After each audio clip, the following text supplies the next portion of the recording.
The story begins with a guy named Li Fang. He was the main character of this incredible, magnificent tale. But what happened to him when his life was completely turned upside down? His girlfriend dumped him, and then he was hit by a car. Li Fan was in despair, and pain weighed heavily on his heart. As he rolled over on the asphalt after the impact, his whole life flashed before his eyes. The boy lay with his eyes closed, tears streaming down his cheeks. He thought about the numerous fractures in his body and that this time he would definitely die. But he didn't want to die and tearfully begged someone to help him. Suddenly, he heard a voice say that if he didn't want to die, he should sign at a certain place. Li Fan couldn't understand who was speaking. A girl stood before him, asking him to sign a contract and explaining that he could, of course, refuse. The protagonist couldn't figure out where he was or who she was. Before he could agree and sign the contract, she punched him in the face and wished him a nice day. The boy continued to lie on the asphalt, and out of the corner of his ear he heard someone's voice asking him to wake up. The girl approached him and asked if he was okay, looking at Li Fan, who was unconscious. She realized that he seemed to be badly hurt and didn't understand what to do in this situation. Meanwhile, the boy felt as if he were in another world, and he wondered if it was an illusion, or perhaps it was a hallucination. A system suddenly appeared in front of him, greeted him, and told him that it would help him become the #1 genius in this world. You just have to wait a little. The system couldn't figure out who had slipped it such a carrier. It scanned the information that his name was Li Fang, and he was 22 years old. His talent level is at rock bottom and there's no recovery. The boy decided it all doesn't matter and he'll just shut down the gadget.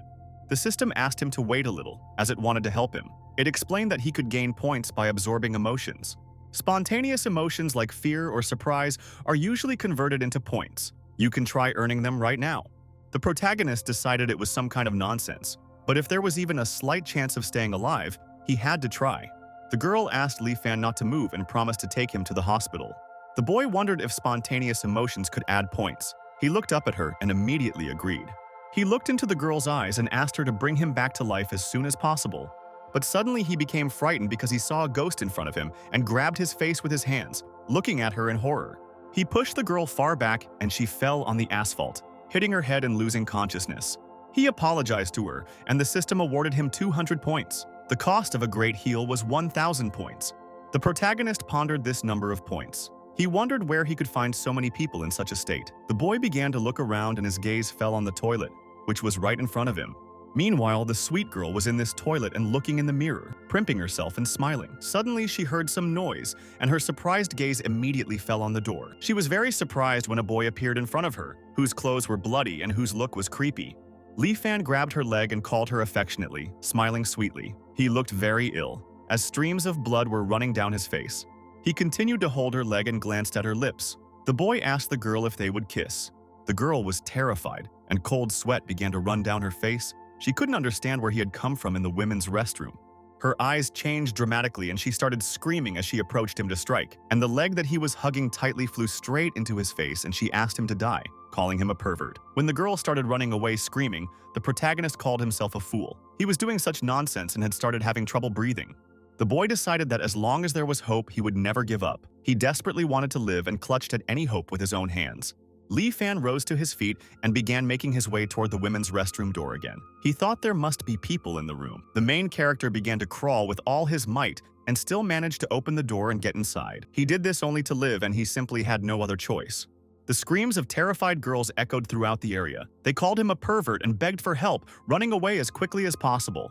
The system indicated that the protagonist had accumulated 1,660 points. 1,000 needed to be spent on a great healing. The boy lay right in the middle of the room, and the system began to restore itself. He spread his arms out to the sides and suddenly opened his eyes. Li Fan was very surprised and thought that he had been cured, and that it was simply incredible. The system asked if everything was all right and how he was feeling. The protagonist couldn't understand how this could have happened or what kind of ghost was standing before him. The system asked the boy to stop calling it a ghost. Li Fan smiled for the first time and apologized, thanking her for saving his life, calling the system the best. The system exclaimed that of course he should be grateful to it. It was an order of magnitude ahead of the rest of this life's development. Li Fan asked where she came from and how she found him. The system replied that it didn't matter and, in short, he was simply its host. She explained that he currently had 660 points and needed to press a button. The boy asked what he would get if he pressed it. When a piece of bread appeared in front of his face, he was very surprised, and his look changed to displeasure. He thought he should do it again and started pressing the selection again. He did this many times and, frowning, began to get nervous and worry about why nothing was working. Then he decided to take a break, and the system reported that all the gifts had already been delivered. Li Fang tried to figure out why he needed all this. The system explained that even geniuses have to face difficulties. The boy asked what difficulties she was talking about. Was she talking about gifts of bread, a plunger, and a red whip? The system explained to the protagonist that it wasn't a whip, but a duster. Li Fang's expression changed as he looked at the monitor in front of him. He'd acquired a new skill, and he wondered if it would be of any use. It was a massage skill. The system asked him if he liked it, to which Li Fan, sweating beading, replied that it was simply a useless skill. The system asked him to try it first. Meanwhile, a scream was heard outside the door, and the boy heard the police arrive. The girls were screaming about a pervert in the restroom. Li Fan, startled, remembered he was still in the women's restroom. He asked the system if any other skills were available. The system replied that he could camouflage himself for 15 seconds for 150 points and asked if he wanted to purchase it. While he was thinking, a policeman appeared in the room with two girls who were saying that it was him. But they were surprised when they saw a girl in front of them who asked if everything was okay. The system informed the protagonist that the 15-second countdown began right now. The policeman was surprised and asked where the pervert the girls had told him about was. Meanwhile, the system informed Li Fan that it would brief him, and when the timer ran out, his women's clothing would disappear. The guy asked Miss if she'd seen a half-zombie here. The protagonist smiled and replied that no, she hadn't seen anyone. No one had definitely come here. One of the girls said that it was very strange because she was sure that he had just been here. She couldn't figure out where he'd gone or where he could have disappeared to. Li Fang, sweating profusely, asked them to leave. The girl standing opposite exclaimed again that he couldn't have gone far. She asked the police officer to look for him somewhere nearby, and they immediately went out the door. Li Fan, genuinely frightened, found himself naked and muttering that he was saved. The system had saved him again.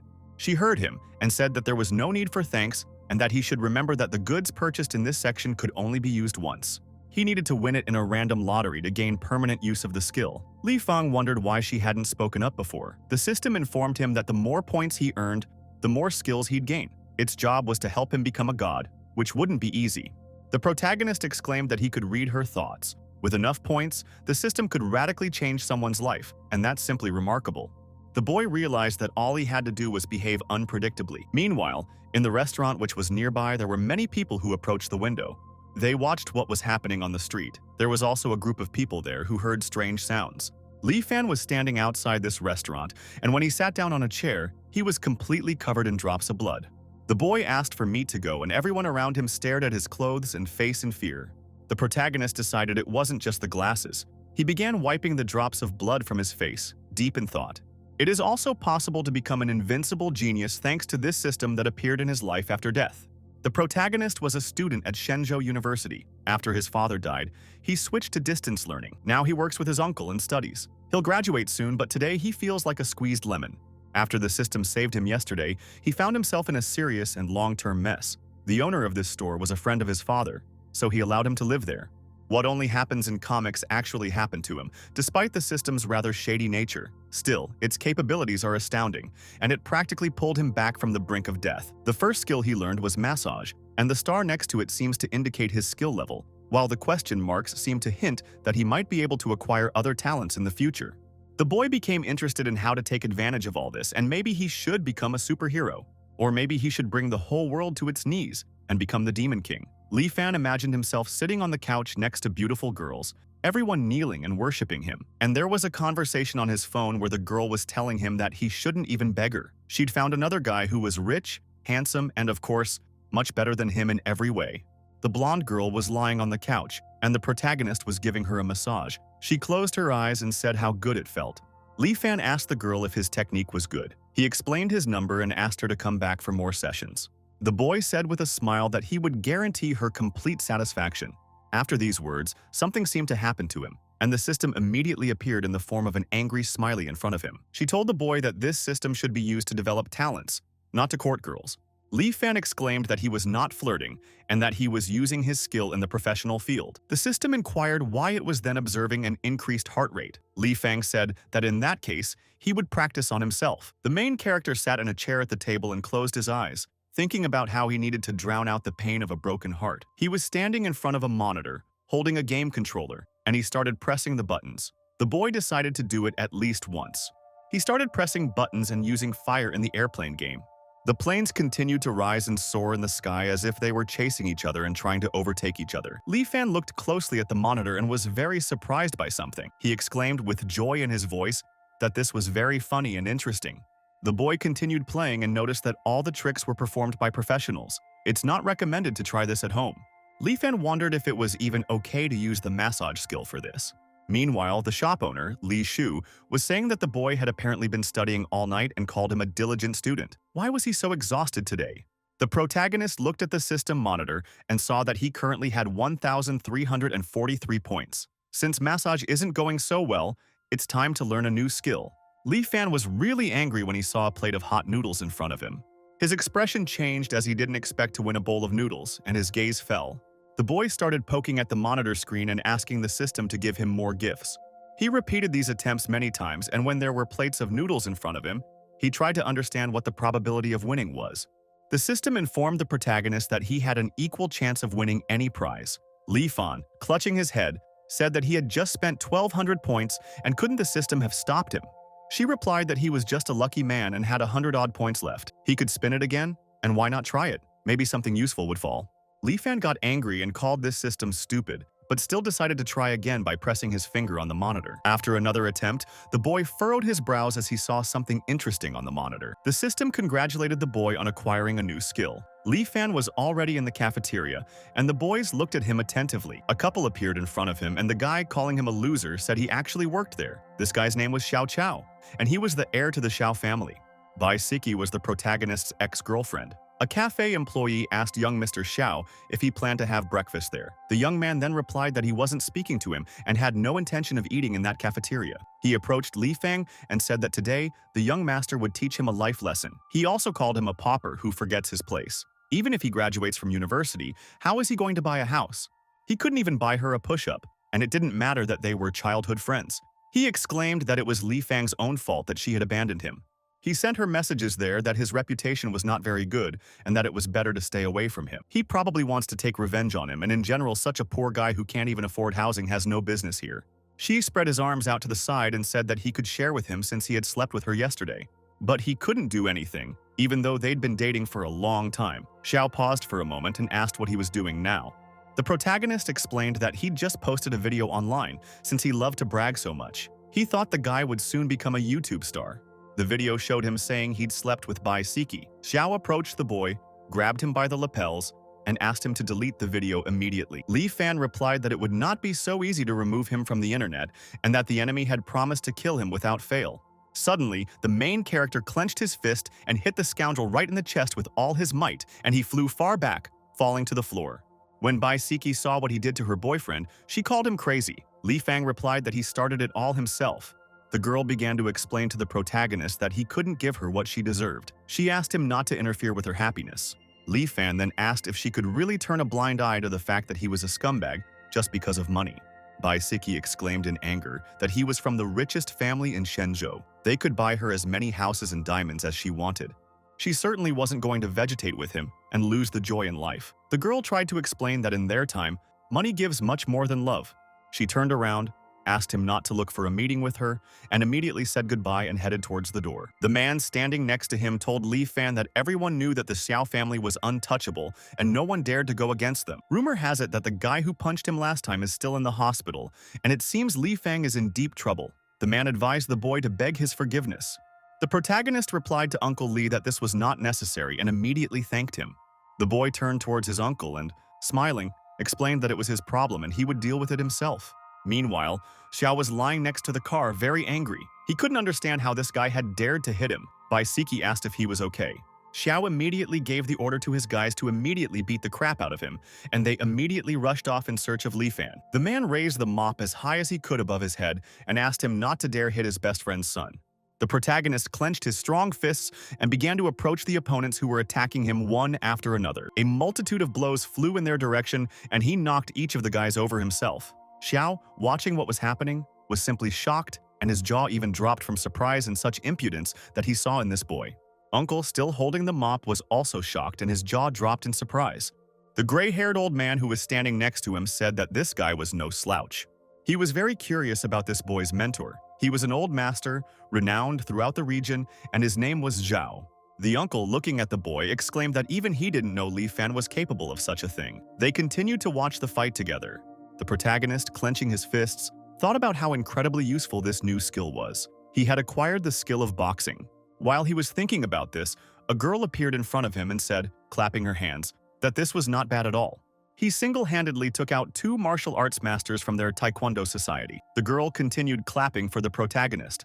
Her name was Xiao Mei, and she was a third-year student at Shenzhou University. She was also the president of the taekwondo club. The girl wanted to see what he was capable of and asked him to play with her. Xiao asked his sister to quickly teach this scoundrel a lesson.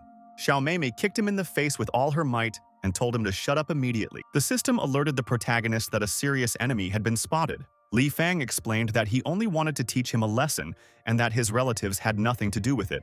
In her first year, she placed second in the national taekwondo competition and holds a black belt. She is also a former Shenzhou University champion.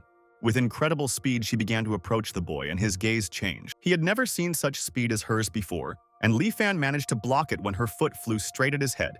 When he felt a strong blow, he began to wonder if she was really a girl. Li Fan parried the first blow, but she was already ready to strike him a second time and the boy again blocked her leg. This had happened several times before, but she was also surprised. He managed to block her attack. Xiao Mei asked if he also played sports. She approached him again and extended her leg for another kick. Li Fan thought that he was lucky to have blocked in time and clenched his fists again. Xiao Mei cast a serious glance at the protagonist and exclaimed that in this case she would no longer play along. Li Fan, when the girl raised her leg up, wiping the sweat from her face, thought that she was really very attractive. Xiao Mei suddenly took off her shoes and threw them away not far from her. The protagonist realized she was serious and that a real fight was about to begin. She would give it her all, not sparing him. Uncle, observing what was happening, exclaimed that Li Fan couldn't handle her alone. The gray-haired old man stood next to him, also watching closely. Xiao Mei was preparing for another attack and was serious. She was already slowly approaching her opponent. Li Fan realized she was jumping around in those heavy boots. Could she really be a first-class martial artist? The system informed the protagonist that things were bad. Meanwhile, the girl exclaimed that she felt much better after taking off her shoes. Once again, with incredible speed, she approached Li Fan and tried to kick him in the face. The boy once again placed a block in front of her leg. He felt the enormous force and decided he couldn't hold on like this for long. Xiao Mei was also surprised that he even blocked this blow. Then she rose as high as she could again and attempted to jump and hit him on the head. Li Fan tried to assess the situation, and beads of sweat began to trickle down his face.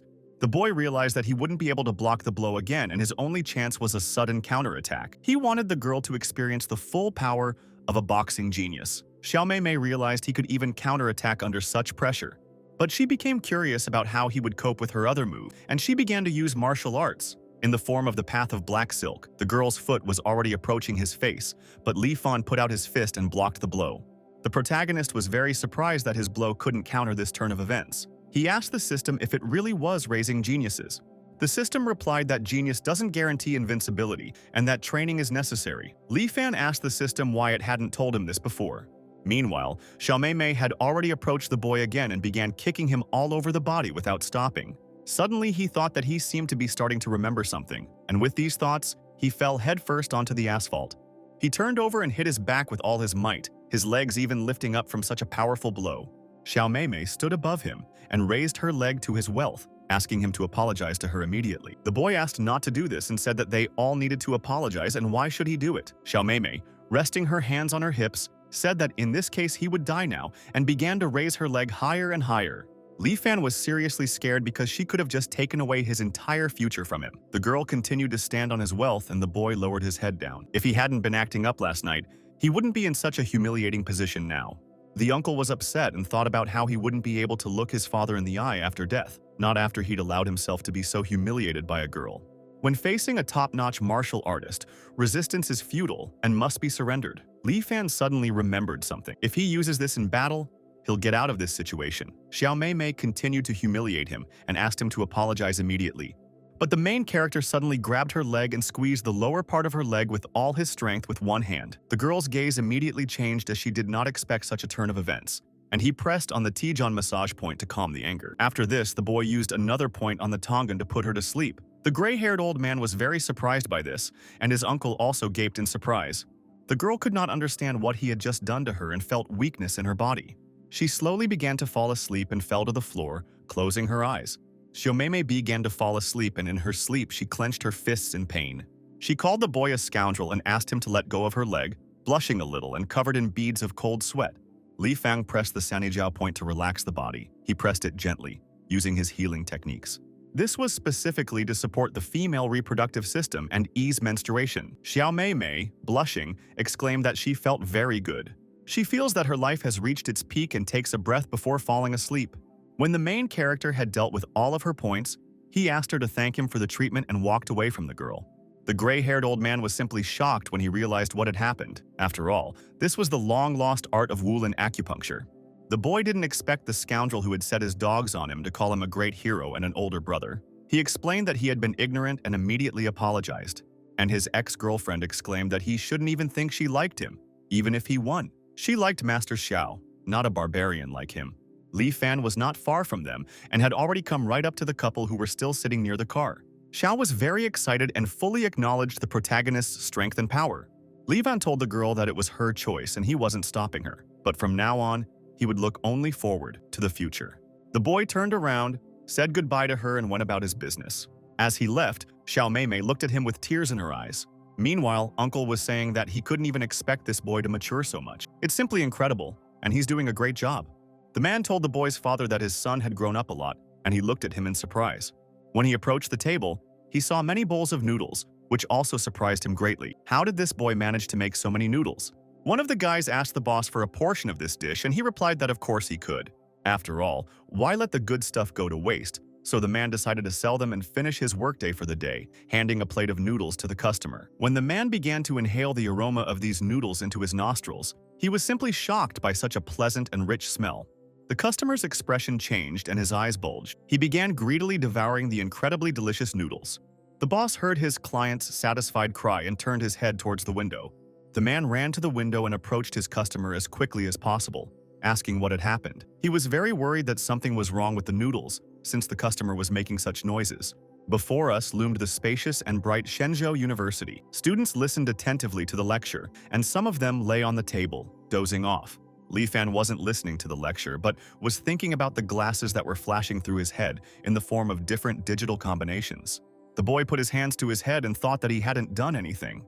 At the same time, in another place, a gray-haired old man was talking on the phone about how he had found the right person. The man was very surprised, since Xiao's company was supported by Tianhong Gang. How could some student handle him? He couldn't believe it. But the old man explained to the man that he had his own methods. Li Fan was standing in front of a system monitor that showed that the price of any product after purchase increases by an additional 0 at the end. Prices are rising far beyond the real estate market. The boy discovered a new product, spring mushrooms, and he became curious about what they were. The system explained that the more points he earned, the wider the selection. But unless his life was in danger, it couldn't reveal product details. The product's properties are unknown, and the price will increase tenfold after purchase. Li Fang couldn't figure out how to spend points here. He didn't know when the Xiao family would decide to take revenge on him. He had a hard time with Xiao Mei. He remembers it very clearly. The protagonist asked the system if there were any ways to improve talent. The system reported 2 options, both challenging. The first is to complete special system tasks, but the difficulty is very high. Besides, these quests are not available yet. The second method is to buy spring mushrooms. Li Fan asked if spring mushrooms improve talent. The system accidentally let it slip and said that it was simply the greatest system in the universe, and therefore broke the rules. Li Fang replied that he didn't think she was actually the smartest system. The system then exclaimed that it was all his fault. Meanwhile, the protagonist suddenly glowed brightly, as if he'd been electrocuted. The students immediately glanced at him in fear. The system asked how he dared to trick her into revealing information with his tricks by zapping him with electricity. Li Fang explained that everything was obvious and that she had revealed everything of her own free will. While he was communicating with the system, the teacher angrily pointed his finger at him and called him by name, drawing his eyebrows towards his nose. He asked how Li Fan dared to interrupt his lecture, and if he was not interested at all, he asked him to get up and walk out the door. The boys were seriously scared and thought he'd gone nuts. One of them replied that he'd heard his girlfriend dump him. A fat man sitting next to Li Fan approached him and asked his fellow sufferer if he was okay. He told him not to dwell on it, as there were plenty of fish in the sea. There are girls over 30, and if that doesn't work out, then over 50. Suddenly, the girl standing across from the teacher greeted him. She explained that her name was Xiao Mei and that she was a student at the Wushu department. She would like to attend his classes. The main character, when he heard this from her, was very surprised and smiled sweetly, looking in her direction. The teacher immediately greeted her and said that it was an honor for him to teach classes to a representative of such a noble family. The students started talking about whether this was the same Xiao Mei, what the martial arts student forgot during their class, and whether their athletes had really won the world championship. One of the guys started drooling and said she was the second highest ranked girl on his list of hotties at their university. The second one advised me to hit on her. When the girl kicked that scoundrel down, his friend said she'd made it clear she wasn't interested. Anyone who approached her with love letters got a sound kick in the pants. The fat man turned to Li Fan and, smiling, said that this was something new, asking what he thought about it. Why would she need these lectures? He thought some guy was involved. He thought, clutching his head in his hands, that maybe she had a crush on him. The boy began to frantically think about what he should do too.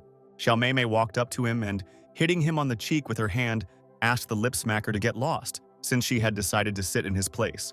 One of the kids asked another if she had any issues with Li Fan. Her deskmate replied that her brother was dating his ex-girlfriend and that she might have come to warn him not to bother her. Xiao Mei, when the fat man vacated the seat, approached the main character. One of the students exclaimed angrily that she had never behaved like that with anyone before. And why was she the only one flirting with Li Fan? The boys simply couldn't believe their eyes. Li Fan thought she'd come here for revenge and decided the most important thing was to remain calm. Xiao Mei asked why they had a break in class, and the teacher completely agreed with her. The student turned to his friend and said that Xiao Mei might like him. The friend replied that he would eat dirt if that were true. The main character turned to the girl and asked why she was here. Xiao Mei replied that students in the martial arts department can choose additional subjects. She wanted to study medicine, and how could that be forbidden? Li Fang realized the girl was lying through her teeth. The wushu department recruits only the elite, and the salaries for graduates are exorbitant. Even the rector treats these students with respect. The protagonist replied to the girl that studying medicine was quite reasonable, but veterinary science was something else. Li Van asked Xiao Mei to forget about what happened in the morning and go their separate ways. He asked if she agreed and did not expect the girl to put her hand on his wrist. But that was only the beginning, and after all that, she placed his hand on her leg. Li Fang couldn't understand what she was doing now. Xiao Mei started talking about the art of acupuncture and asked if he could repeat it. She explained to the boy that she really wanted to learn this art. The protagonist, blushing slightly, tried to understand what this feeling was. A system screen appeared before his eyes and it looked closely at his red face.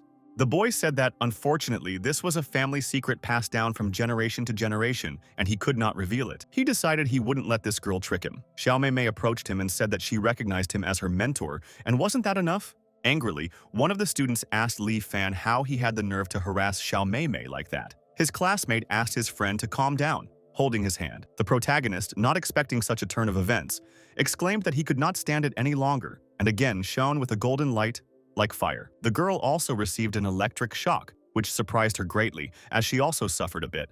Xiao Mei blushed and thought that perhaps a spark had just flown between them. Suddenly, a man appeared at the door, clenching his fists and asking who had offended his student. The second man pointed at Li Fan.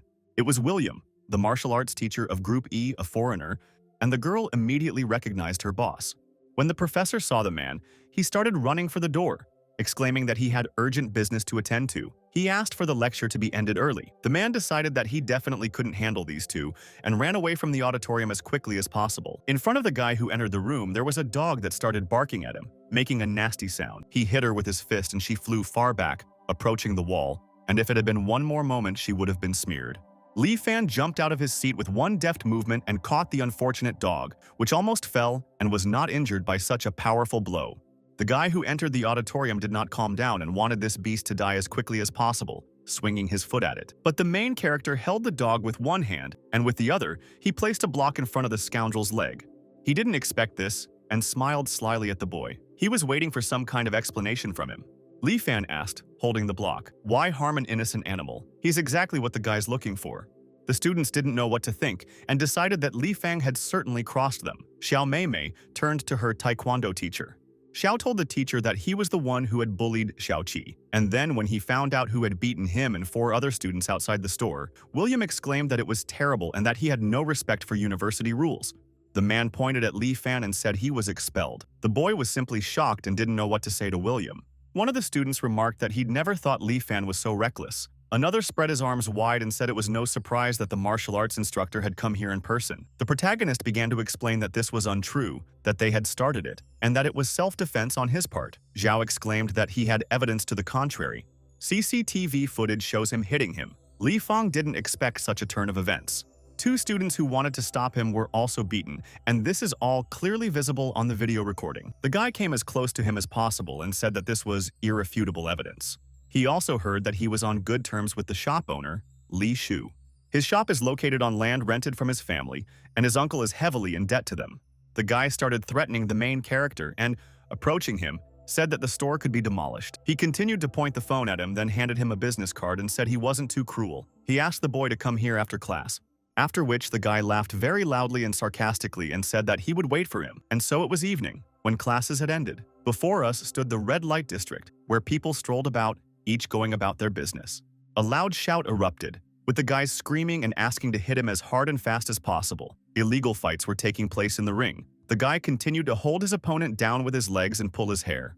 The challenger, Thunder Leopard, lost consciousness, and the ghost Bazooka won again. The system told the protagonist that the student clearly had no business here, but the boys were wondering who would defeat the ghost of Bazooka. Zhao was sitting with two girls and asked Li Fan how he felt about it and if he could defeat the ghost of Bazooka. He promised that if the boy did it, he would forgive him, and he decided to agree. The system, angrily, asked if he had even thought about it before answering. She said that he was very brave and exclaimed that a challenger had appeared. When Li Fan entered the ring, they were asked to shake hands. Punching and kicking were permitted, but eye strikes were prohibited, and no one would be held responsible for any injuries sustained. Everyone immediately started talking about how this guy was some weakling. One of the contenders was a professional mercenary, but Bazooka beat him to death. The girl asked Xiao if he'd punched the guy. He'd kicked him out of university and dealt with his uncle's store, so why give him a chance? Zhao replied that it was more interesting this way, and how could he forgive him? It was just bait, and he was caught. Now they're in an illegal hangout, out of reach of the cops. Ghost Bazooka is his man. In a fight, he'll cripple Li Fang.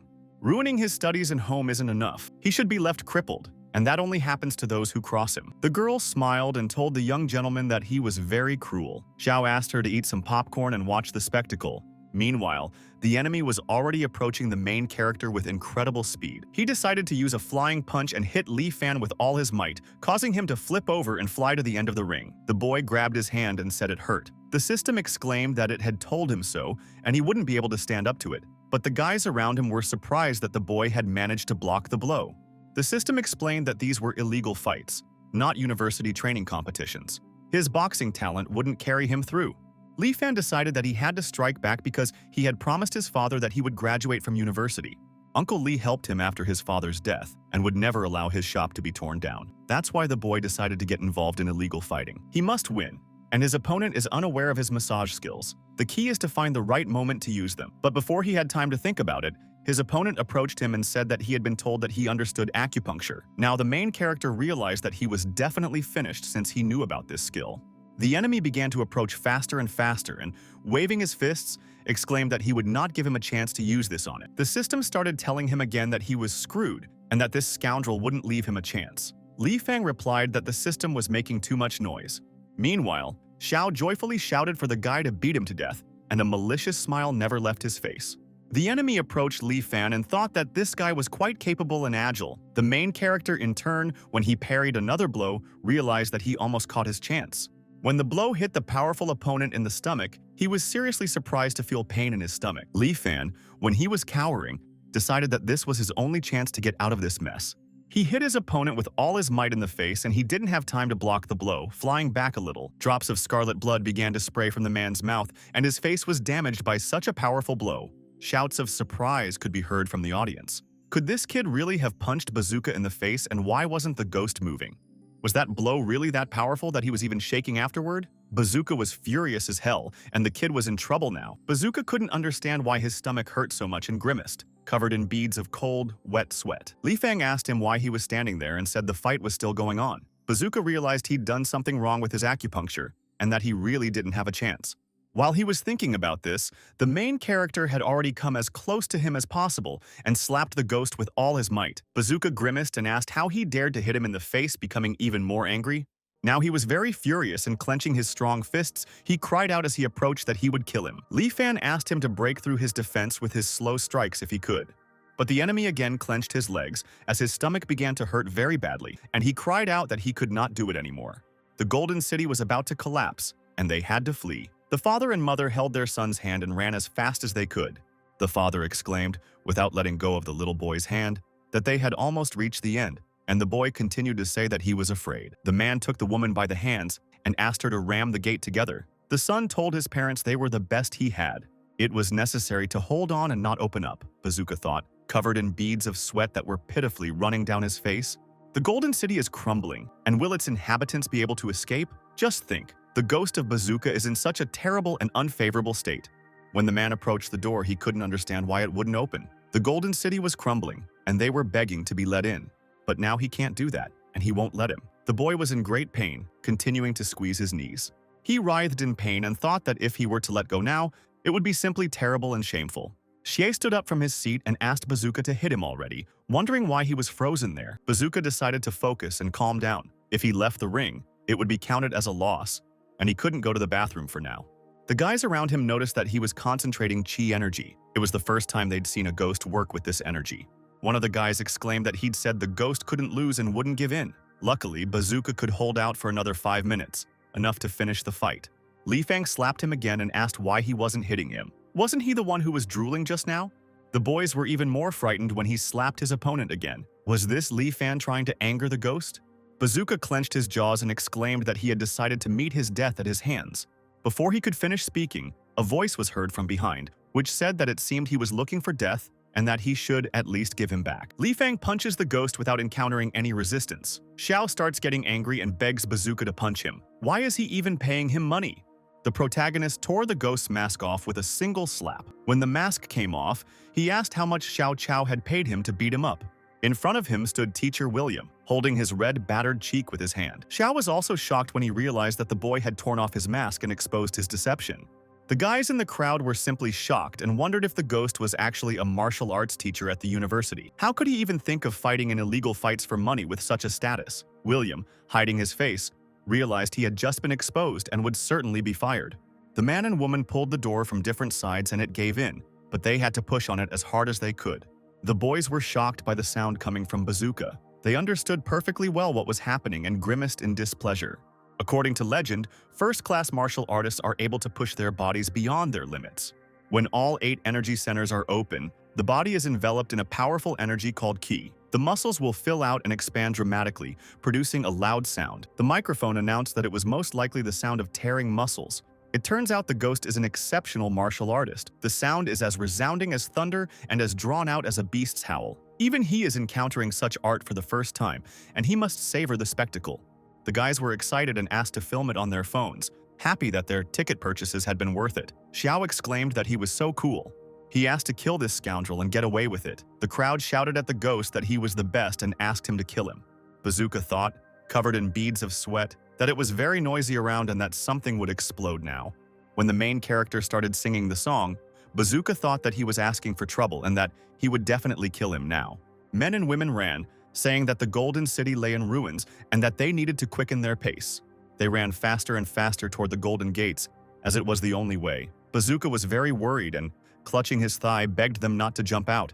This gesture, with one hand behind his back, means he's showing that he can defeat Li Fan with one hand. He truly deserves the title of exceptional and is a true master. The protagonist said to the enemy that he should not be tolerated. When they shook hands at the start of the fight, he pressed his Jigu point. Bazooka pictured that scene and remembered how they shook hands before the fight. If he continues to endure it now, over time the explosive effect will increase greatly and this is dangerous. Li Fan sang very loudly without stopping, and his opponent asked him to stop doing it. Meanwhile, Xiao Meimei ran as fast as she could toward the room where the protagonist was. She thought things were bad, and that her brother had dragged Li Fang into illegal fighting. The crowd begged him to finish him off, inspiring the ghost to new bold actions. When the girl arrived, she decided she had arrived just in time. She flew across the ring and began to approach William. She jumped as high as she could and extended her leg to strike. Li Fan didn't expect such a turn of events and was surprised why she was here at all and what she was doing now.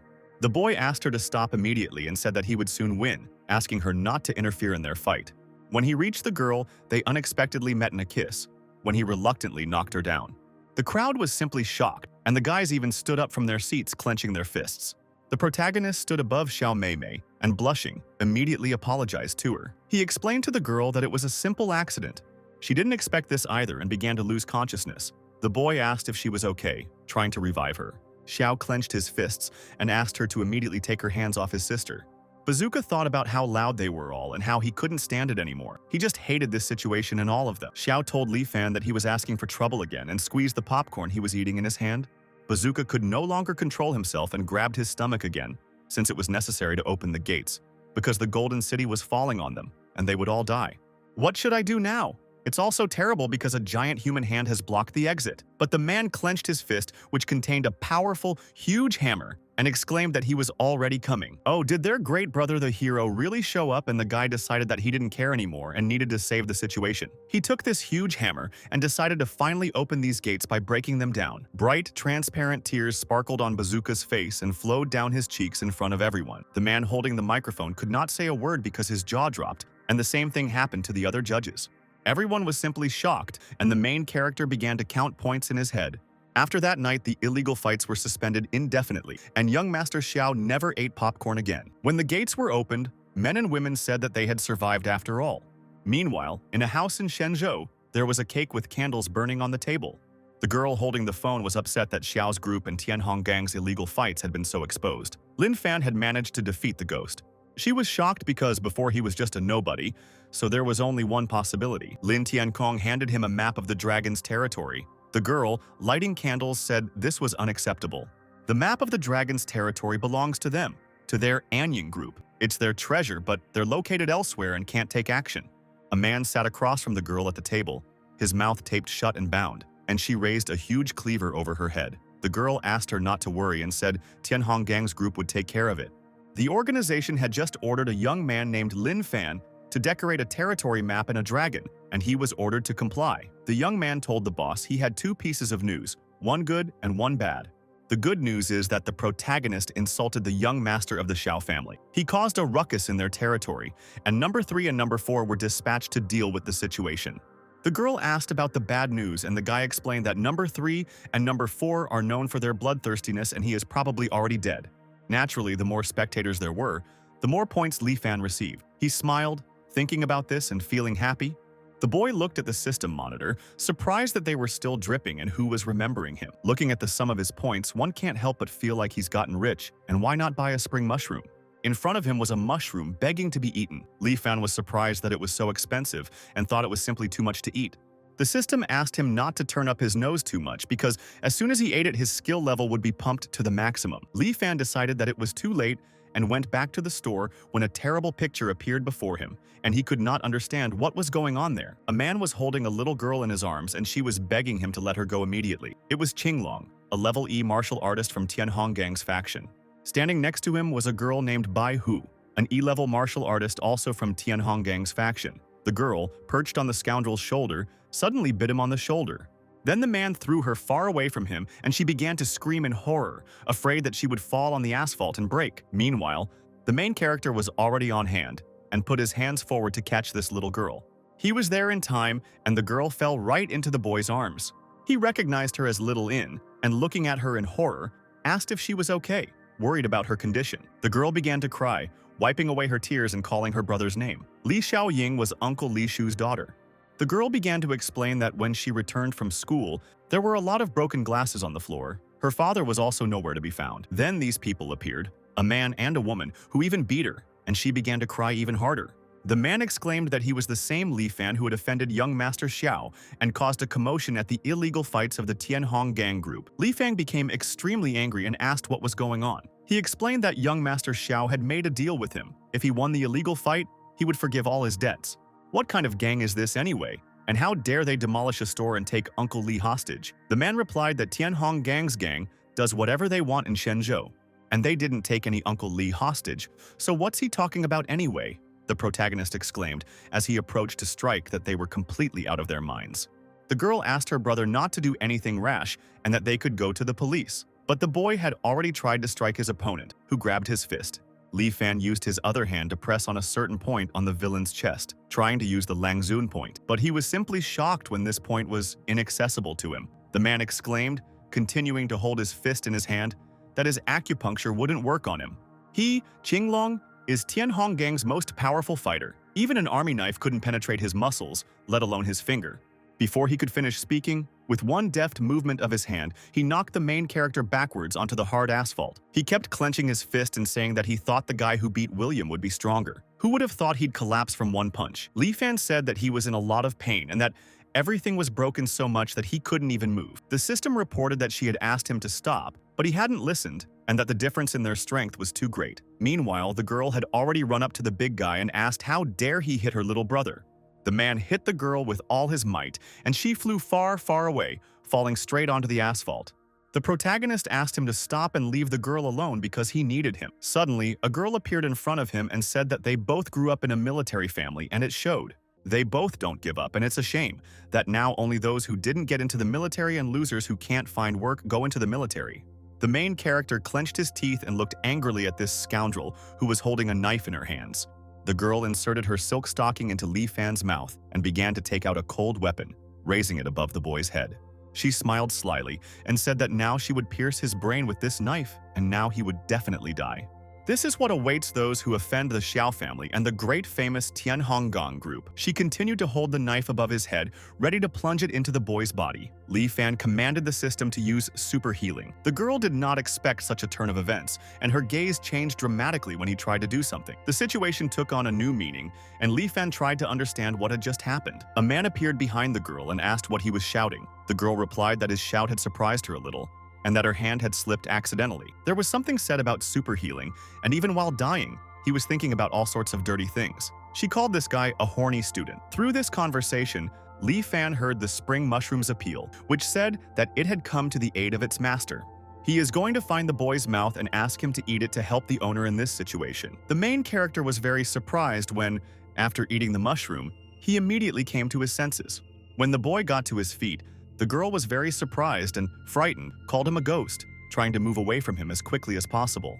Li Fan mentioned that he'd already spoken about not insulting the soldiers. The system congratulated him and said his boxing skills had improved to 5 stars, making him comparable to the world lightweight champion. Meanwhile, the guy was talking on the phone and said he was still on his way, and the organization had notified him too late. Who could have known that the guy who insulted them had taken possession of the map to the dragon's territory? Number 3 and number 4 have gone berserk. Ri is also unresponsive, and the chances that he has already been killed are very high. The guy riding the bike was worried and asked what exactly had happened. Could it be that number 4s were being beaten to death? The guy was absolutely amazed and began pedaling as fast as he could. The boy beat his opponent as hard as he could. He was taking revenge for himself, for the store, and for Xiaoying, the girl he'd nearly killed. The protagonist beat him in the face with all his might, also for ruining the asphalt, for Uncle Li, whom they were holding hostage. The girl who was sitting on the asphalt asked how he dared to go against them, because he was number 4 in Tianhonggang's group, and she was number 3. He beat him until he lost consciousness and broke her arm, and he still didn't understand what he was getting into. The girl asked him if he was afraid now. The protagonist came closer to her and apologized for breaking her arm. The girl was simply shocked by this turn of events, and he grabbed her hand. He asked her to break the other one for symmetry. Then he asked about Honggang's gang and asked why he should worry about it. Before he could finish speaking, a guy appeared behind him, laughed, and said that a map of the dragon's territory could grant its owner such abilities. He asked for the map his father had given him to be given to him immediately. This young man's name was Zhuke, and he was number 2 in Tianhonggang's group. The boy was a D-level martial artist and possessed great strength. Li Fan turned to him and asked who he was. The boy was curious about the dragon's territory map he'd received from his father and asked him to give it to him immediately. The protagonist asked what he was even talking about. So he'll probably be in cahoots with them and share the blame for the demolition of Uncle Li's store. The boy immediately demanded compensation from him. The enemy asked if he'd decided to pretend he knew nothing. It seemed he'd have to force the information out of him, and he warned that he was much stronger than the other two. Li Fan clenched his fists and exclaimed, "Those two destroyed the store and hit Xiaoying. He'll make him pay for it." Meanwhile, the girl was talking on the phone and was surprised that Qing Long and Bai Hu were both defeated by Li Fan. She called Tianhonggang's group weaklings and asked them not to tell her they wanted them, Anying, to intervene. She had no right to such cruelty, and it gave her a headache. The guy responded by saying that there was no point in disturbing their organization and that he had sent Juke's number 2 to deal with him. When the girl heard this name, she said that in this case she would not worry. She explained, still holding her sharp cleaver, that she had decided to support Tianhonggang's group in the past. The police were already outside the building and were saying that they were surrounded and that they needed to release the hostages and surrender. The girl said that it was all because they had a cultivator named Zhuke. He could kill even those of equal strength, and he was still a D-level cultivator. The protagonist stood in front of the system's monitor and asked it about telekinesis. The system reported that it had detected the type of chi energy emanating from the enemy and that he was clearly a cultivator. There are not many cultivators on their planet, and those who can use chi are mostly there. The system has heard of their existence, and in the understanding of ordinary people, they possess enormous superpowers. While Li Fan was listening to the system, his other ear was turned to the side, and he heard a loud noise that was approaching him faster and faster. The guy standing across from him promised to aim for his face next time. He asked the boy where the map of the dragon's territory was. Li Fan began to take off his jacket and asked why they all couldn't get anything and why they were bothering him. The protagonist felt a very powerful blow from this guy, but said that he was useless if he couldn't achieve his goal. He clenched his fists and began to approach the enemy like the wind, very quickly and swiftly. His fist suddenly stopped right in front of the guy's face, and he looked at him in surprise when he calmly held his hand out in front of him. Juki said that he had a very powerful strike, but it was useless if he couldn't achieve his goal.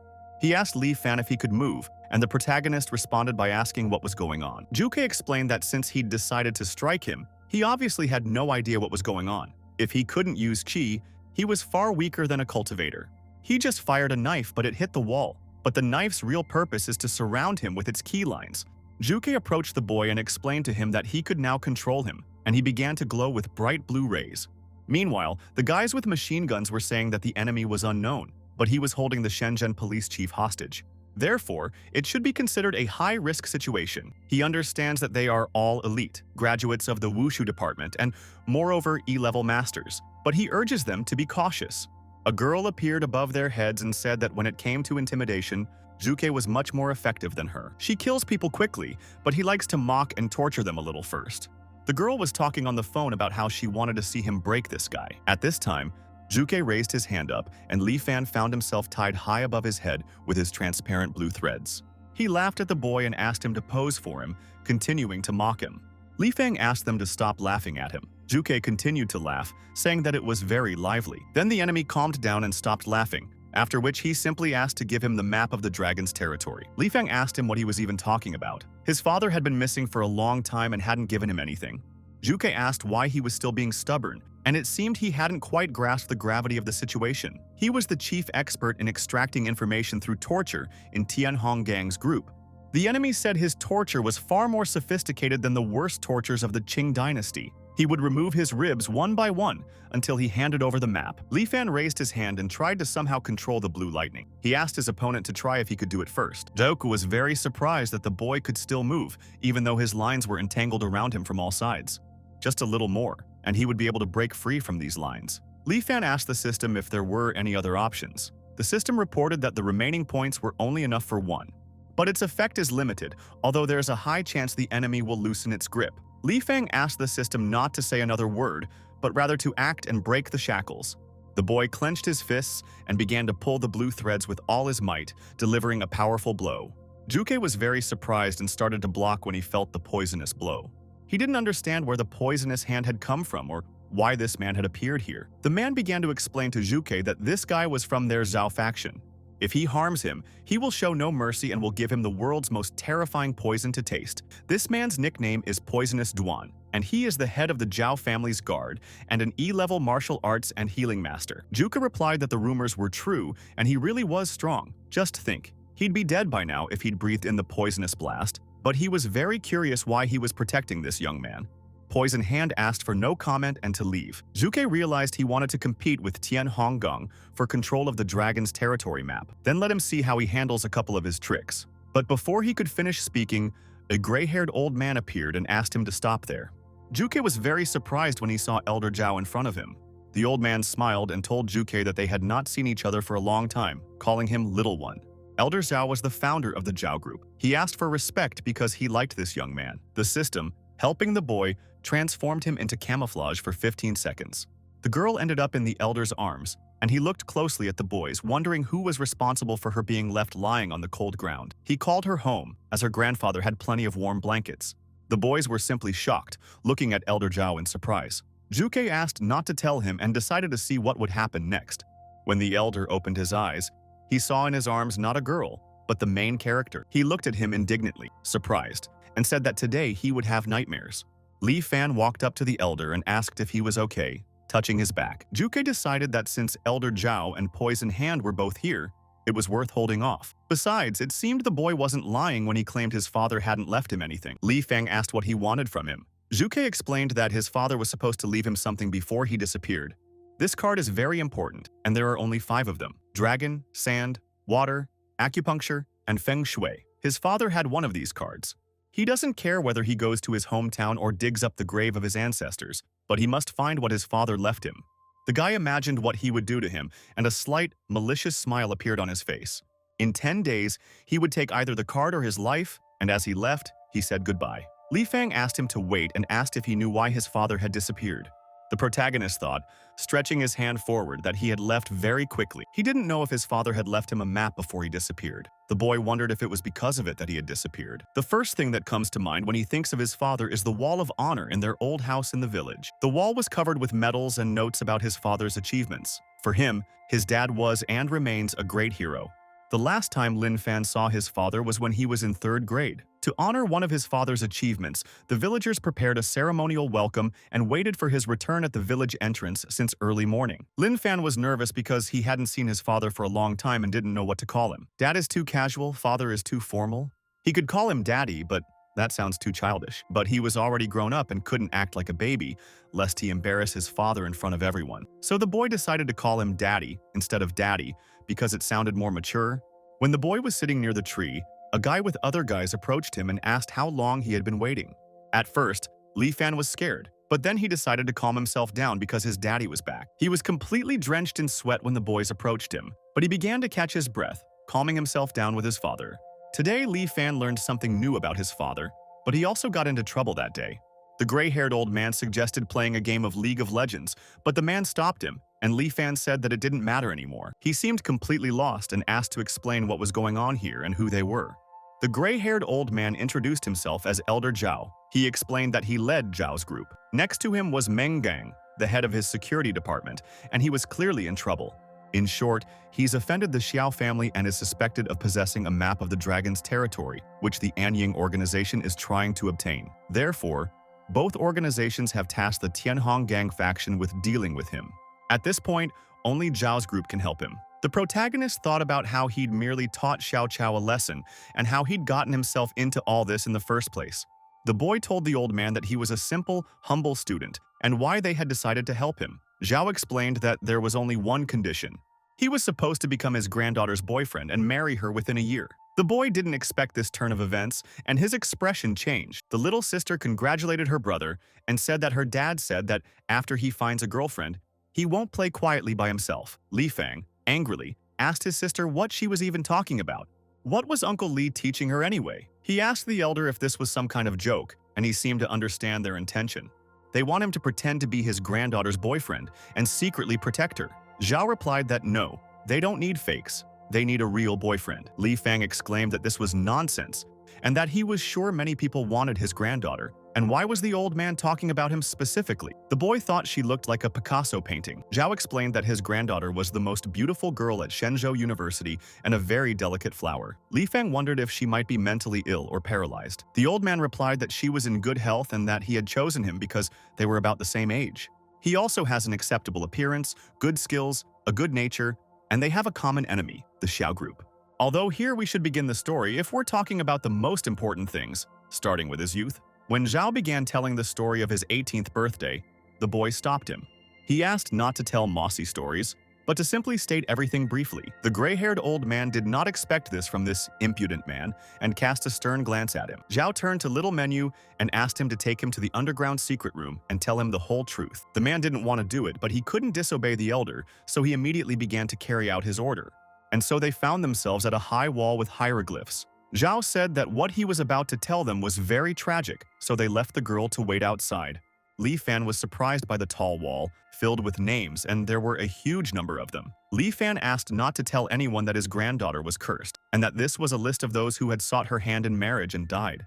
Jay replied that it wasn't like that, and that he was getting these ideas from his head. It was a list of women he'd slept with since he was 18. Because of his lecherous past, all of his granddaughter's suitors turned out to be his descendants. He even received a warning for creating an overpopulation hazard. Meng Gang also courted his granddaughter and was favorable to their union. But one day, he found his mother's name on the wall, after which he became very upset. He accepts the blame for the fact that his granddaughter has never known love. He wants to correct his mistake and help her. After inquiring about him, it was confirmed that he was not related. Zhao asked the young man if everything was clear to him now. Li Fan replied that a lot had happened to him today. He asked him to continue and said he was leaving. But the old man immediately stopped him and said that their family also had a map of the dragon's territory. He asked if the boy wanted to see it. Juke gave him 10 days to find and hand over the map. Did he even have any idea where to look? After all, if he didn't give him the map within 10 days, the guy would kill him. With his abilities, he's no match for him at the moment. Well, if he can gain his granddaughter's favor, he'll not only let him see the map, but also provide support and protection. Li Fang replied that it wasn't for sale. Zhou explained that his uncle Li's shop was financed by a loan he took out from the Xiao family, and he could help pay off the debt. He and the girl could also stay in their guest rooms. Li Fang immediately turned to his grandfather and asked where his granddaughter was. The man thought angrily that even though he couldn't be with her, since he had decided to be with her as her younger brother, he had to test his ability to protect her all her life. Li Fan, looking at the man, asked how old the girl was if he was her younger brother. The man looked much older.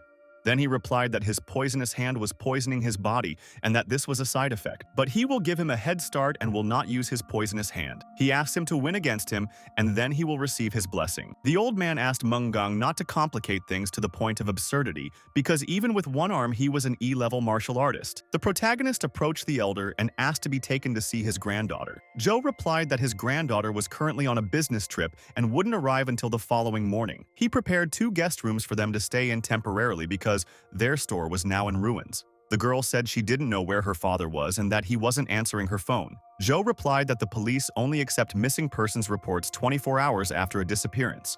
But he asked her not to worry, as he's already sent someone to look for him, and asked her to go and rest. The girl waved to her brother and wished him good night. She asked him not to play with himself in someone else's house. The little brother got angry because she shouldn't have said something like that. When the boy entered the room, he was very tired and decided that too much had happened today. A maid appeared before him and called him a respected guest and explained that she was there to make his bed. Meanwhile, Xiao was next to a man who hit him with all his might on the cheek and called him a blockhead. He explained that every day he had some kind of squabbles at the university, and now he had ruined his underground fights. He even dragged his sister into his problems, and now she's locked herself in her room. Who knows what she's doing there now? Behind the man was Juke, who asked them not to dwell on it, as they were still looking for Lin Fan. The man replied that he had even run to Tiangang for help. The girl turned to her father and asked him not to worry. She explained that she had good news from spies in Zhao's group. Her father asked her to learn from her younger brother and direct her energy against Zhao's group. He then asked her what good news she had. The girl explained that her flash drive contained their secret information, worth billions. Her name was Xiao Kong, and she was the 3rd heir of the Xiao family. They can still use this spy for their own purposes. While this conversation was going on, the protagonist looked at the maid who was bending over in front of him, making the bed. The system asked him what dirty thoughts were going through his head. Li Fan explained that he was simply thinking about how to earn more points. The girl asked the boy if he was accidentally looking at her from behind.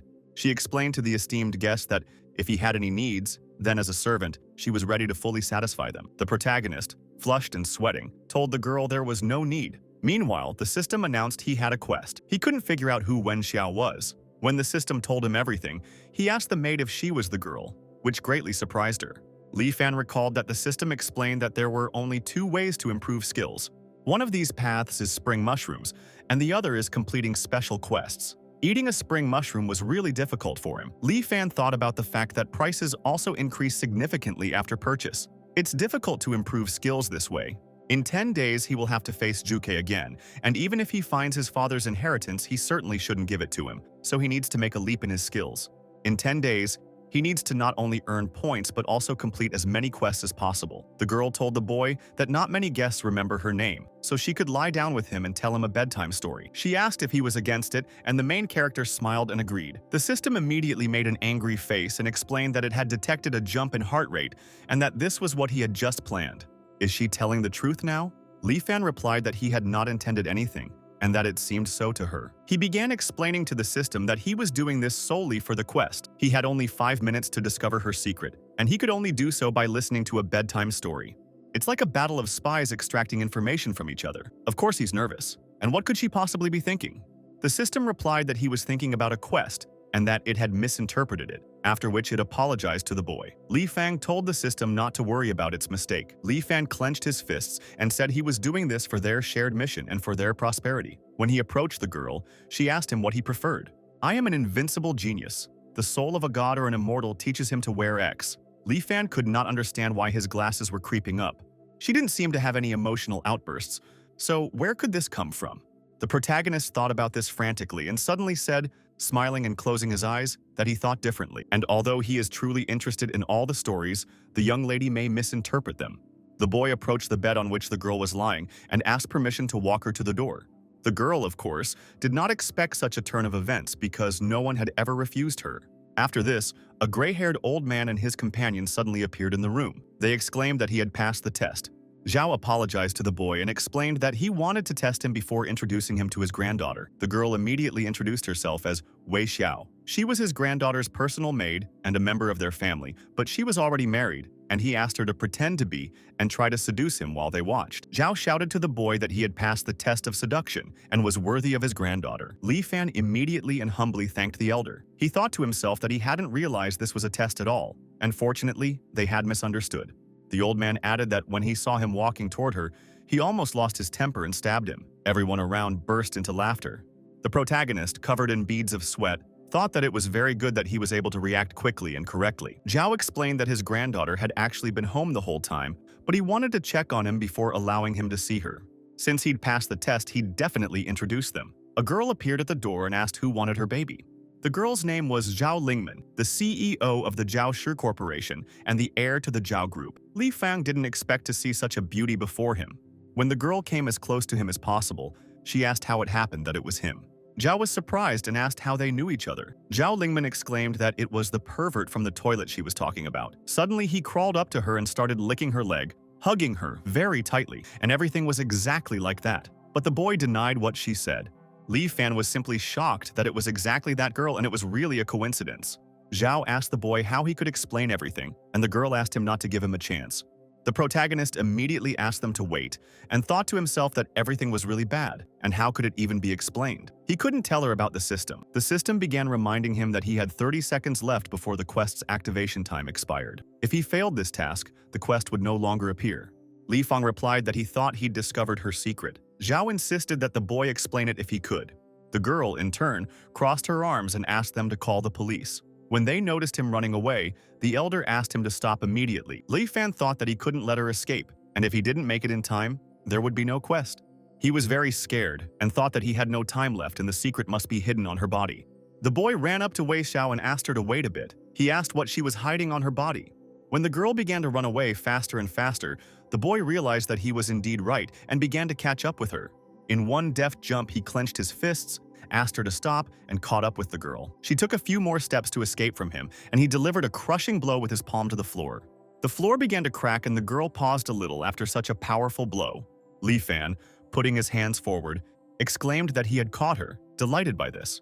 The gray-haired old man, the man and the girl simply did not expect such a turn of events and such antics from someone who was not his. The main character was already behind the girl, as if hugging her legs, and it was just something from the outside. Wei Xiao didn't expect that he would catch up with her and end up lying on her legs from behind. The system told the boy that he had only 13 seconds left and the countdown was already ongoing. Li Fang held her back, saying he wouldn't let her go. The maid pushed his head away, completely bewildered. Li Fan realized that this flash drive must be the secret, and meanwhile the old man's granddaughter called him a pervert. She clenched her fists and asked how he dared to corrupt her friend in her own house. The girl asked her guys not to call the police and said that she would deal with him herself. She began to jump as high as she could and use her first form to strike her opponent. The girl said she would now rip his perversion out of him and prepared to deliver a powerful blow. Li Fang asked her to wait and hear him out first. He saw mechanical gloves on her hands. The girl exclaimed that her fists would speak to him instead of her and began to approach. The boy thought that time was running out and he needed to grab the secret flash drive first. He had to stop her, but he couldn't hurt her either. So, what was he supposed to do now? The old man said she was a married woman. Li Fan remembered how she said that she would satisfy all his needs and decided that she was a married woman and a professional in her field, which meant he knew where her weak spot was. He pressed the Huantiao point, which strengthens the lower back and knees and also relaxes the muscles and treats back pain. When the boy pressed on these points, the girl blushed, began to make strange sounds and sweated a little. She continued to moan with happiness and say that she felt very good. But her body relaxed so much that she simply couldn't move. Unexpectedly, the system announced that he had found Wei Xiao's secret and the quest had been activated. Li Fang was overjoyed, as it had come just in time. Meanwhile, the girl had already flown up to him and delivered a powerful blow to his face, calling him a dirty pervert. But the protagonist exclaimed that it was very painful and grabbed his nose. He asked to hear an explanation first. The girl exclaimed that he was groping her in one place and what could be explained here. Li Fan replied that he pressed on the acupuncture points and that it was simply necessary. In response to the girl's blow, he delivered an imperial blow, and a powerful and bright flash in the form of lightning occurred between them. Li Fan immediately grabbed his hand and said that it was very painful for him, surprised by her strong gloves. The girl said that he broke his arm and asked him to know his place now with tears in her eyes. She wondered to herself if he'd broken her titanium glove and where he'd gotten so strong. She decided to give him another blow and approached, clenching her fist. The girl's blow stopped Zhao, who approached the protagonist and asked where he got their flash drive. Li Fang explained that Wei Xiao had dropped the flash drive. The old man suggested that they look at its contents together, and the boy asked if he was injured. The girl approached the gray-haired old man when he began to look through the flash drive and said that it was a patent for a new phone developed by the company. She turned to her maid and asked why she had run away with the company's secret. Wei Xiao, unsure of what to say to her mistress, bowed her head. After apologizing, she explained that her daughter had unknowingly signed a contract with a karaoke television station owned by the Xiao family, and she was forced to do so to save her daughter.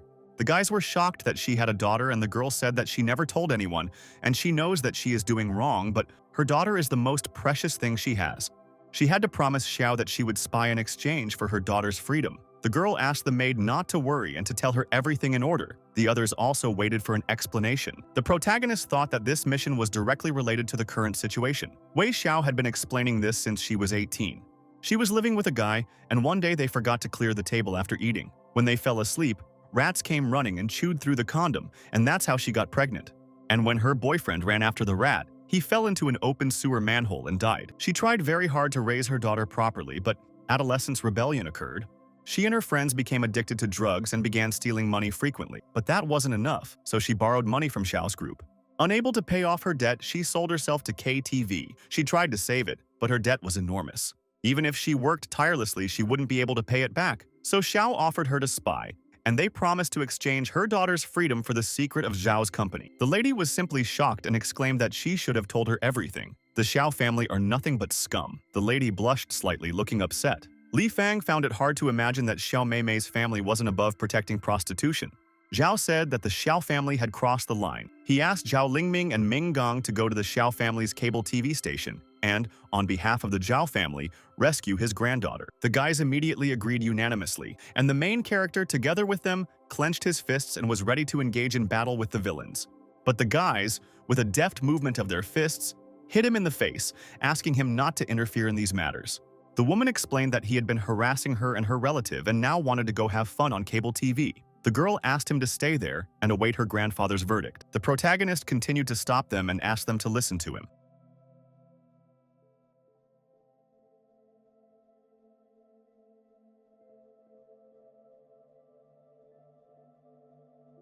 Li Fan couldn't understand how he could explain this, and he couldn't say he did one for healing and the other for a mission. And it wasn't even about revealing the system's existence. He'd just be made a fool of himself. The boy thought that if he convinced Elder Zhao, not only would he fail the mission, but he would also lose the trust of the Zhao family. Li Fan, kneeling in front of the elder, tried to figure out what to do and how to act in this situation. When Meng approached him, he asked how the boy dared stop him. He asked for the chief to be called and told that the Zhao family had come to pick up their family. Suddenly, a girl appeared at the threshold and said that Poisonous Hand and Miss Zhao came here in person. Do they plan to send Miss Zhao to them for training, to serve guests? The man immediately began to thrust his fist forward to strike and called the woman a witch.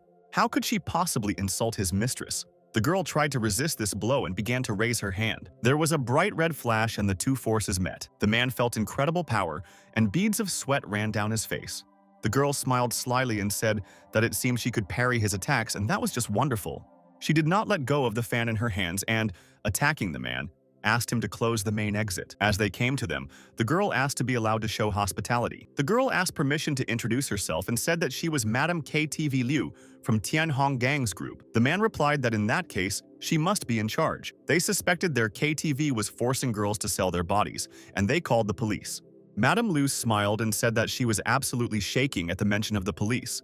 She asked Officer Chen if they were doing anything illegal at the cable TV station. An officer approached them, asked what the noise was, and said he couldn't sing because of them. He checks the cable TV every day and every night. Everything is decent and legal here, and who dared slander them? Meng exclaimed angrily. What do you mean illegal dealings are covered up by corrupt police officers? No wonder Xiao's group was able to carry out their dirty deeds without any problem. The officer got angry and asked who he had called corrupt and said that he would detain him for insulting the police. Madame Li added that they, too, had been slandered as an illegal business. The girl asked the officer to restore justice, and he told her not to worry because he was here, and he was the personification of justice. Who dared to call her a criminal in front of him just now? Meng, covered in beads of sweat, called him a cocky face. The officer clenched his fists in anger, and the man was already moving towards them to strike with his poisonous palm. The policeman, seriously frightened, turned red and broke out in cold sweat. He approached the girl who was standing next to him and asked her to immediately block his blow. Meanwhile, the man had already grabbed her by the throat with his strong palm and was ready to strangle her. The officer was simply shocked by this turn of events and the impudence of these people. The girl started screaming, not understanding what was happening, and asked for help. She was surrounded by a bright purple flash in the form of long threads that enveloped her from all sides. Meng explained that it's a special hormone-based poison that triggers intense hair growth on the human body after exposure. Victims become covered in fur like gorillas and become immobilized, entangled in their own hair. When he poisoned Qinglong, the fourth of Tianhonggang's faction, with this poison, he spent 4 hours a day for a year removing vegetation. It's the most harmless poison in his arsenal, and he doesn't like to hurt people. Now they're asking for all the female employees to be called here. Madame Li rose as high as she could above her opponent's head and attempted to kick him.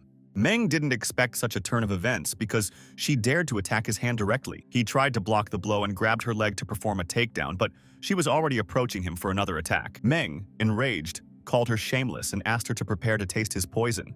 But before he could do anything, she had already directed a stream of powerful energy in the form of a golden beam in his direction. She wondered why the Zhao family had sunk so low. How could the security service be so low? And how could Qinglong be the weakest of the four? But he won't last long against Zhuge. Madame Li added that she was much stronger than Zhuge. When the policeman heard everything that was said, he thought about poison for hair growth. The protagonist pondered how to respond, and perhaps he was hallucinating, thinking it was the carrot. His ancestors were Aboriginal people from a tribe where hugging legs is considered a greeting, and it seemed like a good excuse. The elder asked him if he didn't like his legs. Li Fang decided he'd hit the nail on the head, and maybe answering yes would solve the problem. Considering the elder's romantic past, he might be expecting an honest answer, and he said that Zhao had guessed correctly, but he didn't have any bad thoughts. The boy decided that honesty was the best practice and thought that this would be the best answer in this situation. The elder continued to stand over his head, and the boy waited for his verdict. The main character was surprised that he was awarded points and decided that it meant the elder was angry and he had answered him incorrectly after all. He racked his brains, unsure how to respond. Was he really forcing her to admit she was a pervert? Zhu had already put his hand in front of him, which was shrouded in a light white haze, and asked him to think carefully before answering. Li Fan realized with beads of sweat that the old man was indeed ready to strike if he didn't like his answer. But he can't answer in a bad style, so you need to come up with something non-standard so that he loses his power of speech and earns some points. Li Fan continued to think frantically and said that he really liked legs. During the Stone Age, the climate was harsh and the environment unfriendly. People had not yet mastered the use of tools. Legs were the only way for humanity to move forward. Women are not naturally endowed with the same strength as men, but they carried life from generation to generation on their feet. These feet left their traces all over the world, and also when men, exhausted and wounded, returned to their native cave with prey and food. In the absence of pillows, the only way to restore strength for future achievements was on the knees of women. And in ancient times, when people had not yet learned to walk upright, legs were what people saw when they looked up from the ground. A journey of 1,000 miles begins with a single step. Beautiful legs are the reason for the development of human civilization. A love of slender legs is deeply ingrained in their DNA. The old man was shocked by this answer. And when he thought about how beautiful legs are the reason for the development of human civilization, he immediately hugged the protagonist. The system informed the boy that he had deeply philosophical beliefs and apologized for accusing him. Zhao said that a man with such deep thoughts would certainly be an exemplary husband. He was right in his decision to entrust his granddaughter to him, and the old man shook Li Fan's hand. Meanwhile, Madame Li and Mr. Meng's battle continued, and she said that Group Security Chief Zhao couldn't even defeat Madame KTV. It's no wonder that the Xiao family has snatched up so many of the Zhao Group's business partners. Meng, feeling the incredible strength of his opponent, thought about this, casting a contemptuous glance at her. The man realized when he looked at the fan, the lady was holding that the airflow created by the fan was not at all simple. She uses her slender legs, clad in fishnet stockings and armed with stiletto heels, to counterattack, and her fan to deflect his venomous blows. He couldn't tell if she was a fighter or a cultivator, or what her true rank was. The man decided he had no choice, and his left hand was highly poisonous.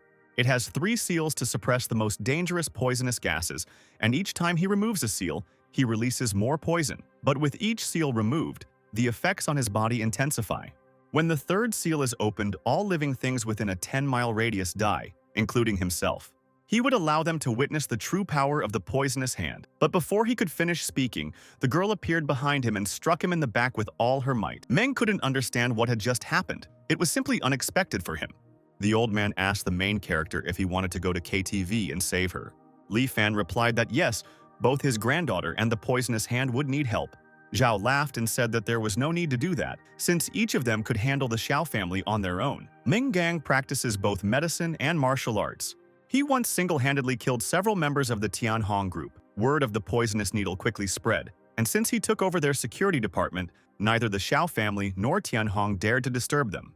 His granddaughter's martial arts skills are average, but last year she became the first in the martial arts department of Shenzhou University with the help of her design talent. The armor they designed was nicknamed the Iron Man, and even in a fight against a D rank, it will not fail.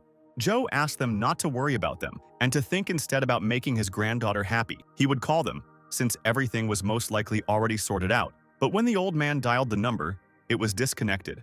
The guys were worried, and the old man thought that maybe something was wrong with the phone. The maid said that she heard from Xiao that the cable TV was handed over to the Tianhong group because of the illegal activities that were going on there. And now there is someone especially strong like Xuan Wu in charge of the chapter. Zhou was very surprised and, covered in beads of sweat, asked what she had just said. Zhen Wu is the most mysterious character in the Tianhong faction, and no one knows who he is or what he can do. But rumor has it that those who have seen Xuan Wu are either dead, missing, or insane. Even the police know nothing about this, and if their opponent is Xuan Wu, they're likely in grave danger. Li Fang said he'd better go there. He decided that this was his only chance to complete the quest, and the old man thought about it. Zhao had to agree, and he explained that it was not convenient for him to appear there now, and he asked him to take one scroll and be careful. The old man told him to remember that his job was to scout out the situation. If he saw anything dangerous, he should return without delay. The man knelt before the lady in bewilderment and asked her why she was doing this to him. She was already very close to him and, clenching her fists, was ready to deliver another crushing blow. Meng tried to find strength in himself and, getting to his feet, used a technique by stepping on her foot. When he looked into the girl's eyes, he couldn't understand what the hell was going on and what happened to her eyes. Could it be that she had developed superpowers that he didn't even suspect? Ms. Li explained that it wasn't at all and her hands weren't moving. Superpowers can't be applied by thought alone, and that's a completely different matter. Meng couldn't understand what to do in this situation because his sister was attacking like crazy and it was hard for him to block her attacks. The man managed to remove one seal, and even he's wary of his poisons. If he uses them now, he'll definitely harm her. We must deal with Madame Li first. If he manages to touch her, even through her clothes, the poison will cloud her consciousness. They stood on either side of the man, and he was unable to do anything to resist these forces. At that time, the main character was already on his way to the KTV group. He was in a luxurious limousine and was surprised by such a luxurious world of rich people. The boy thought that Xuan Wu seemed strong and must be no weaker than Zhuke. He asked the system if he was receiving 3 lucky summon rewards for unlocking the quest. The system responded that yes, if he wanted, he could draw right then. Then the boy tried his luck and spent 2, but something came up wrong. The system offered him something to eat while they were traveling. Li Fan said that if he didn't get the skill now, he'd post on social media that it was the worst system in the world. But when he pressed the 3rd key, the system announced he'd won a 5-star talent and congratulated him. The talent in front of him was alcohol resistance. Li Fan was upset and asked where his social media accounts were. The system exclaimed that he was a truly amazing talent and no one could outdrink him, even if he drank a whole tank. He'll be stone cold sober after this, and all the first-tier goods will already be unlocked. Li Fang responded to the system that it was offering him the chance to defeat Xuan Wu with this. Then he decided to buy everything he had enough points for, and the system said that with his amount of points, a package of golden rods, an older sister, and a tycoon experience card were available for purchase. The protagonist inquired what it was all about. The limo driver suddenly announced that they were already there, and he immediately thanked him. When the boy left, he said that he had left them 2 servings of noodles and asked them to eat to their heart's content. When he came out, he saw in front of him the establishment of the Xiao family and the Tianhong gang. The system asked permission to remind him that he was currently facing a mission of increased difficulty and that he could change his mind. But the boy replied that he had made a firm decision. To defeat Zhuge in 10 days, he'll need to become much stronger. He'll have to move forward, even if he's walking right into a trap. He's a man and he shouldn't doubt it. Li Fan opened the door, and before him stood the girls, who greeted him. For a poor student like him, who was used to smuggling beer into such establishments, visiting an elite KTV was a great discovery. In the most luxurious karaoke bar in Shenzhou, Li Fang was in deep awe. The shock of this discovery can be compared to that experienced by the Pirate King from One Piece when he set out on his journey. It was as if a lost land had greeted a new sun. The main character asked if the lady was there and asked to give him 10 people. Meanwhile, a police officer approached Meng and asked him to wake up. One of his co-workers was shocked when he heard this and assumed he was interested in men. The second one said that if he'd known, he would have given himself to him for a promotion. The officer again asked to touch his head with this poison so that he would get his hair back. Mrs. Li explained that he was unconscious and couldn't hear her. His poisonous hand held enough secret recipes to buy a trainload of money, and if they got them, even Prince William would grovel before her. The policeman held a bottle of whiskey in his hands and said that he was very lucky today. The young miss of the Zhao family danced for him with a pole. The man continued to watch this dance, swallowing his drool. He wiped them away, and the bottle of whiskey never slipped from his hands. He exclaimed that it was simply a sight to behold and laughed. The Zhao family wouldn't stop there, and he had to help them. The policeman told the girl that they were the ones breaking into someone else's property and starting a fight. So he detained their CEO and let them try to sue him. He's the law in Shenzhou, and what can the Zhao family do there? He heard a voice behind the door asking him to get lost, as they had an important guest. The officer wondered why they were making so much noise. A girl entered the room and told Sister Li that they were in big trouble. The lady asked what had happened and asked her to tell the story in order. The girl explained that a strange guest had arrived with a ton of money and was demanding to be treated like an emperor. But despite the numerous girls sent to him, he was still unsatisfied. Ms. Li asked who their picky client was. The girl explained that she could turn on video surveillance in the guest room. When they looked at the camera, they were simply shocked by the amount of money. There was definitely more than several million in it, and what on earth was he doing? Li Vang told the girls where to press and explained how many points there are on the body's meridian and chi points. There are 409 different points on the human body. They need to memorize all the points where to prick at random. Li Fang explained that it's also important to familiarize yourself with different acupuncture methods. They charge thousands of dollars, but they're hitting the wrong points, and it's no wonder their business isn't doing well. As a cable TV station, they should be able to provide all the popular songs, but they don't even have the song Speak Like a Cat, and their massage is not very good. He doesn't see any professionalism here at all. The officer exclaimed that they would be complete idiots if they didn't earn the money. He must have very particular tastes, and it was time to play his trump card. Miss Li asked for Zhu Yan to come to her. A girl appeared before the protagonist and addressed him as a distinguished guest. The boy, frightened, glanced at her. Blushing a little, a girl started to approach the main character and he looked at her carefully as she approached. Li Fan was very surprised when he saw this girl. She asked him not to ask who she was and said that fate itself had brought them together in this crowd. She asked us to try closing our eyes and guessing about each other's character type, personality, and interests. The boy agreed with the girl and closed his eyes, covered in beads of sweat. She was already close to him and her gaze became somehow strange and unusual. She exclaimed that none of her sisters had been able to get his approval for massage, so she would try it. The girl approached him, holding out her hands. It was as if she had some unpredictable plan. The protagonist asked if she was taking him for a fool and said that she was Wei Xiaoman's daughter, and he was sure of it. When Li Fan grabbed his hands, he decided to press on certain points so that she could experience his massage.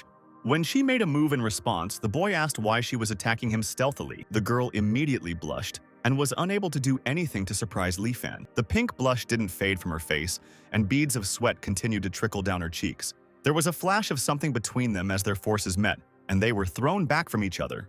Li Fan noted that very precise and simultaneous pressing of acupuncture points is developed over decades of persistent training. This is a pro, and the girl thought about what he was able to control while pressing the dots, and besides, his level is higher than hers.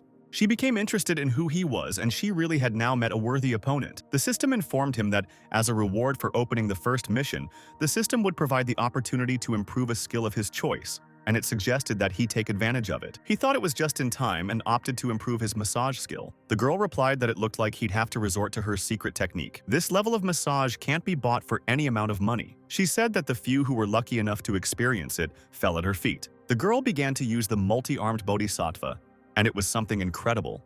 The protagonist asked her not to insult the bodhisattva under any circumstances and began to approach her to strike. The boy began to use a series of long massages and many bright purple rays approached her.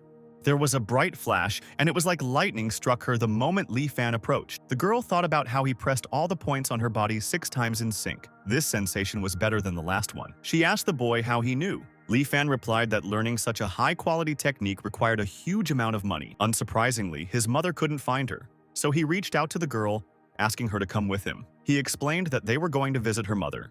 The girl, of course, did not listen to him and began to run away, turning over in a jump. She asked the boy if the honored guest wanted Zhu Yan to accompany him. Then, he would have to beat her in the game. The main character was surprised by this proposal and asked what it all meant. Meanwhile, an order of 6 bottles of 38-year-old whiskey arrived, worth 83,000 won. The man asked what payment method he preferred and began transferring. He was very surprised when the main character said that he preferred to pay in cash. At this time, Li Fan was thinking that in order to take this girl, he needed to win the game against her. Meanwhile, she asked the man not to forget about her percentage, extending her hand. The boy thought of the tycoon's experience exchange card. The cash will turn back into paper money in 30 minutes, and you need to win before that happens. The girl asked the boy to guess what came up and the loser would get a shot. The protagonist replied that he thought he'd rolled a lot. Then the girl said that he'd rolled a little and lost. Everyone around wished him luck and the boy continued to drink glass after glass. The girl laughed and thought that the rich kids hate to lose, and this guy is apparently one of the golden youth and is spending his daddy's money. Could he really have decided to compete with her in a game of dice, and was he trying hard? Li Fan continued to knock back glass after glass. Thanks to his incredible skill that the system gave him, the boy didn't get drunk at all. He smiled and said that he couldn't believe that he had lost more than 10 times in a row. She asked the man if the swill was watered down. He replied that even after 6 bottles of watered-down swill, he'd be in a daze. The girl asked the man to bring her something that was 70 degrees. Li Fan smiled and exclaimed that he'd lost again. The man was very surprised that he wasn't even drunk yet, and that he was simply the god of alcohol. The girl asked if he was even human, and if he drank so much, he should at least get drunk. She asked him to bring the strongest liquor they had. Madame Li remarked that the guy had an impressive tolerance for alcohol, and the policeman completely agreed with her. Even with his training, he couldn't have lasted that long. He'd never even seen alcohol like that, and the world had probably gone mad. 10 bottles of select Polish vodka for a total of 23,000. Li Fan was surprised when he was brought a 96-proof drink. This drink has the highest alcohol concentration, even higher than the rubbing alcohol used in hospitals. The boy thought that the ability had turned out to be very useful, and he was wide awake after drinking so much. But the time of the Tycoon card's ability will expire soon. If only he could see through the dice glass, but he doesn't have that skill yet, so what can he come up with now? To see through the glass, he needs to enhance his vision to a superpower, and he needs to find a way to achieve this. The protagonist, concentrating, began to use the Tianting acupuncture points. He began to press on the point that was located on the bridge of the nose, and it was called Qingming. Li Fan continued to press on various points on his face, 6 in total. He concentrated, thinking that in just a little while he'd be back to full form. The girl thought he'd scratched himself. After the boy had come to his senses a little, Zhu Yan said that it was necessary to continue their game. She turned the glass over and asked again whether there was too much or too little. The protagonist thought that he could see right through everything and turned on the second level of massage, which could improve his vision. The boy began to peer closely into the glass and use his insight. It turns out the bones react to the magnet on her hand, and it is not surprising that he always loses. Li Fan was pleased because he knew he would definitely win this time, and looked at his opponent with disdain. Suddenly his nose started bleeding and he blushed a little, drawing his eyebrows towards his nose. The girl thought that he had finally turned red and his nose was bleeding. That meant he was drunk. She asked the protagonist to guess quickly. The girl asked if he was scared and asked him to guess. Li Fan's nose continued to bleed, and the girl was already satisfied in the hope that she had won again. She realized he was completely wasted, and all she had to do was get him drunk on such strong alcohol. Did this stinker really want to beat her? Li Fan thought the move with the eyes was a double-edged sword. He might pass out from blood loss. I've already lost too much blood and I need to end this useless show as soon as possible. He grabbed the girl by the hand and said that in order to make everything fair, he was going to open it and believed that there was little there. The girl was very surprised because there really was little there when she raised the glass. Beads of sweat began to trickle down her face. as she simply hadn't expected him to win this time. Li Fan exclaimed that he'd won this round and now it was her turn to drink. The girl was seriously scared, as the drink was incredibly strong, 96 proof. A boy approached Ju Yan and looked at her glass with fear. The girl immediately knocked back the glass right in front of everyone and thought that it was just one shot and she could handle it. Ju Yan said she'd had a drink and decided to continue playing. The boy called her very brave. She, in turn, thought this guy had figured out her cheating. But it didn't really matter, and even without cheating, she'd been winning this game on KTV for years. The girl figured her chances of winning were about 90%. And then the boy said this time it was a big number. Ju Yan tipped back one glass after another, and her face turned red and changed. The next time there were few weeds and the boy guessed correctly again, winning once again. Ju Yan was already almost completely drunk, but the main character kept winning and winning many games in a row. The girl felt unwell and began to feel dizzy, which everyone around her noticed. The boys asked their sister if she was alive when she fell to the floor. The lady exclaimed that it was the first time she'd seen Ju Yan drunk. The second girl said she'd had 10 shots. The man standing nearby said that the amount of alcohol was terrifying, and the main character clenched his fists and said that he had won. The boy took the girl in his arms and said, looking at her and blushing a little, that he was taking her. Meanwhile, the girls were sorting through bags of money and saying they'd never seen so much money and that it would last them a whole year. Another girl said it would last her 5 years, and for some, a lifetime. But the tycoon card's validity had already expired, and Li Fan was sweating a little as the boys' faces suddenly changed, and they couldn't understand what had happened. Why had their money become paper in their hands? When the boy started to run away with Ju Yan in his arms, the boys started to stop him and chase after him. Lady Li appeared in front of him, and she began to use the wind boomerang and waved her fan in front of the boy. Li Fan, a little frightened, wondered where this wind came from and his steps slowed down. Before he had time to think, the girl's leg was already flying towards him, and a powerful blow hit him right in the face. The protagonist thought that if you look into the abyss for a long time, the abyss also looks into you. As the boy lay on the floor, Lady Li stood over him and he seemed to see something incredible. Li Fan's head went blank and he fell to the floor, losing consciousness after such a powerful blow. Lady Li continued to sit on him, not letting go of her fan and looking at the exhausted, knocked out guy. When the boy saw Zhao Ling and Poison Palm in front of him, he was very surprised and wondered why they were here. Lady Li stood in front of him, noticed that he had woken up and asked why he had passed out. Li Fan asked who she was and the girl replied that she was the local madam, which he still didn't understand. The system warned the protagonist and asked him to be careful. Zhao Ling and the Poison Palm's heartbeats have weakened. She thinks that they have lost after all and she cannot detect the woman's heartbeat. The woman continued to hold the fan in front of her and asked the handsome little boy if he had decided to leave the cable TV station without paying his bills. The system informed him that, theoretically, it was the most advanced technological device. Nothing should be hidden from it, and the boy asked it not to say anything bad now. Li Fan thoughtfully asked the girl if she was Xuan Wu. A policeman appeared next to him again and asked where he had come from and how he knew about Xuan Wu. Xuan Wu? It was him, the man behind KTV. Lady Li said that since he'd revealed his identity, she'd have to kill him. The protagonist's expression changed when he realized who Xuan Wu was and was very surprised by it. He was simply shocked and asked how he could commit such a crime as a police officer. The officer replied that he knew nothing about this world and that KTV was under his protection. Isn't he happy about this turn of events? But that's how their society works and people like him are everywhere, so we shouldn't judge him. The system reported that several years ago, the soldier Lin Tiankong disappeared along with a national treasure worth millions. He abandoned his wife and son to their fate, and he's a darling compared to him. The officer asked the boy if he was angry and said that he could scream, but even if he lost his voice, no one would hear him or come to his aid. Lei Fan asked if he really meant to say that no one could hear him no matter what he did. The policeman laughed and exclaimed that it was true. Even if he strained his throat, no one would hear him. The boy asked if he was talking about the police too. The officer replied that as long as he was here, the police wouldn't come, to which Li Fang gave a wry smile. Then the policeman asked him if he was delirious and that he now knew who he really was and would kill him. And then he'll chalk it all up to an accident in his report, that's all. He held the boxing championship belt for 3 years in a row, and he's also a D-rank martial artist, so all he can do is pray. The officer exclaimed that first he would use the dragon coming out of the mountain technique and break his nose. Then, he will fire a double shot through his ears, piercing his eardrums and Dayang point, leaving him unable to orient himself. Then, a black tiger will fly at him, tearing out his heart in order to cripple all his internal organs. And the last shuriken move will send him to the next world and no one will help him anymore.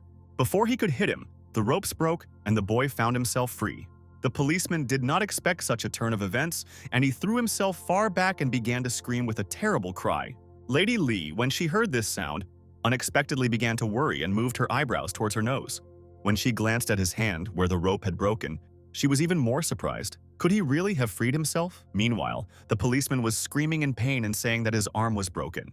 He asked how the boy dared to inflict grievous bodily harm on a police officer. He was definitely dead, and his entire family was doomed. The protagonist came closer to him and said that he thought he'd overdone it a bit. He's a massage therapist and can fix it. He grabbed the policeman by both arms and began to straighten them out. The officer screamed even louder and said he was in a lot of pain. Li Fang asked if the reattached arm really hurt. Then he could break it back as before. The policeman broke out in even more cold sweat and began to say that the boy was doing it on purpose. Li Fang continued to smile slyly and asked if he was still dissatisfied. In that case, he could reset his arm. The officer asked him not to do this and started screaming even louder. Li Fang suggested he break it again to make it easier. The officer screamed again in pain, and the boy realized that after that he passed out, which meant there would be no more points. He thought that it might be better to bring him back to consciousness with acupuncture and rack up some more points. But behind him was Lady Li, who crossed her arms over her chest and asked him to stop. She held a fan in her hand and explained that he had no proof that he was wrong, so the more he injured him, the longer his sentence would be. Li Fan exclaimed that she was right and that she had to beat a sincere confession out of him. The girl explained that she hadn't exactly said that, but their conversation was interrupted by a man appearing on the threshold. Suddenly, a girl appeared on the doorstep and said she was the law in Shenzhou. They knew nothing of this world and KTV was under her protection. Aren't they happy about this turn of events? But that's how their society is structured, and people like her are everywhere. The girl said that this recording would be their evidence. She was wearing iron gloves. Li Fan exclaimed, clenching his fist, that this was very good, and he had already begun to think that someone was definitely controlling her. The girl said that to him, she was Director Zhao. Li Fan told the girl that he understood and accepted. She asked if Lady Li controlled people with neurotoxins. Her fan contains neurotoxins that are not affected by the poisonous palm. But they affected her, and she was able to control it. So she completely changed and began to attack her own. Her mistake was to let her hit the poisonous hand with her glove. The girl continued to talk about how she had built in a function to wake up the carrier in the absence of feedback. Lady Li exclaimed that this was quite good and asked when she had come to. The girl explained that she had come to immediately after the first blow to the poisonous palm and had been brought back to her senses by the electric shock. But she pretended she was still in control and deliberately grazed during the subsequent attack. Otherwise, he, being an E rank, wouldn't have been able to withstand the hail of blows from her gloves. The girl said that they had finally obtained evidence of their crimes, and now she was asking for the girl's release. Li Fang exclaimed that she was simply brilliant. The girl again asked to be called Director Zhao. A man appeared at the door and asked how they dared. It was a policeman who exclaimed that no one had ever cheated him like that and they were all dead. He began to get very angry and, swallowing some pill, exclaimed that they would all die from his highest form. The clothes on his body began to tear into small pieces and fly in all directions. The policeman seemed to mature and become much stronger and healthier, turning into a mutant. The man exclaimed, rising several meters above the main character, that this was his true power and now they could all cry. The main character clenched his fists and said that he had arrived just in time and was going to test his strength to the fullest. He was calling him to serve and thought it was time to test his fifth boxing skill. The policeman exclaimed that he would crush him right now. Li Fan's fist flew towards the policeman's face and reached its peak. The man began to fly far back and fell, hitting his head on the floor. The main character didn't expect that he would hit the policeman in the face with his weapon and the girl's fan right in the head. He had this fan sticking out of his head, and white foam immediately started coming out of the man's mouth. The boy, seriously frightened, asked if he was dead. The girl replied that he was alive and she had simply knocked him out. Xiao approached the policeman and said that in this uniform he could probably compete with a C-rank master, but she knocked him out. I became curious whether they were in cahoots and why she needed all this. The girl continued to interrogate the woman about who she was. Lady Li crossed her arms over her chest and began to smile slyly. Lady Li explained to the boys that it didn't matter who she was, the main thing was that she wasn't with him. She threw some object into the girl's hands and said that this was evidence of illegal actions by this cable TV company. She had only one request to take care of the girls here, and she jumped up. Lady Li looked at the protagonist and asked him to convey her best regards to the Barlail system. The main character was simply shocked, and the system too when she spoke about her. The girl blushed and asked who Lala was, calling her by the same name. Lady Li never let go of her fan, which was her weapon against her opponents. This fan had a branch of cherry blossoms painted on it. The fan flew up in the air and began to fall to the floor, and its edge began to burn with a bright fire. The boys watched the scene unfold, and the fan before them had completely burned out, leaving behind only black smoke. The girl said that she had completely disappeared. She gave the main character her stocking as a gift, which ended up in his hands. Li Fan said that she had run away, but fortunately, she had left behind evidence and he decided to keep it. Behind him, Zhou appeared, punched him, and told him that he was a real pervert and that she was just starting to fall for him. Suddenly, the girl told the boy that she would take this evidence. Li Fan asked them not to do this, but the girl changed the subject and asked what they would do with this policeman. After her words, the protagonist glanced at the officer who was lying unconscious on the floor. He doesn't have enough points yet to buy anything new. All that's left is a bag of golden rods and his big sister. But will they be of any use? He held in his hands a piercing arrow that Elder Zhou had given him. Meanwhile, it was already dark outside and the spacious, beautiful night city of Shenzhou lay before us.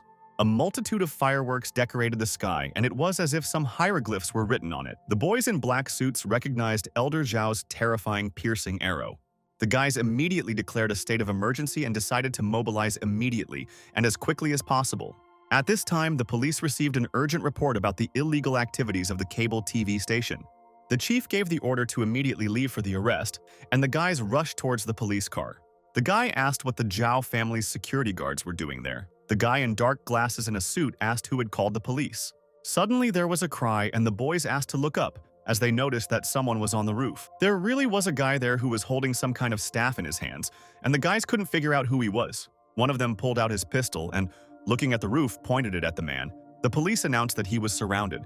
But beads of sweat began to run down the face of this boy who was holding a pistol in his hands. He noticed the man was wearing boots, plus leopard stockings, plus a golden rod, components of the golden rod package. The big sister talisman makes the target act like a big sister in adult matters. The man continued to dance on the pole, rising higher and higher, smiling at those around him. The bright full moon illuminated him. The boys were simply shocked and felt sick from such a terrible sight. Li Fan was very happy because he had received a huge amount of points. Suddenly he heard the old man's voice, who asked him why he was grinning and whether he was listening to him at all. He remarked that the young man had performed admirably in this operation. He was truly worthy of being his chosen grandson-in-law. He not only destroyed the KTV, but also incapacitated Zhuan Wu. This will definitely undermine the strength of both the Xiao family and the Tianhong group. Although Poison Hand is still in a coma, his granddaughter is working on his recovery in a special medical capsule. His condition is currently stable. He also ordered an investigation into Madame Li, which has already begun. But first he asked to answer him honestly one question, and Zhao, angry, furrowed his brows. He asked why the main character had brought all the girls from the KTV club to his house. The old man froze, awaiting an answer. Li Fan smiled and replied that they had to help those in difficult situations. They would need to find a place for them. Zhao explained that he was afraid of so many young girls around him. His body simply couldn't handle it. The girls asked Elder Zhao if he could help stop the bleeding. The maid turned to the elder and Mr. Lin Fan and thanked them for saving her daughter. Hugging her head, the girl smiled and said she had no way to repay them for such kindness. She could only offer payment in kind. The main character did not expect such an answer from the girl and immediately blushed and asked himself a question. The old man's fist hit him square in the neck, and he asked what he was planning to do with his two granddaughters and great-granddaughter. Li Fang replied that he hadn't thought of anything like that. Zhou said that, in any case, due to the Xiao family's machinations, their Zhao family was in financial trouble and they were even laying off staff. Where would they place these girls? Li Fang asked to let go of his neck and began coughing when the old man removed his knee. Zhou stroked the girls' heads and said he didn't want them to leave and maybe they could discuss it in his room. The system gave the task of ridding all the girls of drug addiction within a few hours and helping them find a new field of activity by tomorrow.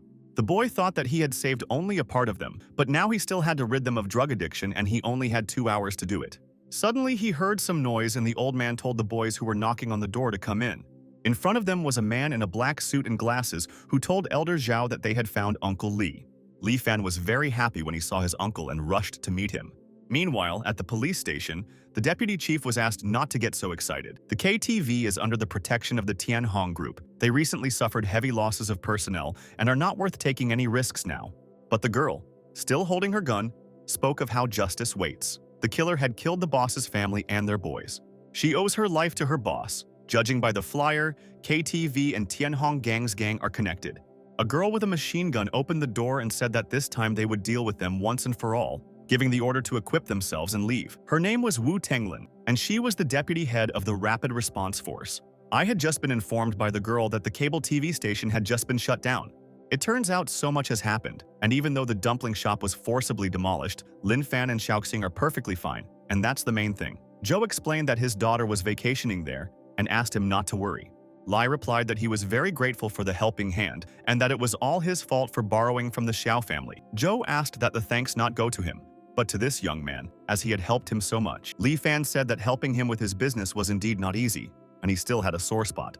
It turns out he had to sacrifice this place to help pay off his debts. How would he explain all this to his father? Li Fang asked Uncle Li why he was wearing a mask.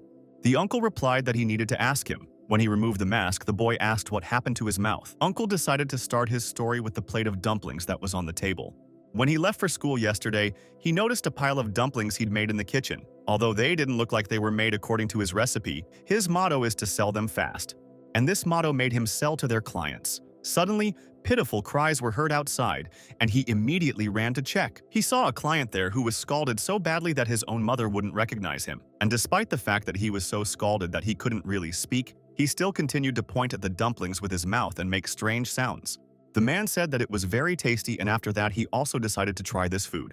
To his surprise, he discovered that these were the most delicious dumplings he had ever eaten in his life, but also the most scorching dumplings. The strange thing was that they tried many methods, but they were unable to cool them down. They tried everything, but it was all in vain. The dumplings remained very hot. In the end, they couldn't resist the temptation of this wonderful taste. Suffering from burns, they devoured all 10 plates. As a result, due to severe burns to their mouths, they were sent to the hospital and did not even have time to take their phones. Yu remarked that even though they suffered burns that required hospitalization, they still didn't stop. It turns out that such delicacies even exist in the world, and the uncle asked the protagonist how he managed to make such dumplings. The boy replied that his father had once taught him a secret recipe that had been passed down from generation to generation, so he had tried to make them. Uncle Li was surprised and didn't recall anything like that. These dumplings could be dangerous, so he asked if the boy had given them to anyone else. Li Fan remembered how he told the boss that there were 2 plates of dumplings in the car and asked them to help themselves. When the boy remembered the driver, he rushed to the door. Joe asked the young man where he was going. When they got to the car, the man was sitting next to them with an empty plate, and they realized they were late. Uncle Li was surprised that there was only 1 plate in front of them, and there should have been 2. The guy in the hat, who was sitting near the car, said that he gave them to a girl on the floor above. Then he just arrived, parked, and on the second floor a girl smelled a pleasant aroma and asked him to share it with her, so he shared it. She asked him if he had anything tasty. The boys exchanged glances when they heard about the girl from the second floor. The other plate ended up with his daughter, and the boys immediately rushed to the second floor as quickly as possible. They ran very quickly and were already on the second floor near Xiaoxing's room. Li Fan ran to the door and asked the girl not to eat the dumplings under any circumstances. When no one answered him, he began to open the door as quickly as possible, and they were simply shocked by what they saw. A man with a pole stood on the street and asked them not to approach him because he had been slandered. A man with a gun asked Captain Chen to stop because people had left evidence for them there. The girl asked what kind of eye-catching outfit this was. The guy answered Captain Wu, asking how she ended up there. The man with the pole asked me to leave him immediately, explaining that he'd been injected with medication, which is why he was dancing on the roof in that outfit. And why haven't they caught these scoundrels yet? The captain asked her guys to step aside and said that she would deal with it herself. He, as captain of the law enforcement squad, turns out to be involved in protecting crime. The girl said that she and her punitive task force were eliminating this evil today for the sake of the people. The policeman laughed and was frightened when he saw the revolver in front of him. He said she only had 6 bullets, and there were 12 of them. So her punitive task force had clearly lost its mind. The guy pulled out a pistol and asked Captain Wu to retreat. At this time, the policeman with the pole in his hands had already jumped as high as possible and began to approach to strike.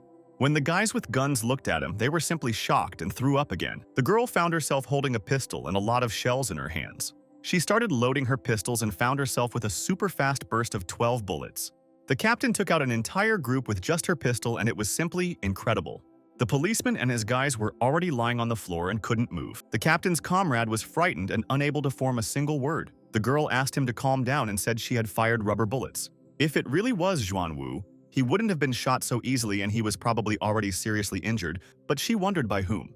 The employee replied that he heard the waiter say that it was a guy from the Zhao family who did it, and also took all the girls to his place. The captain wondered if the Xiao family had actually handed over the nightly KTV entertainment to the Tianhong group, and had the Zhao family guy really decided to take over the business and take all the girls to open his own KTV? The captain turned around, walked towards the exit and said, without letting go of her pistol, that she would find this guy. Meanwhile, the main character was scratching the back of his head and wondering where he got so many more points from. Joe asked the girl if she'd finished all the dumplings, to which she replied that she had and that they were very tasty. The boys asked if she'd been burned, and she said not a bit. She asked her grandfather and father why they were so nervous and agitated. Li Fang was surprised that Xiao Ying had eaten the dumplings and felt nothing. The system revealed that these dumplings, cooked on a real fire, come in 3 flavors and are one of hundreds of delicacies offered in the universe at the tip of the tongue. The protagonist asked the system what kind of dumplings they were. They were so scalding hot that they were impossible to eat, so how could Xiao Ying have eaten them without feeling any pain? The system asked him to think for himself. The contract stipulated that it could not divulge the secret. The uncle asked the boy why he was chatting to himself. Could he show me how he makes dumplings? If the scorching issue could be resolved, there would be no shortage of customers. Li Fang replied that it wasn't that simple and that his father had said he couldn't reveal the secret recipe to anyone. The boy noticed that Uncle Li seemed very upset and thought that there were only 2 hours left until the end of the mission. If there really was no end to the customers, then Zhu Yan could work in a dumpling shop. Suddenly his gaze changed and he immediately turned to his Uncle Li. He explained that he would definitely reveal the secret of dumplings and turn it into a dumpling chain covering the entire country like McDonald's. Meanwhile, the man asked the boy what he was talking about and how the Zhao family could shut down their cable TV. The guy replied that it was true, and even their patron, Xuan Wu, couldn't help. He himself had been arrested by the cops and had tried to stop them from taking the girls, but in the end they simply beat him up, and the chairman needed to do something about it. Xiao Hong, the current chairman of the Xiao family concern, clenched his fists and exclaimed that they didn't know who they were dealing with and that he would go and kill them all right now. A girl appeared before him, telling her father not to get worked up. They were surprised to see a third heir standing before them. Xiao Kong, the third heir of the Xiao family, is a 9th grade student at Shenzhou University affiliated middle school. He noticed that the boy lying on the ground was wounded and extended his hand to help him up. The boy immediately thanked the third heir. Xiao Kong, when he took the man's hands, said that blood was gushing out of his hand. He pressed his palm against his and thanked him for making a great contribution to the Xiao family's business. The boy, blushing a little, told the third heir that his hand could stain his face. Suddenly, Xiao Kong's expression changed and he replied, licking his lips, that it was okay. That's how it had to be. After that, he began to break his wrists and the man screamed loudly in pain. Then Xiao Kong flew into the air as high as she could and hit him in the face with her knee. She started kicking him and he turned in different directions like a puppet being pulled by strings. The boy jumped up again as high as he could and kicked him with all his might. The father was very worried about his son, and Xiao Kong said that all 10 of his fingers were broken, his jaw was in pieces, and it would probably be difficult for him to blab now. He started taking out his phone and dialing certain numbers to call the police. The guy reported that there was a pervert here, and this scoundrel, fleeing from justice, decided to take refuge in the Xiao family's house. He also beat her so badly that her face was covered in blood, and he begged her to come quickly and grab him. The man was simply shocked and asked why he had called the police himself. It's time to say goodbye to this criminal cable TV business once and for all, and place the blame on the Tianhong gang. From his generation onward, the Xiao family will only engage in honest and legitimate business. Using the secret high-tech technologies stolen from the Zhao family, he will seize the upper hand and hold a press conference. The Zhao family will be left to kneel, defeated. Meanwhile, Lin Fan was searching for a way to cool the dumplings made by the system. After making his 33rd bowl, he finally discovered a new ability. When he looked at the system monitor, he exclaimed that this would be very useful, and the ability of a techno-genius was revealed to him. It was Silicon Valley, Jack Ma, Steve Jobs. They all got rich thanks to technology, and now that he has this ability, he needs to act. Very soon he will be able to become the president of the company, and the shares will be traded on the market. What if he can't cope with too much success and then, like Jack Ma, he becomes indifferent to worldly affairs?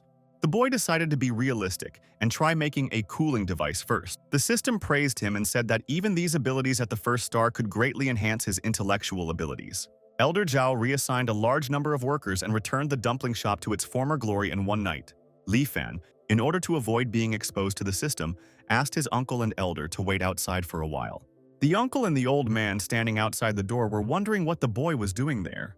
Li could barely contain the girl who exclaimed that she smelled the aroma of the most delicious dumplings in the world. Uncle asked him not to distract his brother. And finally, the protagonist exclaimed that everything was ready. There's a huge wind generator outside, and they hide all the electrical wiring inside for aesthetics. The electric cord is directly connected to the kitchen fan, the rotation speed of which can reach 3,000 revolutions per minute. This is his own invention, a wind-powered electric fan. As long as there's wind, it'll spin. After trying numerous times, Li Fan exclaimed that it wasn't technical ability. The system explained that he'd have a lot of ideas at first and what kind of bike he wanted to buy. Li Fan, already very upset, said that this skill was complete crap and he could no longer spend points on skills, so what else could he do? The boy remembered Xiaoying saying they were too nervous. He wondered why the girl didn't burn herself when she ate dumplings. This gave him certain thoughts, and it was like a flash of light shone in his head. Suddenly, the protagonist opened the door and called for Elder Zhao and Uncle Li. He also asked the old man to call all the girls here. Then they all came, he greeted them in the shop and they also reciprocated. Julian asked him who he thought he was, that they'd been tricked into working as prostitutes and needed his rescue. She was just selling booze there, and now she's woken up and she no longer has a job. And is he really going to provide for them now that he's out of work? The main character smiled and told the girls that he would indeed provide for them. Julian didn't expect such an answer, and blushing, looked at him intently before looking away. She remarked that she already knew he was only pretending to be rich, but was actually a complete loser. He had no intention of supporting them. Li Fang handed over a plate of dumplings and said that perhaps the answer was right there. Zhu Yan retorted that she wouldn't eat it, that she was used to eating expensive delicacies and had no intention of stooping to the level of some low-life dumplings. The other girls said, swallowing their saliva, that they had been suffering from hunger all evening and would gladly try it. They could no longer restrain themselves as they were too hungry, and the boy handed them a plate of dumplings. When they started to taste the dumplings, their gaze changed dramatically and they pulled back. The girls blushed and started clutching their stomachs, as if something incredible had happened to them. Zhu Yan, looking at them, couldn't understand what had happened. She approached the sisters and asked what had happened to them. The girls began to say that they really liked the dumplings and wanted more.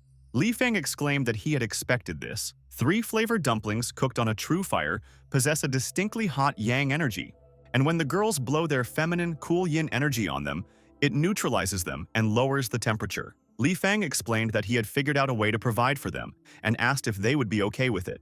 There were enthusiastic cries from the room, and the captain and his colleagues could not understand what was going on inside. The guy said Elder Zhao had taken all the girls from the KTV and brought them to his dumpling shop. Strange sounds were coming from inside, and they were definitely engaged in illegal activities. He told Captain Wu that she was on top of her game as always, and the girl replied that the Zhao family, which had always been involved in legitimate business, could also do such things. Unexpectedly, the captain was informed about the guy from the cable TV station, and the girl decided to take a look. She was surprised to see a photo of the student in front of her. She was informed that he also lived in this dumpling shop. The captain remarked that modern students are so vile, even when they're so young, and they get involved in all sorts of things. The guy said that he remembers that in those years he didn't even dare take a girl to the nearest hotel.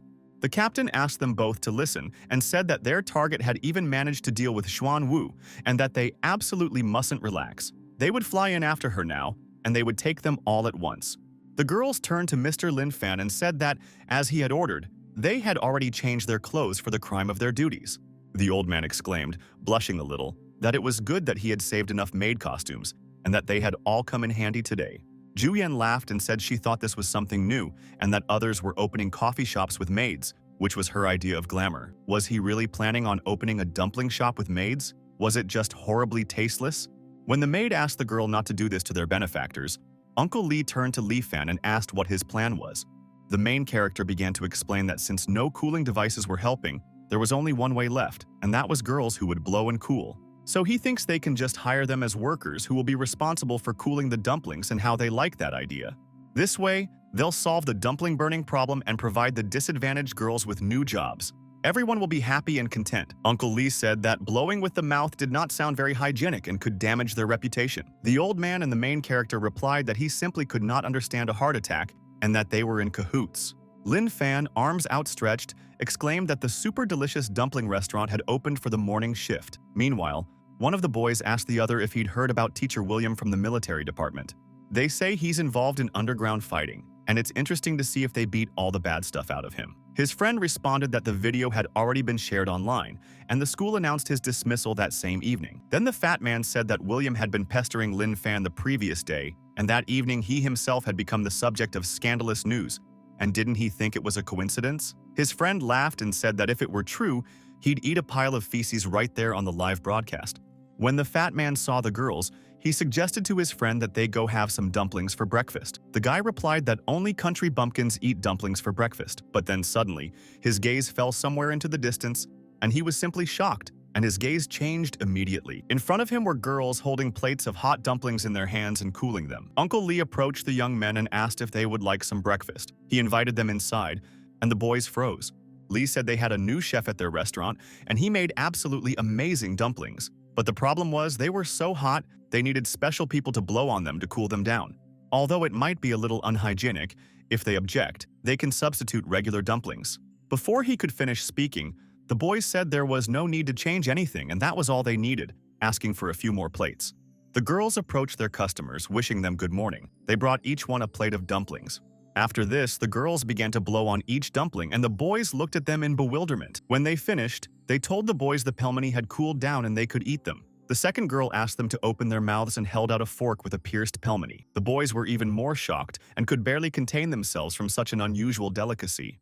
Meat filling with corn and mushrooms in such perfect proportions, like the Sagrada Familia by the great architect Antoni Gaudí. Perfect, and absolutely perfect. The fat man thought about how the rich, thick broth, when it hit his mouth with the dumplings, also erupted in this splash, like a symphony by the great Italian Baroque composer, Spring. The boys exclaimed that it was impossible to tear yourself away from this unreal taste, no matter how hard you tried. They began to stretch out their hands forward and asked for more hot dumplings. Uncle Lee did not expect such a turn of events and the orders that began to come in. 10 minutes later, a huge crowd of people rushed into the cafe, who kept ordering dumplings and long lines formed. The girls continued bringing plates to their customers and cooling them, one after another. Uncle was very happy and exclaimed, looking at the hall full of people, that this was simply incredible and really very good. He opened the curtain and told the protagonist that they were sold out. 30 plates of dumplings in just 10 minutes. He usually sells that much in a whole morning. Li Fang, too, clenched his fists in delight and said that he had said everything would work out. Old Man Zhao also exclaimed that this was simply wonderful. The girl couldn't understand how this was possible, and it turns out that a dumpling shop with maids can also be successful. Li asked the boy to make more dumplings. Li Fang replied that no problem, and he'd just ask everyone to turn away since it was their family recipe, after all. After that, they posted a price list with the prices for a plate of dumplings. The guys priced the dumplings at 100 yuan per bowl, giving students an 80% discount. Li asked Li Fang if they had any more dumplings, as they were already sold out. 100 points are required to participate in the lottery. The probability is approximately that out of 50 plates of dumplings, one winning item that is not dumplings will be found. The system informed Li Fan that he needed to find new jobs for disadvantaged girls. Meanwhile, the captain and her comrades were simply shocked when they smelled the scent.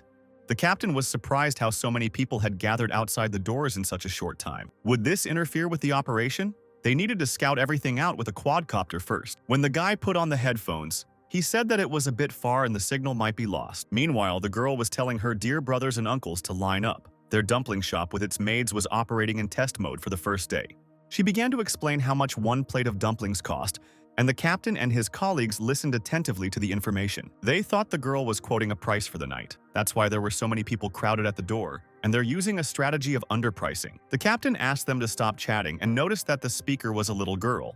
They even dare to force little girls and even give such a discount to students, plus for several nights. These people will not stop at any evil, and the punishment of heaven caused by the wrath of people and gods awaits them. The captain was in charge and gave the order to her men to get out all the heavy equipment and immediately demolish the building. The girl ran faster and faster, breaking through the crowd of people and asking the prostitute clients to disperse. Meanwhile, the main character was smiling as he handed over a plate of dumplings to a dear client. Before he could finish speaking, a girl with a machine gun appeared in front of him, calling him the main suspect and asking him not to let him escape. The captain exclaimed that Lin Fan was under arrest and had the right to remain silent. Anything he said could and would be used against him in court. The guys who were tasting the most delicious hot dumplings were simply shocked when they saw this picture. A girl with a machine gun stood in the middle of the cafe and looked sternly at a guy who was simply selling dumplings. The other guys who had guns pointed at them also raised their hands up, not expecting their meal to be ruined. One of the employees, covered in beads of sweat, told Captain Wu that it seemed they had made a slight mistake. The boy asked the captain if they had come to check that sanitary standards were being observed in their dumpling shop. The captain, eager to save face, explained to the protagonist that this was a requirement of the regulations.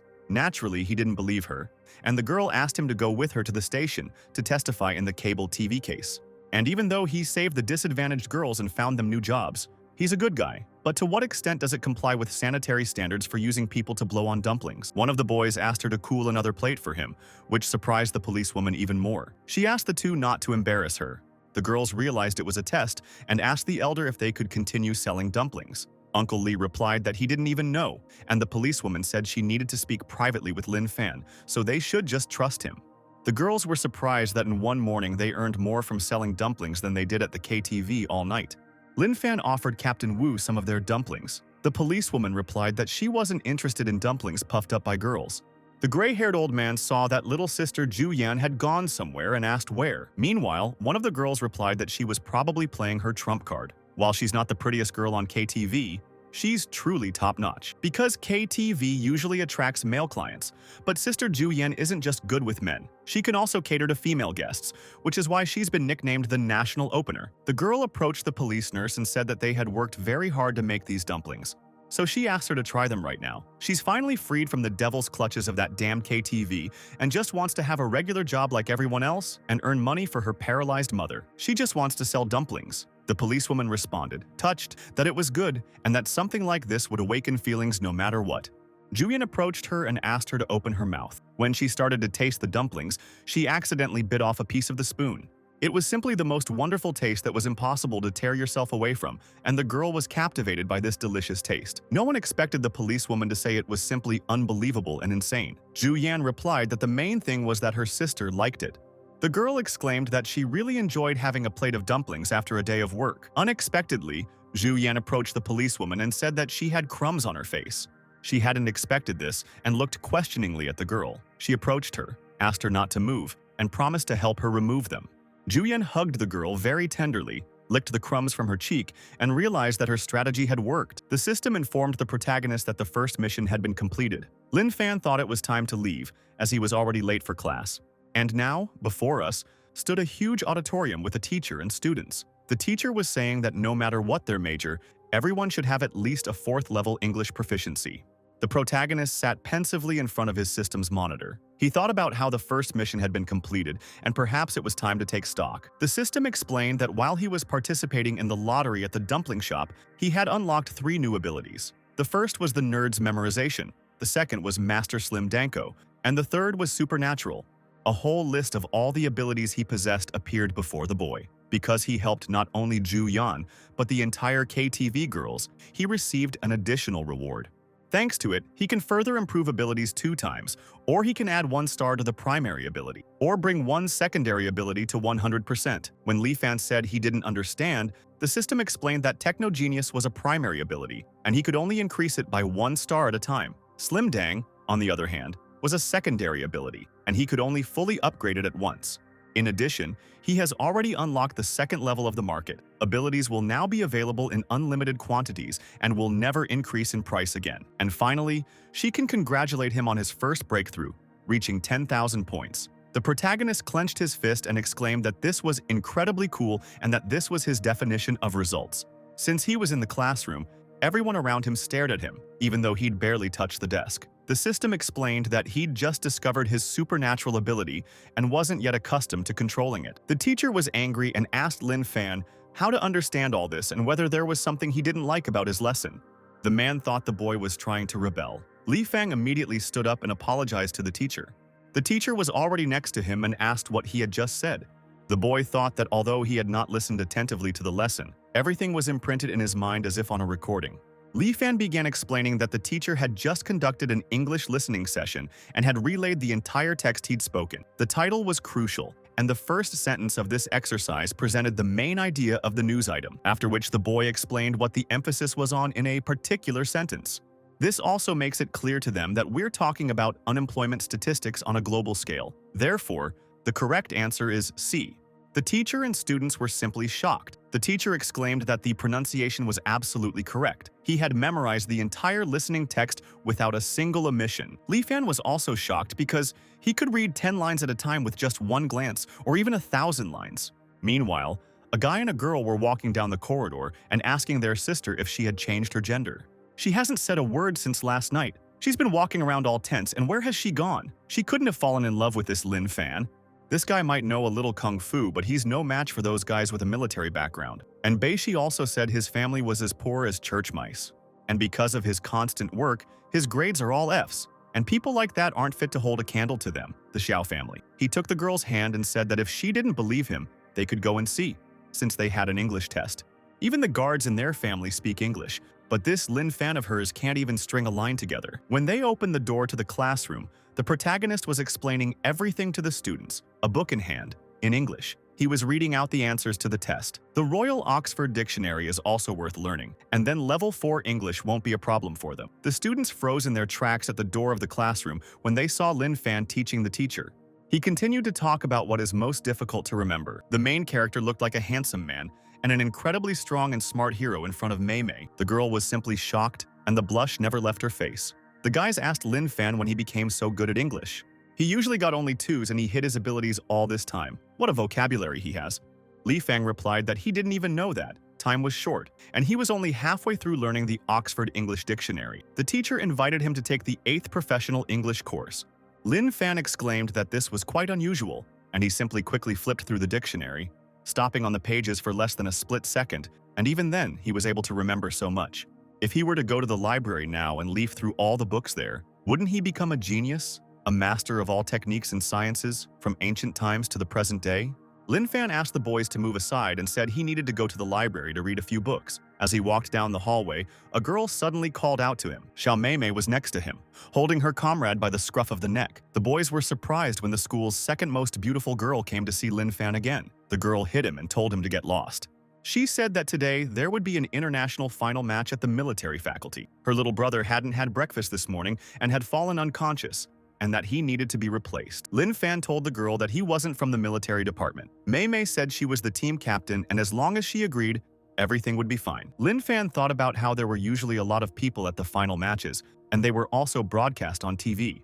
Hasn't he acquired the ability to be a slam dunk master here? And this is a great opportunity to earn a ton of points. And now, before us, the gymnasium of Shenzhou University was spread out, and the main character was already there, surprised by something. He couldn't imagine that he would be playing volleyball here and there were already 2 girls next to him. Bai Siki, Lin Fan's ex-girlfriend, asked why Mei Mei had invited him to the competition. She knew she didn't want to see him. Lin Fan said he hadn't come of his own free will. Mei Mei explained that her brother had fainted, so she'd brought him as a replacement. She was the captain here, and he should speak up if anyone had any objections. Baisiki replied that of course not. It was just that her brother had been fine just yesterday. A girl appeared before them and called them worthless. It was Brittany, the national team's leading striker. She exclaimed that even men couldn't compare to them, and it was a fluke that they had made it to the finals. Very soon they'll be hoisting them up so high their teeth will be all over the floor. Mei Mei replied that she would definitely win the championship trophy this year. The girl laughed in response and said that volleyball is a physical sport, where height and build are everything, and with willpower alone, they could only lose quickly. Lin Fan was watching the match on TV and thought that in volleyball you have to stand in a special way. When the boys saw the main character, they were surprised and they couldn't remember if the boy even knew how to play volleyball. Mei Mei thought that she was not some idiot from someone else's harem. She preferred guys who were superior to her in everything. The girl asked the main character to show her, besides wushu and studies, what else he was superior to her in. The guys, watching from the sidelines, noticed that there were a lot of celebrities there today. Xiao Mei Mei was the team's ace in the hole. The American team has become champion for 3 years in a row, and today there will be a fierce battle between the teams. The American team has an ace up its sleeve that has never been pulled out before. The American team scored the first goal right away with the serve, and that was awesome. The guys sitting in the stands grabbed their heads with their hands, worrying about a particular team. The strongest receiver in the Chinese team, Bai Siki, to everyone's surprise, was unable to receive the ball, and this is very scary. It's no wonder they say American Jones has the most difficult serves to return. Her giant whale serve, incomparable in power, has been dubbed the nightmare by her opponents. The protagonist started running up to Baisiki, asking if the girl was okay. When Xiao Mei Mei saw him running towards that girl, she called him an idiot and asked him not to leave his place. The girl exclaimed that the second serve had already been made. Taking advantage of the confusion in the Chinese team's ranks, the Americans began their attack. A guy watching from the sidelines exclaimed that they weren't defending at all. The second guy said that the game had only just begun, and they were already down 2 points. And then the next ball flew towards the boy, but Lin Fan was already in the lead. Xiao Mei Mei was shocked by his speed. In both boxing and basketball, speed is important, and the different sports often overlap. So Lin Fan decided to take on this ball. And then the boy caught the ball right in his hands, which surprised everyone looking in his direction. The ball was in the hands of the main character, and this was a big mistake on his part. Lin Fan of the Chinese team broke the rules and caught the ball, which brought joy to the crowd. One of the guys called the Chinese team idiots because they think it's a basketball. Another said that this was what needed to be proven and that he was a real amateur in volleyball. Xiao Mei didn't fall for this laughter and thought that he was actually very cool. One of the girls from another team asked the others if they had seen it. This boy was able to receive her serve for the first time. Xiao Mei approached Lin Fan and said he seemed completely relaxed. She explained that in volleyball, catching the ball was illegal and that it was against the rules. Lin Fan thought that although the supernatural power allowed him to easily receive the ball, his body itself grabbed it automatically. A player on the opposing team said she'd never seen anyone return her serve so easily, so she decided to go all out on her next serve. Xiao Mei decided to switch positions and told the protagonist that he was going to the back row to receive the ball. Bai Siki was the setter, and she was the forward. Lin Fan thought that if he had good control, he could return the ball and have a chance. Lin Fan was able to receive the giant whale serve. The girl from the parallel team was simply shocked when he so easily received her serve, which she served with all her strength. They reported that there was a chance and the Chinese team launched a counterattack very cleverly and boldly. Leading striker Xiao Mei flies as high as she can and is about to use her signature move. When the girl rose as high as possible, she told the Americans to try her karate kick. It was something incredible, and she turned over several times in the air, directing all her energy against her opponents. The main character watched the girl with pleasure, and beads of sweat began to run down his cheeks from excitement. She put all her power into the shot, but her opponent easily blocked the ball, and it landed in the Chinese team's area. Brittany, in turn, began to mock Mei's failure, who understood that the difference in physical fitness was too huge. At the same time, the captain of the American team began to provoke her opponents in every possible way. Xiao knew perfectly well that she enjoyed it, but she didn't know how to resist such strong opponents. The main character also realized what was happening and began to think about how they could beat the Americans. After a few seconds, Lin came to the conclusion that he needed to jump as high as possible and hit the ball with all his might. Meanwhile, Brittany delivered another crushing blow, and a distracted fan blocked the ball, but it flew out of bounds. Thus, the American team earned 1 point again, but they did not stop there.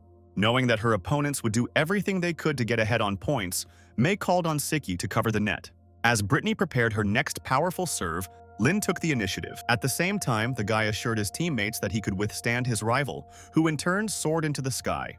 In response, Fan flew up, thereby ending up taller than Brittany, which greatly surprised her. At the same time, the young master miscalculated his jump and literally flew over the net. Spectators were also shocked by the incredible skills of the Shenzhou University student. A moment later, Lin collapsed on top of the American volleyball team captain. The referee didn't keep him waiting long and immediately showed Fan a yellow card for breaking the rules. Naturally, Brittany became furious and attacked the young cultivator with her fists. Her teammates tried to calm her down and asked her to take a timeout. Lin's classmates, who were watching the match, did not miss the opportunity to laugh at what was happening. One of the photographers said that this boy's jump was simply unimaginable. Since the net is about 2.5 meters above the ground, the student jumped over it with ease. Suddenly, a spectator sitting nearby said that this guy had a great future in volleyball.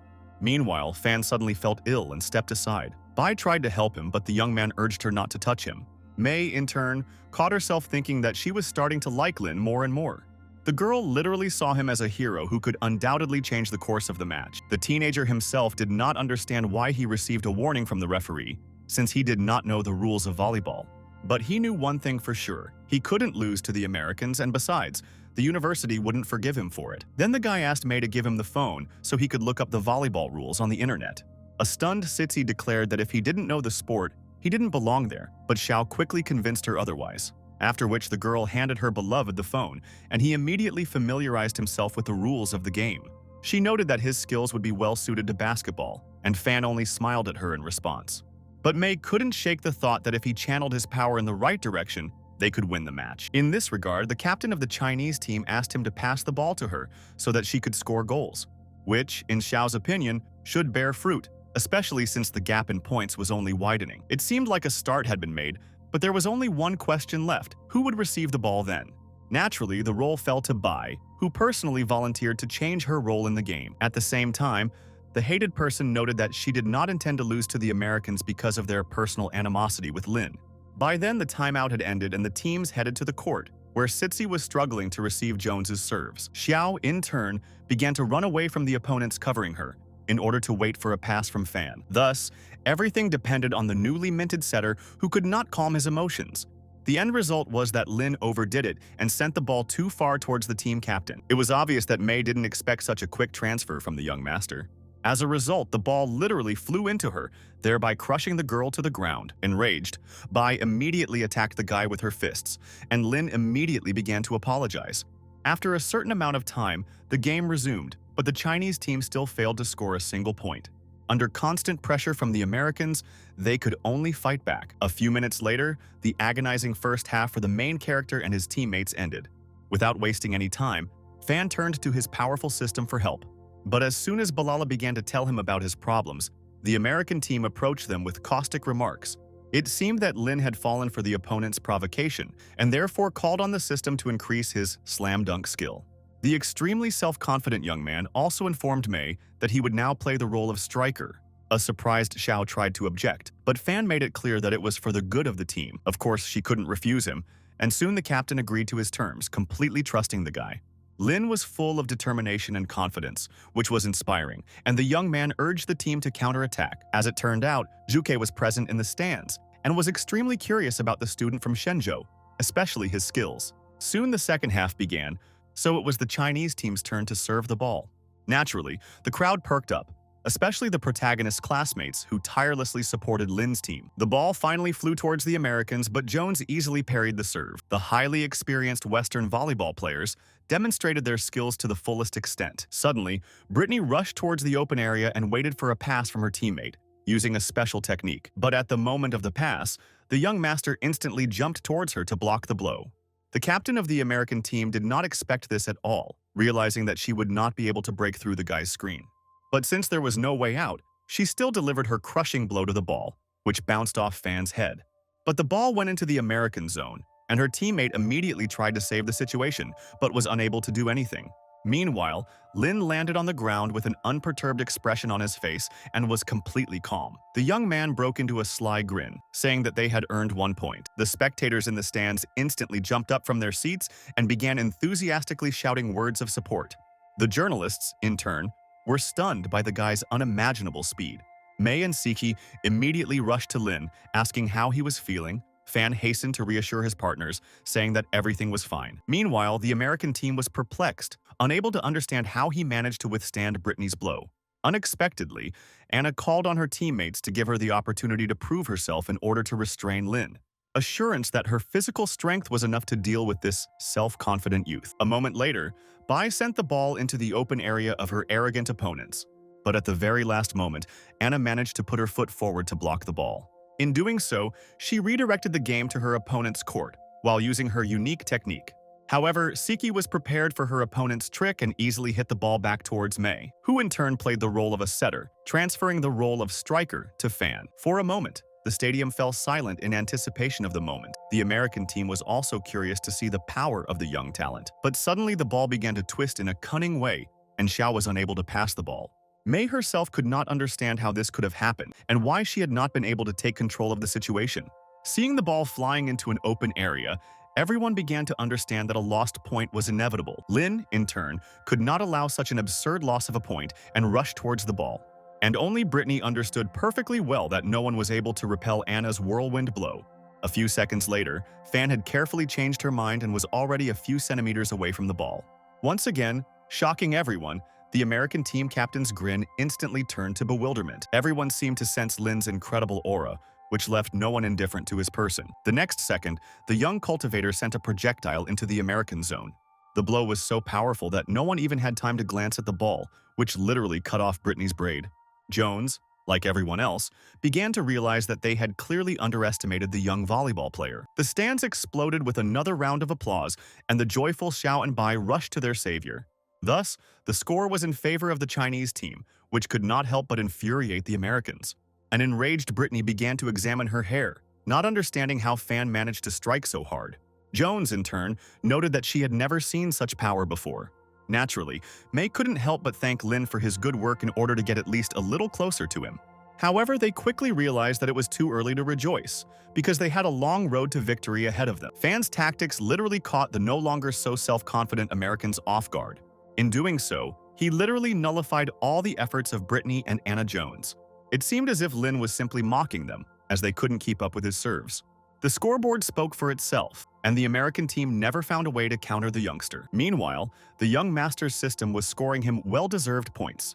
Everyone began to believe that the final match was predetermined, and now Fan and his teammates could not be stopped. At this time, the American elite was perplexed, unable to understand where this student came from. One of them immediately ordered that he be provided with a dossier on such a talented volleyball player. At the same time, the guy's name seemed extremely familiar to them, which contributed to their interest in him. Juke, in turn, continued to watch the incredible match with pleasure. Besides, everyone had heard about the mysterious player of the American team and was eagerly awaiting his appearance. After a certain amount of time, the third half finally began, and the main character and his girls followed onto the court. One of the correspondents could not believe what was happening, as he was a staunch supporter of the Americans. Lin's classmates overheard journalists arranging a post-match interview with the young talent. As a result, the students immediately rushed towards them and began to claim that they were Fan's best friends. Meanwhile, Brittany tried in vain to figure out how to resist such a strong guy. At this moment, the notorious Charles unexpectedly approached Anna with a convincing request, who urged her to rest because they finally had a strong enough opponent, adding that it wouldn't hurt him to take part in this competition as well. The announcer immediately commented on the appearance of the American secret player. Charles looked closely at Lin, trying to figure out what tactics he should use to achieve victory. Bai and Xiao also didn't expect the player to be replaced, which made them nervous as no one knew his skill level. After walking past Fan, an extremely confident Charles declared that he would never score another goal. He also added that if Lin can still earn a point, then the guy has won. The puzzled young master asked him what it all meant, but he ignored him. Jones soon began serving the ball, using her favorite technique. Siki managed to react and redirected it towards Mei, who in turn passed it to Fan. Without further ado, the young man sent the projectile into the opponent's unprotected area. Unperturbed, Charles continued to stand there, completely calm, as if he had everything under control. Just when it seemed like the ball would touch the court in a second, it suddenly shot up into the air, after which he went straight into the hands of a new player on the American team, who instantly passed the ball to Brittany. It all happened too fast. Before anyone could understand anything, the ball bounced out of the Chinese team's zone. Thus, the Americans earned a point. Lin just looked at the projectile with a confused look. At the same time, he couldn't understand how Charles was able to change the trajectory of the ball's flight. The guy immediately declared that this was his innate ability, since he possessed a rare gift, adding that all the blows are absorbed by him with super strength, and he is the best receiver. Naturally, Fan did not expect to meet such a powerful opponent. Soon the young man again directed the projectile into the open area, but the ball flew into Charles' hands like a magnet. An extremely arrogant Brittany began to sneer again, saying that they were now doomed to lose. A moment later, the team captain attempted to deliver her crushing blow. Of course, Lin rushed to stop her, but at the last moment he suddenly stopped. Xiao hit the ball, but it went out of bounds, giving the American team a point, and the stands immediately fell silent. Fan himself could not understand what was blocking his movements and why he could not move. It suddenly dawned on him that he had already encountered similar magic in one cultivator. Turning around to the stands, the guy saw a smug Zhuke, who had helped him slow down. The stunned young man could not understand how Tian had entered the stadium, especially since 10 days had not yet passed. At the same time, Lin's reflexive vision fell on the smiling Brittany and Jones, who were clearly enjoying what was happening. Finally realizing that Zhu was working with them for some unknown reason, the young master began to think about how to resist them. At this point, Siki ran up to Mei because the blow was too strong and her calf muscle began to become bruised. Suddenly, Fan grabbed her leg and gently pulled her towards him, assuring her that he knew how to help her. After first removing the sneaker from her foot, the guy told her that she should be patient for a little while. Naturally, Xiao trusted him completely, and soon Lin began to massage her acupuncture points. The effect was not long in coming, and soon Mei felt relief. At that moment, memories of how her father had treated her cruelly while protecting Chao suddenly came flooding back to her. Her mother was always on her side, but the powerful head of the family openly disliked his daughter. He did not hesitate to tell his wife in front of her that it would be better if she gave birth to a boy. At the same time, almost all the difficult work fell on the shoulders of the female half of the family. This was something that the spoiled Chao always took advantage of, and he had the audacity to remind his sister about it. Since he was the direct heir to his father's business, his mother could do nothing to help her daughter, and only felt sorry for her. After all, she couldn't leave her family with her without money, and besides, there was simply nowhere to go. It was at that moment that Xiao realized the true role of a woman, where the man was the real tyrant. After all, he was used to being served, and unfortunately, this also applied to his family. Then Mei decided that her only chance was to become more successful than her brothers. Thus, the girl could only rely on herself, without the slightest understanding from those close to her. Her bitterness literally turned her into a warrior who did not expect help from anyone. Being much stronger than men became her goal, and so Xiao began to diligently practice martial arts. A moment later, Mei came to her senses and suddenly burst into tears from the terrible memories. But she couldn't understand why she remembered this whole nightmare right now. Meanwhile, Lin finished massaging her calf muscle and said that it should feel better, adding that there is no reason to worry because only together can they win. She looked at her savior with tear-stained eyes and understood that he was the only one who treated her with respect. The girl immediately tried to distract the protagonist so that he would not ask questions about her condition. After which they again began to continue the battle for the championship title, and only the embittered Siki felt jealous because she also wanted to try Lin's massage. However, the young master quickly made it clear to her that she should not count on such a procedure. This put her in an awkward situation, which Bai was extremely unhappy about. Play soon resumed, and Sitsi was once again faced with Jones's striking power. The girl received the serve with great difficulty and passed the ball to the team captain. Naturally, everyone understood perfectly well that Bai was at her limit, and she wouldn't last long. The announcer, in turn, added fuel to the fire, saying that the Chinese team's chances of winning were extremely slim. The self-confident Charles did not take his opponent's efforts seriously, and once again used his unique technique. A worried Xiao suddenly asked Fan what they should do, and Lin urged her to just give him the ball and trust him, because he also intended to use his skills, which he was able to surprise his opponents with. A moment later, the teenager sent the ball into the opponent's empty area with a powerful shot, but Charles parried the attack. The stands came alive again, trying to support the Chinese team in every possible way. Meanwhile, Mei, with a sharp movement, redirected the spinning projectile to Fan, who in turn rushed towards the net to deliver a crushing blow.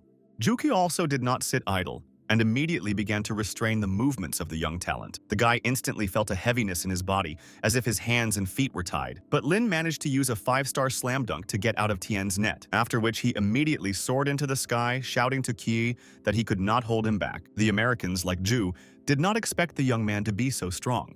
Fan, in turn, managed to transfer all the points into supernatural powers, asking Bilal about this. Everyone froze in anticipation of a miracle from China's newly minted talented volleyball player. Brittany and Jones frantically rushed to the net, trying to block the young master's shot. However, Lin still found a gap in the enemy's harrow, which he took advantage of, hitting the ball with incredible force, sending it behind the opponent's backs. An arrogant Charles smiled, naively believing that this serve would not be a problem for him. Using his favorite ability, he began to spin the ball towards himself. He declared that all the boy's efforts were a mere trifle for him and that he would not be able to beat him. But the next second, the projectile ricocheted off his hands and flew into his head at great speed. The blow was extremely strong. It seemed no one could block it. Everyone was in shock. Charles himself instantly flew back several meters and landed in an extremely painful manner. A stunned Brittany slowly moved towards her patron and asked if he was okay. Mei was delighted with Fan, while Siki was trying to figure out when he had become so strong. Suddenly, Charles stood up and smiled, which seemed rather strange. At the same time, he reluctantly admitted that the boy's blow had indeed been quite powerful, adding that he had finally found an equal opponent, something Lin had seriously doubted. Noticing that his face was covered in blood, the self-confident leader of the American team did not see this as a problem. On the contrary, the blood only awakened the beast in him, as Charles stated, but a second later the ball flew into his face again. Thus, the game turned into a chase for an arrogant fool who was unwilling to admit defeat. Fan kept testing his strength, and each time he sent the ball to his head. Charles' ability, which attracted high-speed projectiles like a magnet, helped him with this. Juke also felt helpless as Lin easily resisted his manipulations. The young volleyball player took advantage of this, directing another shot at the battered leader of the opposing team. It seemed that Charles would not survive until the end of the match, as his condition was quite deplorable. Moreover, his teammates even decided to use him as a shield to repel Fan's furious attacks, which was a surprising decision on the part of Brittany and Jones, trying to prevent their opponents from scoring points. What was happening was like a bombing from which there was no escape. However, they had no other choice but to hold their positions. The stands started chanting again, realizing that this was the turning point in the match. Meanwhile, Fan was preparing a new crushing blow, and the opposing team took a defensive position. A moment later, Lin sent the ball at incredible speed past Charles. As a result, the guy literally broke through the wall of the stadium and flew out of it. Joyful Mei immediately rushed to her beloved, thanking him for his help. Juke, who was watching what was happening, began to understand that he had to deal with the boy as soon as possible, because soon the young man could reach unprecedented heights in martial arts. Meanwhile, everyone rejoiced at the victory of the main character and his partners. Xiao even threw herself into the young master's arms. Her classmates didn't expect such a turn of events. The girl once again thanked Fan for the victory, as it was extremely important to her, and then invited him to dinner. This also surprised everyone, since Mei was one of the beauties of the school. As a result, everyone began to whisper among themselves, which, of course, Xiao did not approve of. The system, in turn, began to award Lin bonus points for his efforts. And only Siki was furious about what was happening. The feeling of jealousy simply overwhelmed her. Besides, she really didn't want to start a new family with her ex-boyfriend. Naturally, the angry girl began to develop a plan to separate Mei from Fan. But at that moment, a crowd of journalists rushed towards the young talent with the aim of interviewing him. Where they asked about his post-match impressions, the guy was also asked about the confrontation with Charles. Suddenly, Xiao whispered in his ear, asking him not to take it seriously. The teenager listened to her and asked the reporters a counter-question. Who is Charles? Balala continued to score a huge number of points, which could not but please Lin. Unexpectedly, Fan asked one of the journalists if this was an interview for television. The correspondent responded positively, after which he asked the young man to tell him about his training, but he refused. At this point, a more experienced journalist walked forward to the national hero and tried to find out about his plans for the future. The guy smiled and said that it was actually his first time playing volleyball, but he would also like to become a basketball champion. Clearly, no one expected such an answer, and naturally few believed it, since Fan's level of skill was incredible. Then asked to convey a message to the audience or to thank someone. Lin thought for a moment. Then he suddenly started praising the super delicious dumpling shop, and everyone started looking at each other. The young man continued to advertise the establishment in every possible way and claimed that the food there was very tasty. Thus, Fan once again earned a lot of points, which the system instantly credited to his account. However, journalists were not very happy with this remark, since Lin simply got distracted from the topic of sports. But the impulsive Mei made it clear that her man had every right to make such statements. Suddenly, Professor Lei from Shenzhou University made his way through the crowd of reporters to his student. He hastened to say that Fan's team had long been awaited by the rector, who personally wanted to congratulate them. After a certain amount of time, when the journalists finally left the young talent alone, they headed towards Minghao. Li, in turn, thanked Lin and Xiao for bringing glory to the university and congratulated them on their victory. However, there were only 2 participants in front of him, but the teacher said that he never found the third. Without dwelling on this point, Minghao decided to get straight to the point. Li knew about the boy's incredible level of English, so he suggested that he enroll in the military education department. Realizing that this might help him find his father in the future, Fan decided to agree. However, to do this, it was necessary to pass an exam, which was scheduled for the following week. But at the same time, Minghao suddenly asked the teachers to comment on Lin's admission to the military department. Naturally, Lei was on Fan's side and described him as an extremely talented student. Qiyu agreed with his colleague's words, and of course, was not against Lin entering this faculty. However, Muir, who was the deputy head of the Faculty of Military Education, did not think so. She justified her doubts by saying that the boy had been getting average grades for several years, but in his senior year, he suddenly became a genius. Naturally, Fan began to refute her suspicions, declaring that she was not a teacher at all, and he did not even know her. Lei, in turn, encouraged the student to choose his words and reminded him who exactly Hei is. But Muir continued to provoke the young man, talking about leaving his father's family, which Lin could not ignore. The teenager became angry at the moment, but he tried to contain his anger, which didn't work out very well for him, because a moment later Fan very rudely asked her who and what she had taught. He added that teachers Lei and Yu were indeed experienced teachers, and he respected them, unlike her. Without thinking twice, Hei gave her verdict regarding the student's transfer to the military department. Of course, she refused. An angry Lin remarked that he did not really value this admission. However, Muir once again tried to irritate Fan by saying that he would not be able to pass the entrance exam. Then Mei decided to take matters into her own hands and asked her to give him a chance to try to pass the exam. Adding that, by and large, only Hei was against his admission, Xiao also mentioned her family's status. Muir, in turn, made it clear that she is the one who decides such issues. After which, with lightning speed, she jumped up to Lin, who immediately backed away. Then, the deputy head of the military department quietly said that she would allow him to take part in the exam. Naturally, she was absolutely sure that Fan would not be able to pass the test, after which Muir suddenly disappeared. Principal Minghao sighed heavily and concluded that Lin should not be so impulsive. At this time, one of the protagonist's classmates finally caught up with his beloved Brittany, who was getting wet in the rain. The young master himself was leisurely strolling in the park with Mei. The sunny weather only contributed to their joint walk. Lin, in turn, did not know how to start a conversation with Xiao, and suddenly he became embarrassed. Looking at her again, Fan caught himself thinking that the girl was actually a pretty good person, and she was also beautiful. Suddenly, May broke the awkward silence and said that the guy was really in a difficult situation because no one before him had spoken to the deputy head of the military education department in this way. Meanwhile, Lin's tireless classmates watched the couple and tried to hear what they were saying, but their sentences were fragmentary. And since one of them was in love with Xiao, the teenager could not contain his emotions and simply burst into tears.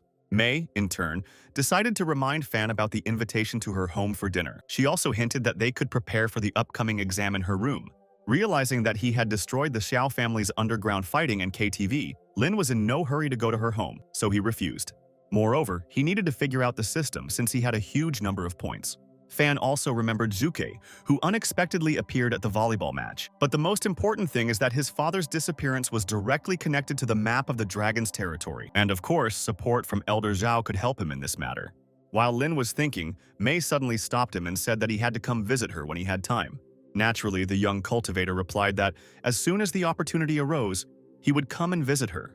A few seconds later, the Zhao family's driver suddenly drove up to them and asked Fan to come with him, as the chairman wanted to see him.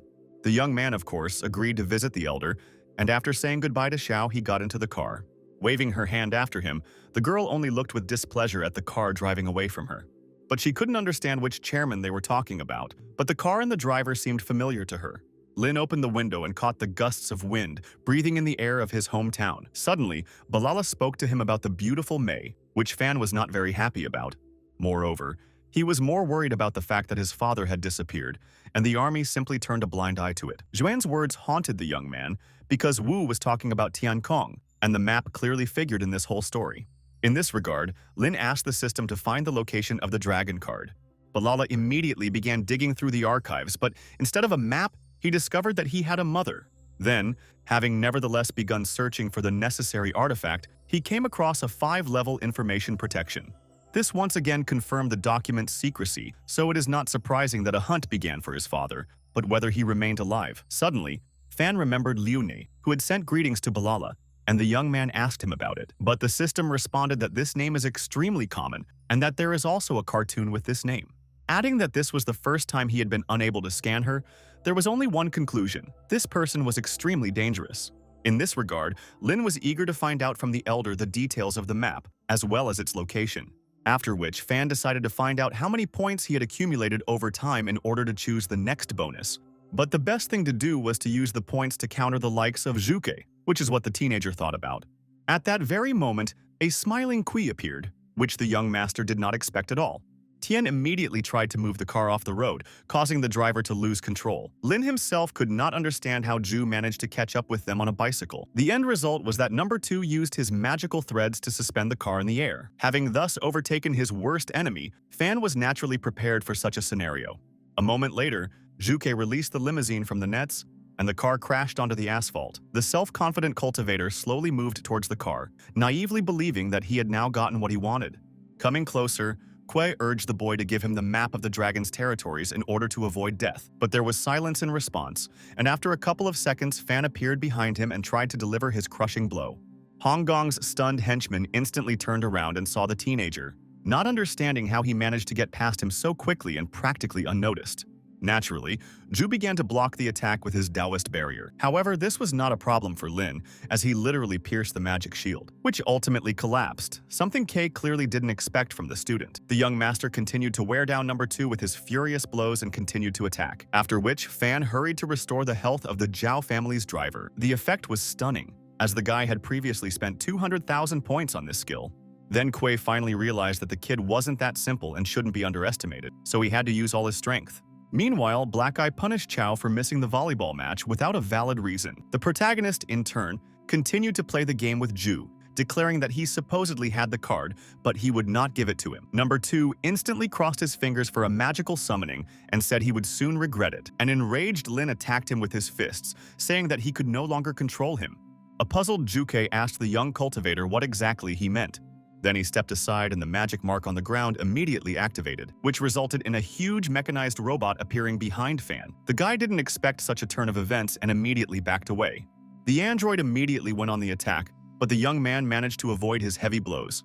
At the same time, Lin understood perfectly well that he had to be extremely careful with the cyborg, but it was also necessary to deprive him of his sight so that the robot could not harm him. A moment later, the brave Fan rushed into the attack and with a crushing blow literally blew off his helmet, behind which, as it turned out, was an old acquaintance, which led to the guy's even greater surprise.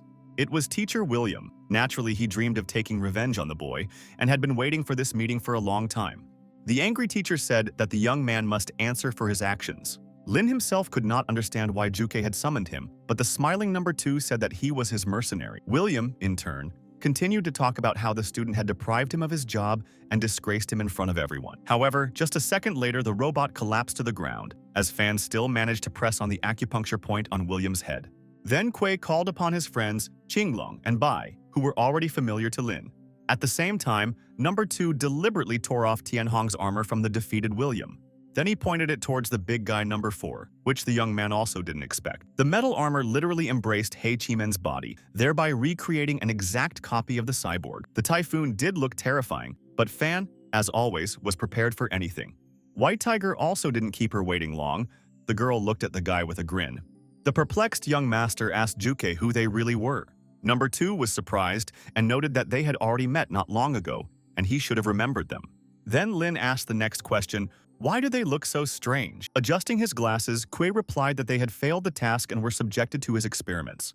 As a result, they were able to evolve and become much stronger. The cultivators also underwent intellectual changes, which generally had a positive effect on them. At this moment, Qinglong walked around Fan from behind and tried to grab him, but the young man managed to react. Bai Hu, in turn, decided to help her partner, realizing that Lin was extremely dangerous. Meanwhile, the powerful young master tried to restrain the cyborg's mechanized arms. He managed to do this with great difficulty, but a moment later Xiaotian released one of her daggers at him. Bending back, the guy still managed to dodge another attack, realizing how difficult it would be for him to confront Kuei's minions. Zhu himself called on Fan to surrender, as his subjects had become much more dangerous and bloodthirsty since their last meeting. Lin was experiencing incredible pain in his back and could no longer hold back the giant. However, giving up was not in his plans. And as always, he had a cunning idea, which he hastened to bring to reality. Suddenly, Fan bent back again. Suddenly, the robot loosened its iron grip and eventually released the young man from its hands. Without thinking twice, the guy flew to the side and did the necessary procedure to stretch his back a little, after which he was again in full combat readiness. Even the system did not understand anything. Meanwhile, the thug Qinglong was subjected to a powerful electric shock. Then Balala finally realized that Lin had deliberately made him believe that he was staring at Bai so that he would electrocute him. Fan, in turn, remembered that he still had a huge number of points at his disposal. The money he decided to spend on a spring mushroom was immediately given to him by the system. The teenager understood perfectly well that this was perhaps the only way out of the current situation. During this time, Tanlin continued to root out nightclubs and lecture the girls on how to live a healthy life. The main character, in turn, examined the disgusting, slimy mushroom. Knowing that this was his only chance to win, it was difficult to eat such a disgusting creature. Finally, the young master closed his eyes and opened his mouth, but suddenly he heard the singing of the mushroom. At the same time, Bai Hu's dagger flew a few millimeters from Lin's hand, in which he held the miraculous mushroom. Hu, as a result, became very frightened and broke free from Fan's fist, thereby preventing himself from being pierced with a knife. However, at the same time, he found himself in the hands of the white tigress. Everything happened too quickly. The young man simply didn't have time to react, and Xiaotian flew to the side, after which I immediately ate the mushroom. It seemed that everything was over and there was no more salvation. Even Balala was shocked by this unexpected turn of events, not to mention Lina.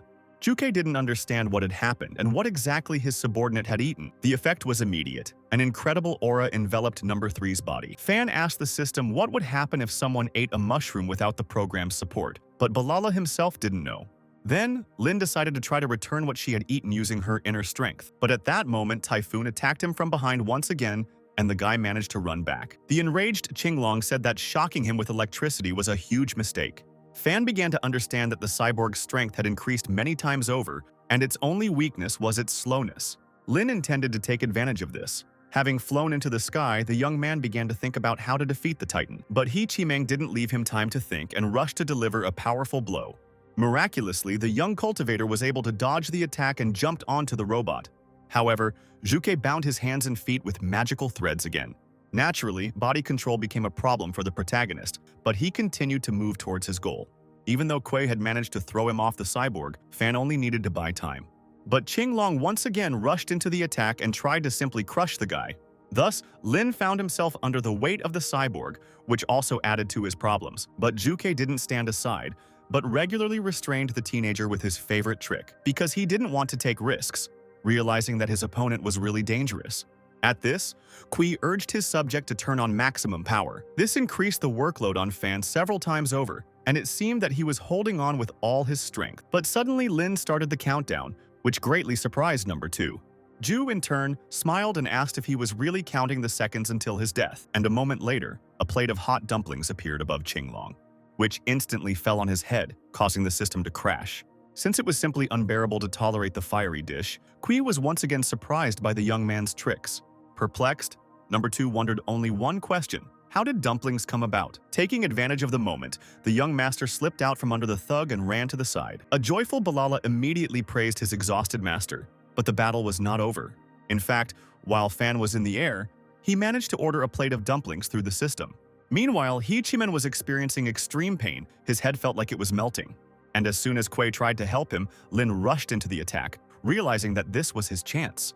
Having used almost his entire combat arsenal, the guy managed to inflict critical damage on the cyborg. Ju was shocked by what was happening, as the boy's fists literally dented Typhoon's iron armor. In the end, Fan completely blew the entire android into pieces, which was impressive.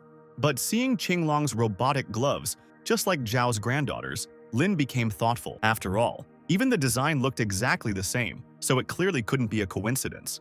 In this regard, he asked Qi where exactly he got these gloves. Number 2 simply smiled in response and noted that the student was extremely attentive to detail. He then added that the development of Kimin and Baihu's armor was an invention of the Zhao family. The stunned young man asked how he had managed to obtain these specimens. At that moment, White Tiger attacked Fan from behind, which had already become a habit for Zhu's subjects. Having released her dagger, Xiaotian naively believed that this time the boy would not escape his fate. Lin turned around sharply and saw the knife of mercenary number 3 in front of him. Charmed by the masculinity of her lover, Mei meanwhile slowly returned home. Entering the living room, she saw her father and asked him for permission to invite a friend, since they had won the volleyball championship. But Hong, as always, ignored his daughter's achievements, and especially her request. The brothers only laughed at their sister once again. Suddenly, on the sofa, she found one of the strongest in the Tianhong gang group. His name was Unicorn Chie. He began to accuse the Xiao family of deception because they wanted to make money behind his back, hinting that Mei would have to pay for it. At this time, in Li Shu's dumpling shop, he and Xiao Ying were counting the day's profit, which had become a record. Hun's daughter, in turn, was not happy with the uninvited guest, especially the unicorn, because anything could be expected from this person, and it is unknown what exactly he has in mind. The business-like Chao already wanted to agree with Chie's demands, and besides, he, like everyone else, disliked his sister. However, the unicorn did not listen to him, and with lightning speed approached him. A stunned Hong urged him in a trembling voice not to touch his son, but it was too late. Qi grabbed Chao by the head and declared that the Xiao family had stolen billions of dollars from him, and that they could forget about working together. Then Kong decided to try to negotiate with the unicorn and said that the shadow was behind them, so it was better not to aggravate the situation, adding that he has something that is worth $10 billion. After which he invited him into the room and locked the door behind him. Hong was shocked by this turn of events. Naturally, Zi began to demand that he be released immediately, and his father also called on his son to come to his senses. Suddenly, the unicorn saw a ghost and became even more nervous, which was exactly what Kong had been counting on. Then there was a loud explosion outside the door. Everyone was horrified, not understanding what had happened. Chie's head instantly broke through the wall from the other side, which gave the younger Xiao pleasure. A shocked Hong asked his son what was going on there. The boy smiled and replied that it was just his room, adding that from that day on, the Xiao family would rule the city of Shenzhou without shadow. At this time, the main character continued to confront the experimental subject Zhuke. Bai Hu, in turn, did not slow down and constantly attacked the young master, thus not giving Lin a chance to breathe, who was barely able to dodge her lightning-fast daggers. At a certain point, Xiao Tian even unleashed a hail of sharp knives. However, Fanu managed to surprise her once again, as none of them hit the target. But the guy was in an extremely vulnerable horizontal position, and Lin never managed to get back on his feet, because Bai immediately approached, sat on him, and tried to plunge a knife into his head. However, at a certain point, Hu began to behave strangely, as the mushroom promoted the release of various hormones. Moreover, with the help of technology, it is possible to direct the stimulating effect of the mushroom to the part of the brain responsible for the chosen talent. But without interaction with Balala, the stimulant caused a hormonal imbalance and could trigger an attack of love. Xiao Tian, in turn, continued to try to stab Fan with the dagger, which he fiercely resisted. The system, however, mentioned that the owner would clearly not be able to bring Bai to his senses, adding that now even the ugliest creature would seem beautiful and sweet to her. However, Lin still managed to get to his feet with the last of his strength, continuing to hold her hands with the knife. Soon he even managed to knock the dagger aside, which made the task much easier. But at the same time, the white tigress did not let him go, no matter how hard Fan tried. At the same time, she blocked his movements, but most importantly, the young man could not use his power. Suddenly, Lin heard the distinctive click of a photograph and looked in surprise at Kuei, who had captured the scene on his phone. Zhu also said that now he would not be able to get Zhao's granddaughter, and the stunned Fan asked how he knew about Lingming. Number 2 sighed heavily and muttered something indistinctly, lowering his head. Unexpectedly, Tian burst into tears and then began to talk about their long-standing relationship. At that time, a relative of the Zhao family worked as a teacher at Shenzhou University. Min was his student, and he was also her biological father's half-brother. At that time, one of the students was courting her, and everyone was concerned about this problem. Because Lin Ming claimed that this guy was behaving rather strangely and was generally incomprehensible to her. After some time, the step-uncle brought Ming to a martial arts tournament where Tian was participating. It is worth noting that Zhu Ke performed quite confidently and was one of the best fighters. He easily dealt with the competition favorites, and many admired him. Having honed his skills, Ke fully demonstrated them in front of the audience and finally won the tournament. Uncle was delighted with him and shared this with Lin Ming, who seemed not to take him seriously. In fact, Zhu was a kind young man with a big heart. He had only one drawback. He was a bit overweight, which was what put many girls off from him. But very soon something disgusting came to light about him. Everyone was simply stunned by such a disgusting fetish of Kuei. Zhao's father's half-brother personally caught him red-handed, thus crushing his dream of a relationship with Ming. As it turned out later, Zhu stole the girl's underwear, including Lingming's. Tian was eventually expelled from Shenzhou University because of this incident. He had a hard time, as with such a reputation he was subjected to regular beatings, but it did not break his spirit. After a certain time, Zhu Ke returned to Shenzhou as a completely different person, fit and handsome. Naturally, Tian went to Zhao's house, where he learned that he was actually a relative of Lingming. Kuei was depressed and could not believe what was happening, because he literally dreamed of Ming. The guy simply didn't know what to do in this situation and let things slide.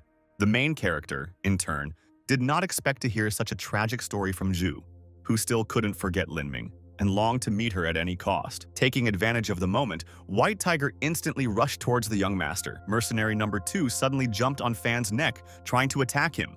Lin didn't have time to react and seemed to have fallen into another of Bai Hu's traps.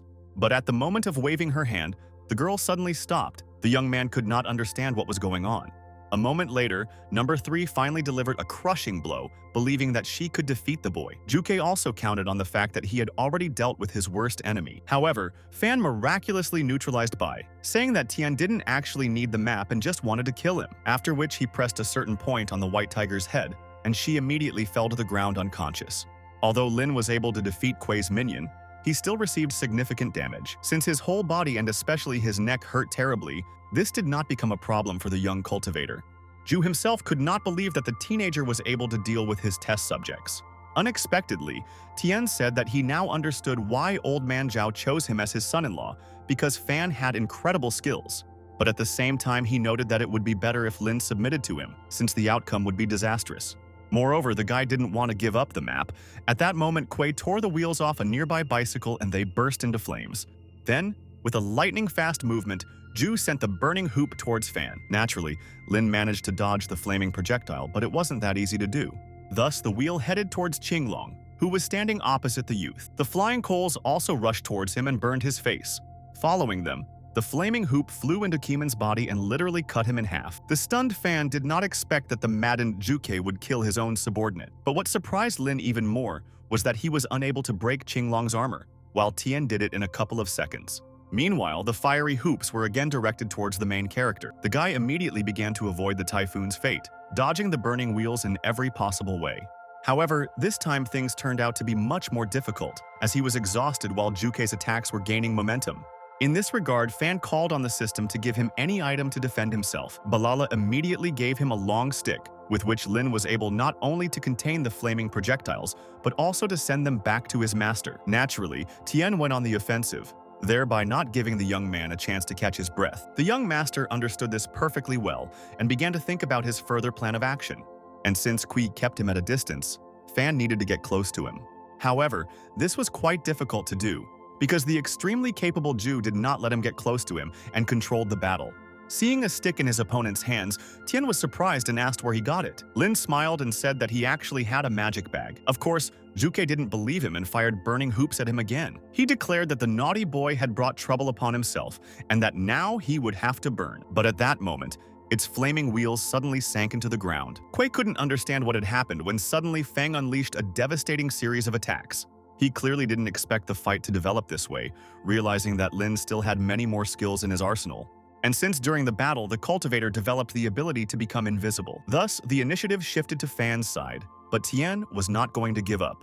As he applied his new skills, Ju's confidence and composure instantly turned to rage. A moment later, a blazing aura enveloped Kyu's body as he charged again. But since the main character continued to use invisibility, this was extremely difficult to do. Tianyu was curious to know how such a young master achieved such results in martial arts.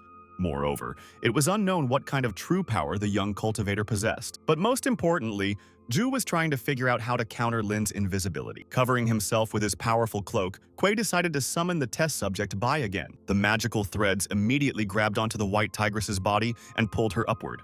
Fan continued to strike furiously from the shadows, but was unable to break through Tian's defense.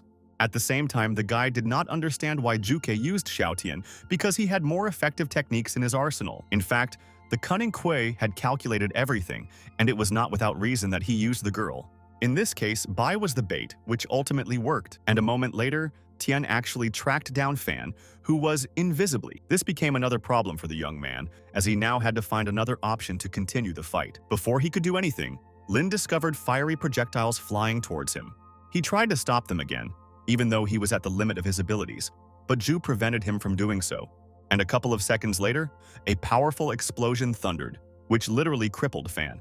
His wounded and exhausted body fell down like a stone. Lin could do nothing about it. Tian, in turn, asked if the Zhao family had created the invisible armor. He slowly moved towards the fallen youth, saying that he was truly strong, after which he once again demanded that he be given a map of the dragon's territories. A terrible pain gripped Fan and he literally couldn't move. Besides, he had no points left to buy healing. It seemed that everything was over, but this was not enough for Juke, and he began to turn his body inside out with his threads. Suddenly, Tian said that it was time for him to go to the world of the dead, then put Hu right on top of him so that he could not get up. With a smile, Kuo added that it would be very painful now, and the fiery hoop in his hand instantly sparked. Finally, Lin said that Ju was a terrible person because he killed his subordinates.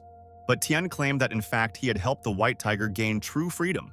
After all, not long ago he was ordered to burn her entire family because they were persecuting the same organization. However, he decided to leave Bai alive because the girl was beautiful, after which he completely erased her memory with the help of Taoism and drugs, and subsequently she became one of the most important people in the gang. But since Hu failed the mission twice, she must also be eliminated. Fan was simply shocked by Juke's inhumane and cruel nature. Suddenly, Tian emitted 2 burning wheels towards White Tiger and Lin. With the last of his strength, the young cultivator grabbed the stick to try and repel Qi's attack. Meanwhile, in the university dormitory, everyone was still talking about the victory in the tournament and Fan's personality. The students also watched a rather pretentious interview with the championship's protagonist. The guys decided to play a joke on the guy and posted a slightly modified video on the internet, where they stuck a cigar in his teeth and put a gold chain around his neck. This material immediately went viral on the internet. After seeing the video, the young talent's friends praised their classmates' work. One of them was with Brittany, where they were having fun in a hotel room. Suddenly, the girl remembered Fan again, but the guy asked her not to touch on this topic anymore, adding that if she followed him, she should learn about the 3 obediences and 4 virtues. Lin, in turn, continued to block Juke's efforts with the last of his strength. But suddenly he started to receive points in huge quantities. The guy couldn't understand what this was connected with. After a couple of seconds, the points were counted in hundreds and then in thousands, which was extremely surprising. At this time, Tian continued to diligently burn everything around him, naively believing that he had emerged victorious in this battle. But he didn't know what surprise the young master, who had already managed to recover from his injuries, had prepared for him. A moment later, an enraged fan ran out of the raging flames with the white tiger in his arms. Juke was simply shocked by such an unexpected turn of events and seemed speechless. Lin said that now it was time for payback. His body continued to regenerate. The guy called on Bilal to regain his invisibility, but he still didn't understand why he received such a huge number of points. Fan also rushed to buy other items, which he again asked the system for. Thus, in addition to invisibility, the young man acquired 2 healings and a spring mushroom. Kuei in turn followed the same tactics, trying to keep Lin at a distance. Suddenly, Fan grabbed the car and threw it towards the stunned Tian. Zhu had long since realized that it would be quite difficult to resist such a strong opponent. Moreover, the young master's strength had increased many times over, which he also did not expect from him. In the end, Kui covered himself with his powerful cloak and thus blocked Fan's attack, after which he tried to grab the car with threads, but discovered that his strength was not enough. Having lost control, the embittered Tian once again resorted to burning wheels. But as soon as Zhu tried to direct the flaming projectiles towards Lin, the guy appeared behind him and dealt a crushing blow with his own fiery hoops. The main character first used great healing to avoid injuring himself. This resulted in an explosion, from which the wounded Kuei was still able to escape. However, his jubilation did not last long, as the cloak got in his way this time. Lin simply grabbed him and pulled him to the ground, thereby preventing Zhu from escaping the battlefield. The enraged young master was thirsty for revenge, and it seemed no one could stop him. Tian immediately summoned the Taoist shield, but it didn't help him against Fan either, who continued to get closer to Kyo and deliver his furious series of blows. Juke stepped back in shock and asked where he got so much strength from. The young man replied that Tian himself was to blame for this because he had angered him and now he could not find mercy.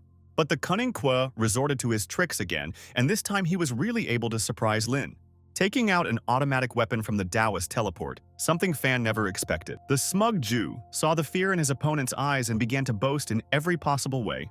The main character himself began to think about how he could avoid the bullets and ultimately deprive him of his weapon. It all happened too fast, and a distraught Tian pulled the trigger thinking it was the end. A stunned Fan covered himself with his hands, knowing full well that this would not save him. But at the very last moment, an unknown man in a white robe appeared and deflected all the bullets with his sword. Lin, just like Juke, could not understand who this warrior was and where he came from. Meanwhile, the stranger used frost magic and turned Tian's weapon into ice.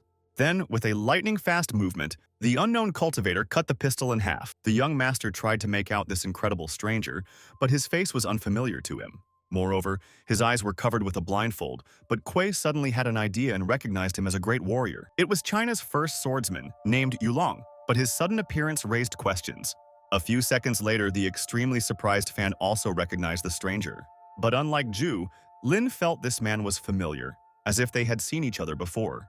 Yulong meanwhile placed Tian in a block of ice, as expected from such an incredible warrior, after which the swordsman turned to the guy and called his name. A confused Fan asked how he knew about him. Coming closer, he took him by the head and said that the boy really did look like him.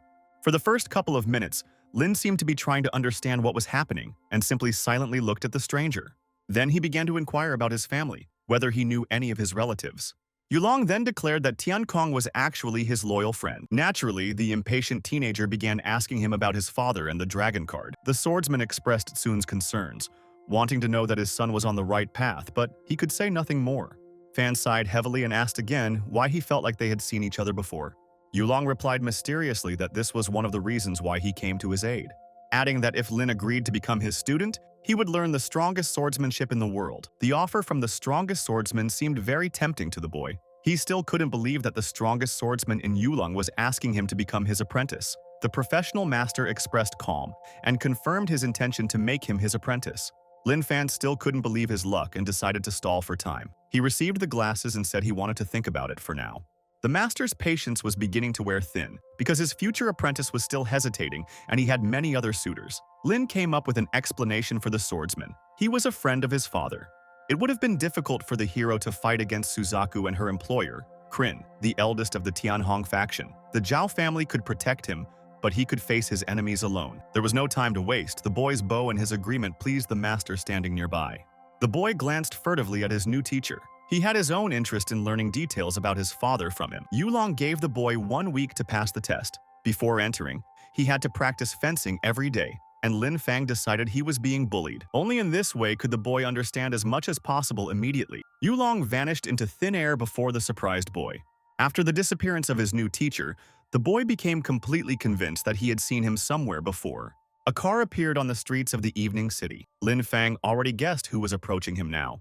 The old man's patience inside the car was gradually wearing thin, and he was unhappy that the guy was hanging around here and couldn't figure out what was going on. Lin Fan, with the girl's body on his back, was in a hurry to leave this place, but Zhao was surprised that the guy wanted to bring another beautiful girl into his house. It all reminded him of his youth. Someone pushed Xiao Meimei onto the bed with all their might. The girl screamed loudly in pain after the blow. Having quickly come to her senses, Mei angrily explained to her offender that all his actions were very illegal. In the fat fighter's opinion, women shouldn't have interfered. The young boss warned the girl in an angry voice that he would persecute her if she didn't agree with him. A group of loyal fighters listened attentively to their boss in the hallway. His new plan called for the destruction of the Zhao family, and he would ultimately rule Shenzhou. At this point, during the car ride, the hero fully explained everything that had happened to him and why he hadn't arrived. Zhao was understanding.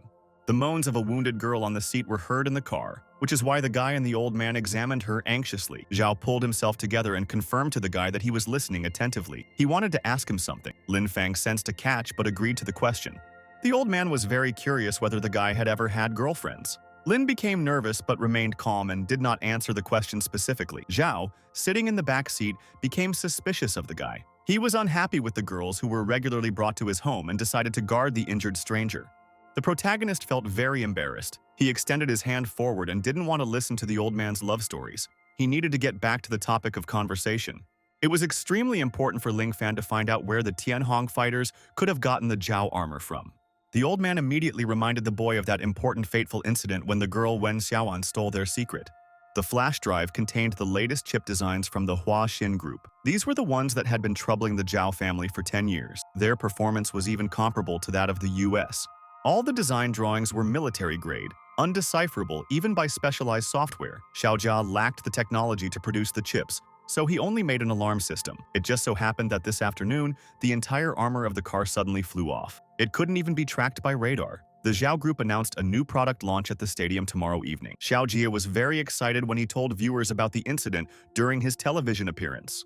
If Xiaojia was able to crack the encrypted blueprint so quickly in a day and release the chip, it means that excellent people stood up for him. After hearing the story from his interlocutor, Lin Fan realized that a special chip could control everything mechanical, but it turned out that this was only the main function of Hua Xin for commercial purposes. The last page of the documentation used special double-layer encryption. This whole thing is a Pandora's box for which people are not prepared. Zhao was very worried that Xiaojia was able to decipher far beyond their imagination. After the story about the chips, Ling Fang couldn't understand what was so unusual about it. Zhao sternly explained that they must prevent the Xiao family from using the technology. The car sped alone along the night highway. A subordinate received instructions by telephone to call all troops and go to Xiao's house to capture him. A small fighter in a black hat was already waiting for the approaching machine. Next to him, at this time, was the prisoner inside a transparent cap.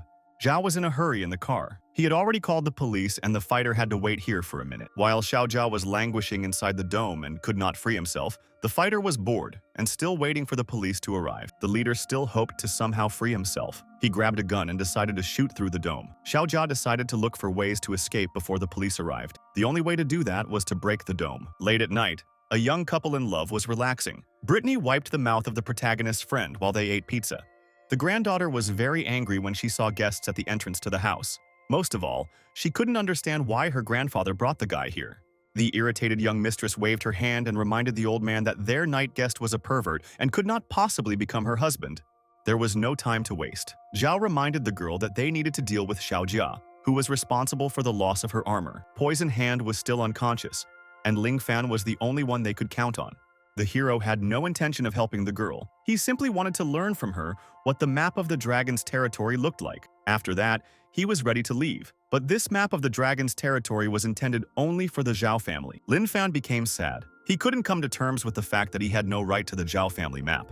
To defuse the situation, the guy surprised the girl with his gesture, stroking her head. He kept wanting to explain that it was all a misunderstanding. The guy's reassurance must have had an effect on the girl. He still continued to demand that she believe him.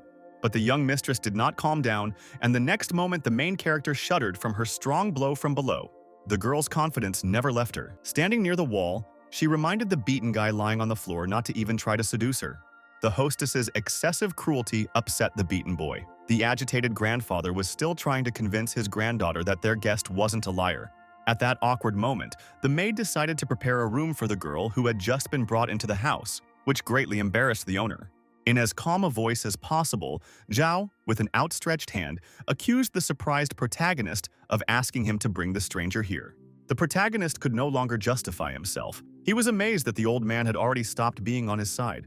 The angry mistress realized that the guy wanted to have two girls at once. She no longer wanted to listen to his excuses. The hero had to come to terms with being thrown out onto the stairs of a wealthy home. His life then became very difficult. To calm down a bit, the boy went into the store to buy some milk. He was tormented by thoughts about why he should care about the Zhao family's Pandora's box because of their granddaughter's behavior. The piercing gaze of an unfamiliar client caught the guy's eye as she was choosing products from the shelf. The protagonist, absorbed in his thoughts, extended his hand to take the goods and, apparently, the girl opposite him was very interested in him. The stranger decided to try to talk to the hero one day. She approached him near the grocery counter, phone in hand. The guy was suddenly distracted from his thoughts and turned around when he heard a voice from the side. The stranger apologized and wanted to talk to him. The main character was surprised by the question of the shy schoolgirl when she mistook him for the current winner of the volleyball championship. The guy's brain was struck by the girl's beauty, and because of this, he could not understand who exactly she was interested in. It turns out that a video of some guy went viral today. The main character smelled a pleasant scent on the girl while watching the video on his phone. The winner of today's volleyball match was a stranger in glasses and a hat. The protagonist immediately realized that someone had doctored the video on their phone. Someone unknown edited the video of the main character's interview and made it go viral, which earned him a lot of points. The fake video earned the main character 590,000 likes. Each like earned him only 1 point. Looking at the dancing and very happy stranger, the satisfied guy realized that he needed to find a way to get rich quickly. The schoolgirl was surprised when she realized that the guy had become very popular without even knowing how to use the app, and Lin explained to her that he had only been using an old mobile phone 5 years ago. A business card from a very friendly stranger became an invitation for him to meet her next time. The girl was getting ready to leave after a phone call from her boss, and the pleasantly pleased guy with the business card agreed to see her later. Outside, the fan's expensive red car was waiting for her. She ran and said goodbye to the main character as she ran. The unexpected encounter amazed the guy, and he rated the expensive car. He also once again thought the app was truly worth it. The moment came for another urgent task, which caused Lin Fan to suddenly come to his senses from his romantic thoughts. For the surprised guy, the bomb had to be eliminated immediately. In the car, all this could have been an assassination attempt on an international level. There was still quite a lot left, and the running guy was already on the move shouting at the girl on the street not to start the engine in the car. The explosion could still have been prevented. The boy's scream distracted the girl, and she looked at him from the car in surprise. The terrified protagonist braced himself for the explosion. The girl, still confused, turned the key in the ignition. The protagonist was practically ready to defend himself from the explosion. He was so afraid he didn't even immediately realize that nothing had happened. Surprised passers-by couldn't figure out why the schoolboy was standing and screaming next to the girl's car. Without thinking twice, Lin Fang decided to examine the underside of the car. He figured there must be explosives there. The confused driver looked at her new acquaintance, unable to understand what he was doing. The protagonist carefully looked under the car. He was surprised to discover a small bomb there. An explosion could soon begin. There was very little time. There were less than 3 minutes left before the explosion, and the explosives had to be defused. It was necessary to protect bystanders from the explosion. The protagonist shouted to the frightened people and demanded that they leave quickly. After a short period of stupor, passers-by, frightened by the explosion, began to quickly scatter in all directions. The driver realized she needed to save herself too and jumped out of the car. She wanted the guy to quickly defuse the explosives. The beeping sound continued from underneath the car. Gradually, some suspicion began to creep into the guy. He looked carefully at the clockwork mechanism on the bomb again. The protagonist realized that the bomb had a very special mechanism. He shouted after the girl and demanded that she stop and not run any further. The frightened schoolgirl turned around on the move and asked her friend what had happened. As calmly as possible, Lin Fan demanded that the driver take 2 steps back. Lin Fan stopped and, frightened, slowly took a step back. The guy, meanwhile, was closely watching the sensor on the bomb and became even more worried. The frightened girl was about to leave. She was shaking with fear. The worried guy explained to his girlfriend that he was very worried about her. The bomb under the car was special. If the girl had walked more than 5 steps, her car would have exploded. The driver wanted to escape as quickly as possible. She could have exploded if she had stayed near the car. There were 2.5 minutes left before the bomb exploded under the car. Lin Fang looked around and warned the girl that someone was hunting her. The schoolgirl became more and more afraid. She didn't want to die, since she was still very young. To calm his girlfriend down, the guy hugged her and promised her that he would definitely save her. The frightened driver whispered to her friend that she believed him. The guy was rummaging around underneath the car and demanded his girlfriend's toolbox. The guy couldn't understand why they didn't blow up the girl right away, but used the proximity sensor on the bomb. Activating various points on the boy's face helped him improve his mental abilities. He needed to quickly defuse the explosives. After a short facial massage, the boy's special vision was activated. He began to see important details in the bomb. With the help of a special view, the hero saw very precisely inside the bomb all its wires and the structure of the mechanism. There was little time left, and the guy began to unwind the explosives under the car. He hoped that the eyes of perspective and technology would be enough. The driver was so afraid she couldn't say a word. She watched closely as the guy disarmed the explosives. To ensure the degreasing was successful, the guy concentrated and continued to spin the bomb with calm movements. There was just over a minute left before the explosion. The guy had already removed the lid from the explosives. The first step was very simple for him.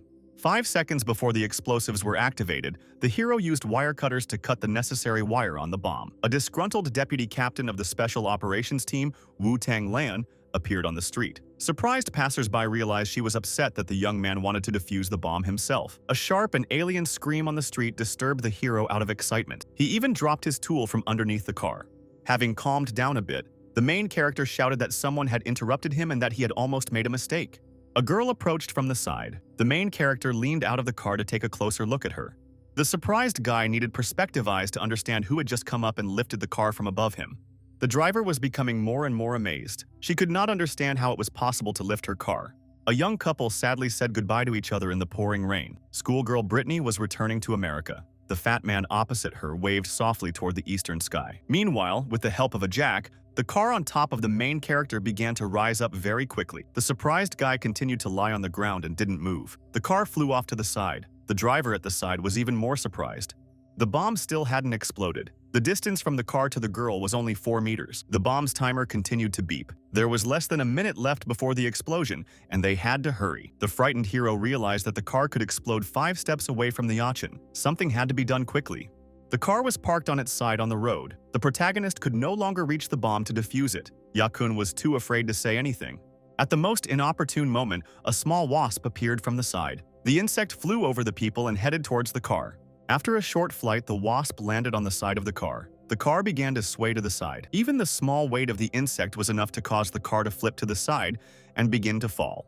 Yachin was already braced for the explosion. The protagonist suddenly jumped to his feet at the last moment and rushed to the car. The frightened driver saw how the guy kicked the car away from her, and it flew towards her.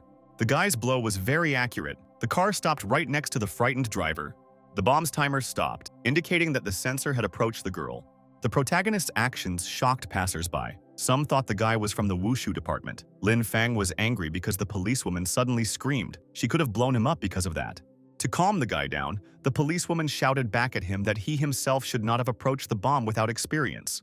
Yachin was scared because the guy and the policewoman were distracted. She needed to be saved because the bomb could soon explode.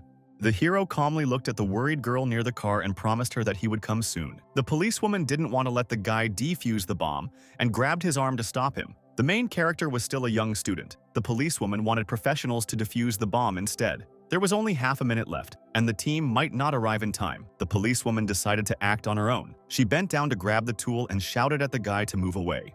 The still very dissatisfied woman demanded in a stern voice that the guy leave this matter to the police. Some wire on the bomb needed to be cut. The policewoman stood nearby hesitantly, wire cutters in hand. She had to rely only on her instincts. There was less than half a minute left. Meanwhile, the woman was trying to remember which wire needed to be cut on the bomb. At the last moment, the protagonist reached out and grabbed the policewoman from behind. He wanted to convince her that he knew more about bombs than she did. The woman, without turning around, shouted at the guy that he had to leave. Everything that was happening was the real world, not a school for him. The hero needed the system's help. He purchased a special skill called Abyssal Gaze for 520 points. The guy was completely confident in the help of his new skill. He asked the woman to trust him. The policewoman was forced to agree to the schoolboy's request. To her, he seemed very reliable. Yachun really wanted to calm down. She unexpectedly approached the guy from the side and wanted to hug him. Lin Fan looked at his girlfriend with a happy smile and agreed to her request. The guy was still holding the policewoman's hand. He said he wanted to begin disarming her, and his worried girlfriend looked at him from the side. Thanks to a special look, the main character was able to see something very strange on the bomb. 2 seconds before the explosives were activated, the guy decided to concentrate and cut the red wire using wire cutters. The bomb was defused because the guy cut the necessary wire at the last moment and the explosion did not occur. The policewoman and the girl looked at the bomb with fear, expecting an immediate explosion. Lin Fan was able to confidently defuse the bomb to scare his girlfriends. He screamed loudly and they were very scared. The guy got a lot of points thanks to his frightened girlfriends. After that, he smiled and said that the bomb was defused. The policewoman realized that the student was playing a joke on him and therefore looked at him angrily. Lin decided to justify himself and said that he was only joking. The woman stepped away from shock and, with all her might, slammed the guy to the ground. She didn't appreciate his jokes at a time like this. He was still holding the bomb in his hands at the time. The girl sitting on the ground with tears in her eyes thanked the guy for saving her.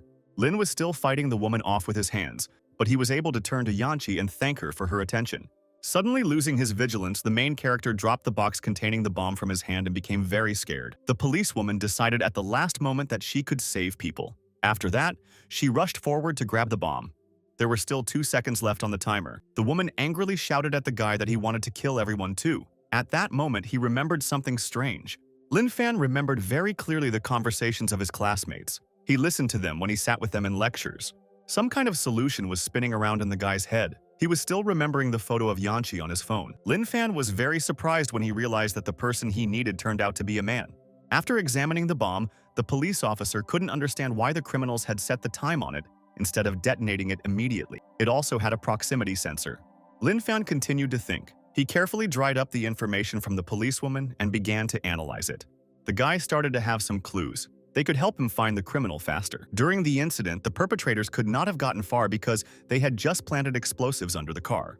The criminal could be somewhere very close. The protagonist began to carefully look around, searching for him. A stranger in a hat stood on the balcony closely watching the people below. At this point, the hero began to suspect that the criminal was somewhere nearby. The boy's magical vision helped him this time too. He was able to spot a set of small bomb wires in the stranger's clothes. He shouted to the woman to help apprehend the attacker. The criminal didn't want to be caught by the police, so he ran away. The main character and the woman rushed after him. A frightened policewoman with a bomb in her hands wanted to stop the guy. Lin chased after the bandit without realizing it. Passers-by on the street looked on in surprise as the young man and woman chased the fleeing attacker. The chase was still going on. The bandit had every ounce of strength left to continue running away from the woman and the guy down the street. Finally, there was an opportunity to catch the criminal. He cut off his escape route when he went into the alley. The policewoman prepared to neutralize the suspect and shouted to him that he was surrounded. But at that moment, the bandit pulled out a weapon and prepared to fight back. Thanks to quick reflexes, the couple and the woman dodged a flying combat disc with knives on a chain. The criminal, armed with such a weapon, was trying to fight off his attackers. The tattoo on the criminal's arm clearly reminded the police officer of something. The woman carefully examined the black image on the suspect's hand. She realized the guy was right. She needed to quickly evade the criminal. The woman shouted at the guy to quickly move around the corner. The guy still couldn't understand what was happening. The woman, meanwhile, was covering him with her body and understood that everything was going very badly. The policewoman watched closely from around the corner to monitor the criminal's actions. They needed to react quickly to avoid being killed on the spot. Lin Fan was in complete tension. He couldn't understand who could endure all this. Embarrassment distracted the woman from the criminal. She felt the guy touch her from behind and turned around. The policewoman sternly ordered the man to step aside. She didn't like the way he touched her from behind. She decided to use a counterattack against him and grabbed the wires on the bomb, which scared Lin Fang. The explosives could have been used to disembowel the criminal, and the policewoman threw them around the corner at the attacker. The hero became even more frightened after this. At that moment, a plane with 2 young passengers on board was flying through the night sky. Brittany decided to take her boyfriend to America, and he gazed thoughtfully out the window during the flight. The sharp disc on a chain that the bandit launched was very deadly for the guy and the woman. The flying weapon on the chain very accurately caught the packaging with the bomb and threw it far to the side. Ultimately, the bandit was able to protect himself from the bomb explosion, aided by his sharp combat flying disc.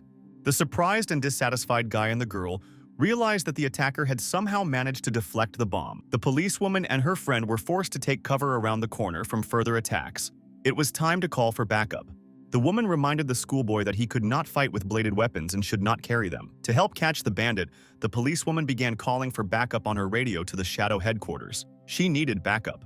After overhearing the conversation, Lin Fang remembered that the Shadow organization has a connection to the Dragon Territory map. Shadow has committed numerous terrorist attacks in China. Their leader is the #1 fugitive. In the organization, all hitmen are divided into 5-star ratings. It takes trained specialists to understand them. The bandits around the corner had a mark on their hand, meaning they were wanted. The policewoman realized that they were now confronted by the Star Shadow killer, Golden Drop, with a gun in his hand. When the protagonist destroyed KTV Xiao, he was dealing with Xiao and the Tianhong group. But the Shadow organization is more dangerous. The policewoman advised the guy to leave this place quickly.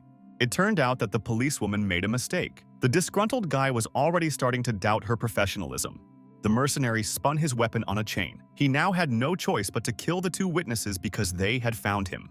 The launched deadly disc was already flying towards the protagonist and his companion. There was no time to run away. The policewoman, looking at the flying weapon, realized that she and the guy would now have to fight. The woman jumped and grabbed her pistol and tried to shoot away the flying deadly disc. To protect herself and the guy, the policewoman continued to fire aimed at the dangerous disc on the chain.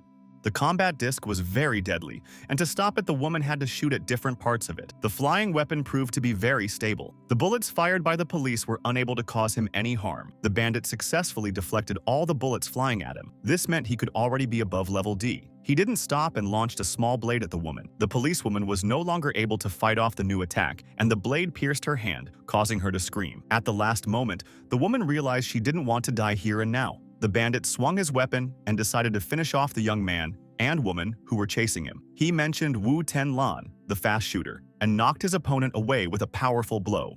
The policewoman still didn't quite understand what the bandit had just said to her. The protagonist's punch sent her flying and slamming her into the wall. The guy had to quickly dodge the weapon flying at him. The help from his partner turned out to be greatly excessive. After his blow, the woman was stuck in the wall and could no longer move. Only now, the main character looked at his partner and was embarrassed because he had failed to calculate his strength. The bandit was delighted when he realized he had only one opponent left. He decided to finish the guy off with a weapon. The protagonist's reflexes allowed him to evade the flying disc in all directions. He was unharmed by the attack, leaving the criminal greatly surprised by his technique.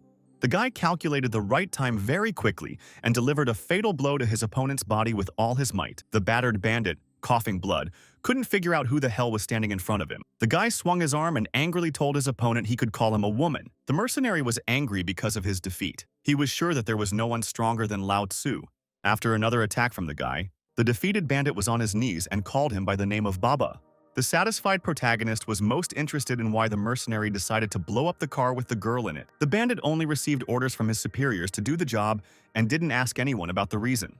An enraged Lin Fan couldn't believe the mercenary didn't know the reason he needed to blow up the car. The star assassin made excuses, and it turned out he didn't even know the identity of his boss. The guy had no choice but to drag the bandit to the police by the leg, but the frightened mercenary decided to save himself and share some information with him. Lin Fan gave the mercenary time to tell him everything he knew. He secretly hoped that he would receive information about the map of the dragon's territory. The angry mercenary wanted to explain to the guy that he was just wasting his energy. After the guy slammed the bandit into the ground several times, he agreed to share some information. The protagonist was most interested in the dragon's territory. The bandit began to tell him in detail about the treasure in the Yinshan Mountains. Yanqi found herself in the alley at the worst possible time. She was worried about what had happened to the main character and the policewoman. The girl's unexpected arrival gave the bandit a chance to escape. He suddenly broke away and ran off at full speed.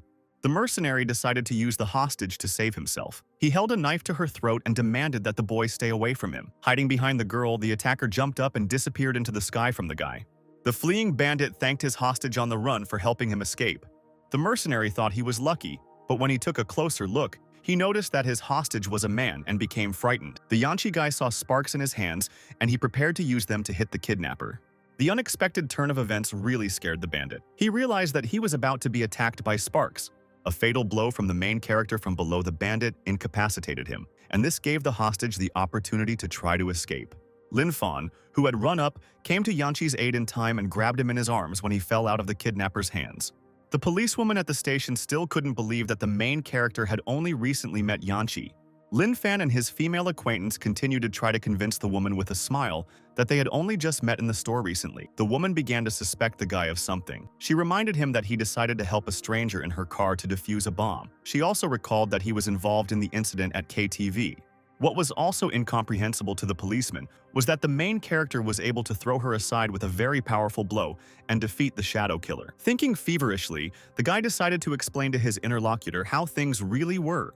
Lin Fan had to tell the police that his teacher was Yu Long, and he seemed to have forbidden her to reveal any information about everything to him. The policewoman liked the guy's story. She herself was a big fan of China's #1 swordsman, Yu Long. She promised him to keep it all a secret.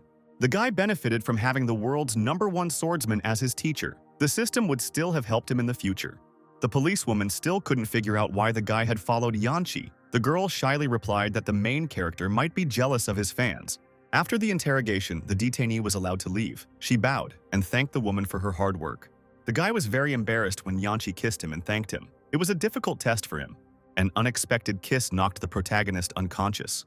Even the policewoman couldn't figure out what had happened to him, while Yanqi ran away humming. Meanwhile, in a luxurious mansion, the boss was asking his subordinate where he had just gone. He reminded him of all his successful assassinations and warned that a killer could be sent against him to kill him at any moment. The leader didn't want the fighter to disappoint him. He reminded Yanqi that he was the perfect weapon and that he had spent a lot of money on it. The leader hugged his subordinate and wanted to know what he was doing outside. It turned out that Yanqi had simply gone to the store. To calm the boss down, the fighter responded with an innocent look, telling him that he had just met a good man and that they would become closer when everything was over. Xiaojia decided to warn his subordinate that there are no good people in the world and stroked his head with his hand. An unexpected knock distracted the leader from his conversation with the fighter. He couldn't figure out who could have come at such an hour. A mercenary entered the mansion. He was very unhappy about losing to his opponent and wanted to find Kie as soon as possible. The leader was displeased with the fighter's arrival at the house. He had previously given the mercenary mechanical armor, which had been quickly destroyed. The uninvited guest wanted Xiaojia to hurry and report what had happened to his father. The leader disliked the fighter's visit and called him greedy. The beaten mercenary warned his master that the Tianhong in the city could easily kill him. The leader decided to sacrifice his subordinate and offered the guest to fight against the Yanqi. The wounded fighter glared at his opponent. He still didn't have the strength to fight properly. The ice on the fighter's hand shattered into pieces, and he became invincible. Now it was time to attack the opponent. The fighter decided not to stand on ceremony and launched a fire beam from his hand at Yanqi. He decided to be rude right away. The guy and the female guys turned out to be a deadly opponent. He grabbed his opponent by the throat with a death grip. Yanqi easily defeated a very dangerous opponent, defeating him with only one hand. The victim was no longer able to escape. At the end of the fight, the young fighter calmly and imperturbably finished off his opponent in a bright explosion of flame. Defeat and surprise overwhelmed the mercenary. He was burned by the explosion, but alive. He couldn't understand how it happened. Afterwards, he was thrown out into the street. The defeated mercenary had no choice but to listen to his boss's orders. He had to return and tell her that from today on, Xiaojia was the ruler of Shenzhou. The sun rose outside and woke the boy. He woke up in the morning on his bed in the bedroom. It was time to remember the events of the previous night. It turned out that the hero wasn't alone in his bedroom. He noticed that someone else was lying under the blanket next to him. The amazed guy looked at his girlfriend, who crawled out from under the blanket and asked why he wasn't sleeping. The unexpected partner really scared the guy. He couldn't figure out what she was doing there. His partner asked Lin Fan, "Have you really forgotten last night?" The unexpected guest in the room was unhappy with the guy and girl for doing this. A guy was suddenly visited in his bedroom by two familiar girls. It turned out they were his wives, and they were scolding him harshly. One of them was even holding a strange child in her arms. The nightmare suddenly ended, and the guy immediately woke up. Reality gradually came to the boy's consciousness, and he realized that he had just seen only a dream. He sat up in bed. After that, teacher Yunlu immediately visited him. The hero's scream echoed from the window far and wide. He didn't like what his new teacher had done to him. After the tenant's scream, the cleaner ran into the premises. He decided that something had just happened to fan him. The room turned out to be empty. The servant couldn't find the boy, and the surprised protagonist found himself far away in the forest, in the arms of his new teacher. An angry Lin Fan demanded that the teacher explain what he was doing in the room. Yunluo advised the student to look around. Only now did the boy realize he'd been teleported to another place. He even managed to change his clothes after that. It was the hill behind the school. To save time, the teacher helped the boy change his clothes. Lin Fan was not happy with this explanation. The teacher reassured the boy. This speed was perfectly normal if he had reached the top. It was time to begin special training. The master drew his blade to hand it to the boy. The surprised protagonist found himself holding a light blade in his hands that could break gold. The protagonist finally got the chance to learn his father's secrets. To do this, he simply had to hit the teacher's chest with a ball and hurt him. Ling Fan was very surprised and frightened by his master's teaching methods. he still hesitated to use his blade. The guy was in no mood to kill anyone. He realized that the master wanted to make fun of him now. If the student could not touch the master's body with a weapon, then he would not be able to kill anyone. The protagonist gave in to his master's wishes and assumed a fighting stance ready to attack. He needed to remain calm and do his best. The blade in the boy's hand flashed. He was still a little hesitant before launching his attack on the master. Lin Tiankong was unable to teach the protagonist. The boy was a layman in swordsmanship and used a spiritual ice sword. The master heard his student suddenly jump up and run quickly forward, and after that he began to wait for his attack. Yunlu was able to easily calculate the guy's running trajectory and very quickly moved away from him and was able to dodge. The master remained unperturbed and was ready to fight on. The boy was amazed that he was able to react to his attack so quickly. The teacher dodged the guy very quickly. The protagonist pulled out his sword and decided to attack further. The boy still couldn't pull his weapon out of the rock. His lightning-fast attack exceeded all the master's expectations. The main character used only half of his strength, and now with a sword in his hands, he decided to attack the teacher again. The student's words about half his strength greatly interested and surprised the teacher. He realized that his subordinate had great potential. Lin Fan increased his speed and decided to completely knock the master off his feet during his next attack. The professional young warrior stood calmly and looked with absolute imperturbability at the opponent running towards him from the front with a weapon. The second time, the master also managed to dodge the guy's attack, but the student slipped right next to him. Having miscalculated his strength, the main character did not brake and crashed into a tree at full speed, sending splinters flying in all directions. The weapon in the protagonist's hands turned out to be very sharp. He cut the tree in half with one blow. From the clouds of dust, the boy approached his master. During the next task, the apprentice had to chop off the master's hand. The protagonist had to agree to this. The protagonist was filled with determination to continue his attack. He warned the master to be ready. The young man showed no emotion. Just like last time, he stood there, ready to fend off the boy's attack. The teacher had a harder time parrying the boy's second attack. The protagonist was able to quickly run up to him from the front, and he barely managed to dodge. The boy's blade stopped right next to his teacher's ear. The blade cut through the air right next to the young man. The magical blade proved so powerful that its impact caused the earth to shatter. After the impact, the protagonist was very surprised. After the powerful blade struck, a large crack began to appear on the ground. It grew larger and spread outward. The Earth's rift was so powerful and fatal that it even affected the mountain, and it broke in half with a huge roar. As a result of the second attack, the protagonist was able to shatter the Earth with a powerful blow and split the mountains in half, but the master stood to the side and was not harmed in any way. The teacher, having come to his senses, suggested to the protagonist that he start washing his clothes next time. Ling Fan took the master's words as a compliment and agreed to his proposal. The hero noticed that he had received a very high score. The master remained completely calm on the outside, but inside, the teacher could be panicking. The student decided that he saw excitement inside his teacher and was glad that the man could no longer hide it from him. The student's expression became increasingly self-confident and daring before the attack. The teacher immediately noticed this. With a precise movement, Yunlu managed to dodge the guy's next attack from above. The protagonist continued to swing his sword in all directions. The boy's strength gradually began to leave him. He could no longer hold the weapon in his hands, but his master stood before him, unperturbed. China's finest swordsman defended his reputation. The frustrated student, after several attacks, couldn't even nod to the voices. Today's training ended for the boy. The teacher took the blade in his hand and said that they would continue tomorrow. The main character now had the opportunity to earn regular daily points.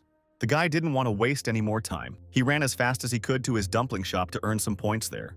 The master was suddenly overcome by a severe pain in his back. He touched his hand to relieve it and grabbed a tree with his hand to keep from falling. The waiter watched with surprise and interest as Brittany and her boyfriend exchanged glances in the United's first-class bar. The protagonist ran up and saw a very long line outside the dumpling shop. He was late and couldn't make up for lost time. The head chef was late, so the customers were unhappy because they couldn't get their dumplings. The waiters calmed them down. The protagonist ran into the room and noticed happy customers sitting at tables. The girls behind them were massaging their backs. The guy was so busy that he didn't even notice how the worker came up behind him and quietly whispered something to him. A gentle massage from behind with her hands was supposed to calm the guy down. One of the employees massaged his shoulders with her fingers. The guy immediately relaxed after the girl's massage. He realized that only experts could perform such a technique. One of the establishment's employees developed a massage for clients. This service would be very good before a meal. During a busy time, many would stand in line and wait. A massage while the dumplings were being prepared would help guests have a pleasant time before eating. The proud employee decided that her fellow coworkers couldn't compete with her in terms of innovation. For the guy, it all seemed like a normal job duty so as not to lose a client. The worker decided to help her sisters until they found a better life. She extended her hand and hugged the protagonist close. During a hug, the shy guy heard the girl say that she wanted him not to disappear this morning and to cook the dumplings on time. The protagonist needed to use the system window to calculate how many dumplings he needed to make. Yesterday, he received a bill for 620,000 yuan. The system still couldn't give its owner an answer. He began clicking his fingers at the window in displeasure. Business at the establishment was going well and profitable. The employees brought food to customers, and everyone was very happy. The most demanding customers were treated to a meal by having the establishment's employees carefully feed them with a spoon. The protagonist continued cooking in the kitchen. The waiters barely had time to serve the food to the customers on platters. The worker boasted to the protagonist that he had been able to earn 20,000 yen yesterday and hoped to earn more today. A stranger appeared at the door of the establishment. He kept a close eye on the customers inside and didn't venture far. Amidst the general noise of the establishment, a loud and clear click was heard as someone took a photo of the guy on a mobile phone. The arrival of an unexpected guest to the establishment and his photographing distracted and greatly frightened the main character and one waiter.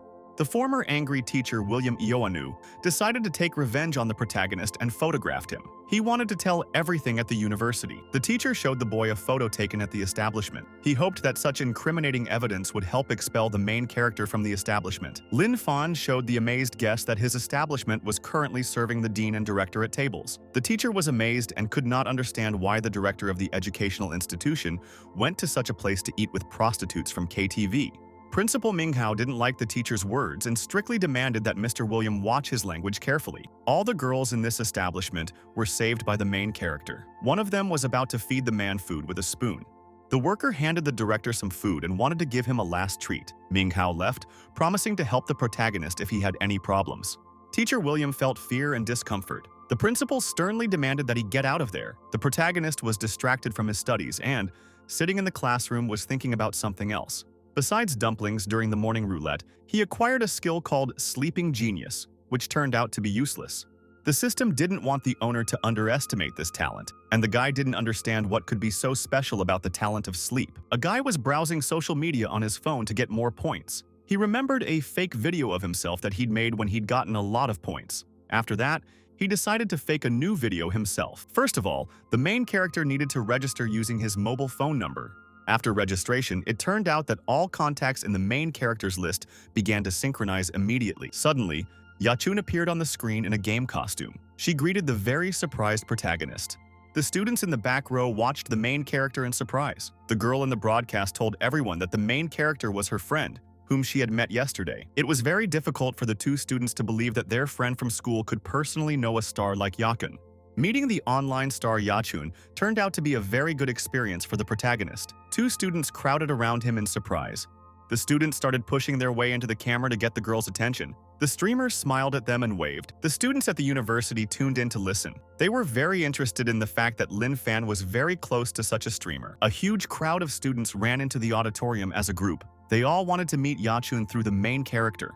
Without his own desire, the protagonist found himself the center of attention among other students. A whole group of them rushed after him in order to meet a girl with his help.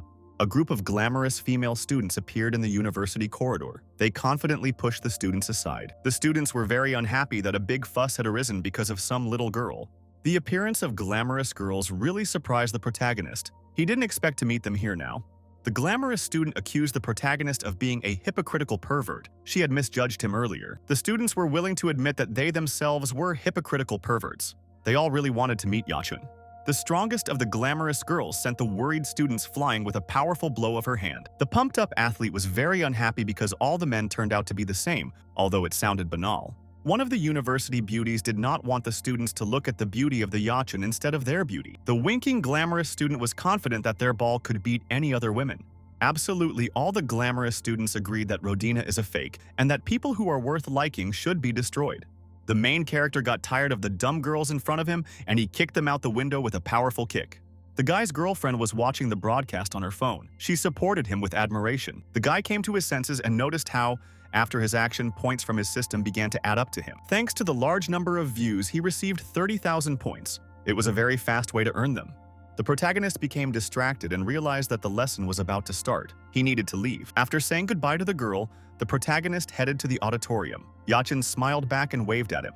The main character walked alone along the school corridor. There were groups of students around him. Several guys still wanted to get to know Lin Fan very closely so that they could get to Yachin through him. They were catching up with him. The students around the protagonist really wanted to see their female idol with his help. The guy decided to justify himself and said he didn't know Yachin very well. The student was amazed that the protagonist wanted to challenge a wushu swordsman. Lin Fan immediately became wary when he heard this. He didn't understand what his friend was talking about. There were 6 outstanding students in the wushu department. Xiao Mei was one of these fighters, but she ranked only 6th in strength. Jerry, a student, is a big fan of Yachin. If he found out that the main character and his friends wanted to have dinner with this girl, he would be furious. A friend advised the protagonist to keep all this information secret. Jerry was not supposed to find out anything. The students parted on the street and waved goodbye. A friend reminded the protagonist of the secret so that he would remember it. Today was a good day for the main character. He discovered another way to get points. Even the thought of such a tremendous success made the guy very happy. He walked and didn't notice anything around him. The fighter Jerry suddenly appeared from the side. The protagonist barely managed to jump aside from his sword attack. The swordsman praised the still very surprised protagonist for being able to avoid his attack. It turned out that the protagonist was the 3rd person who was able to talk to the living legend named Yachin.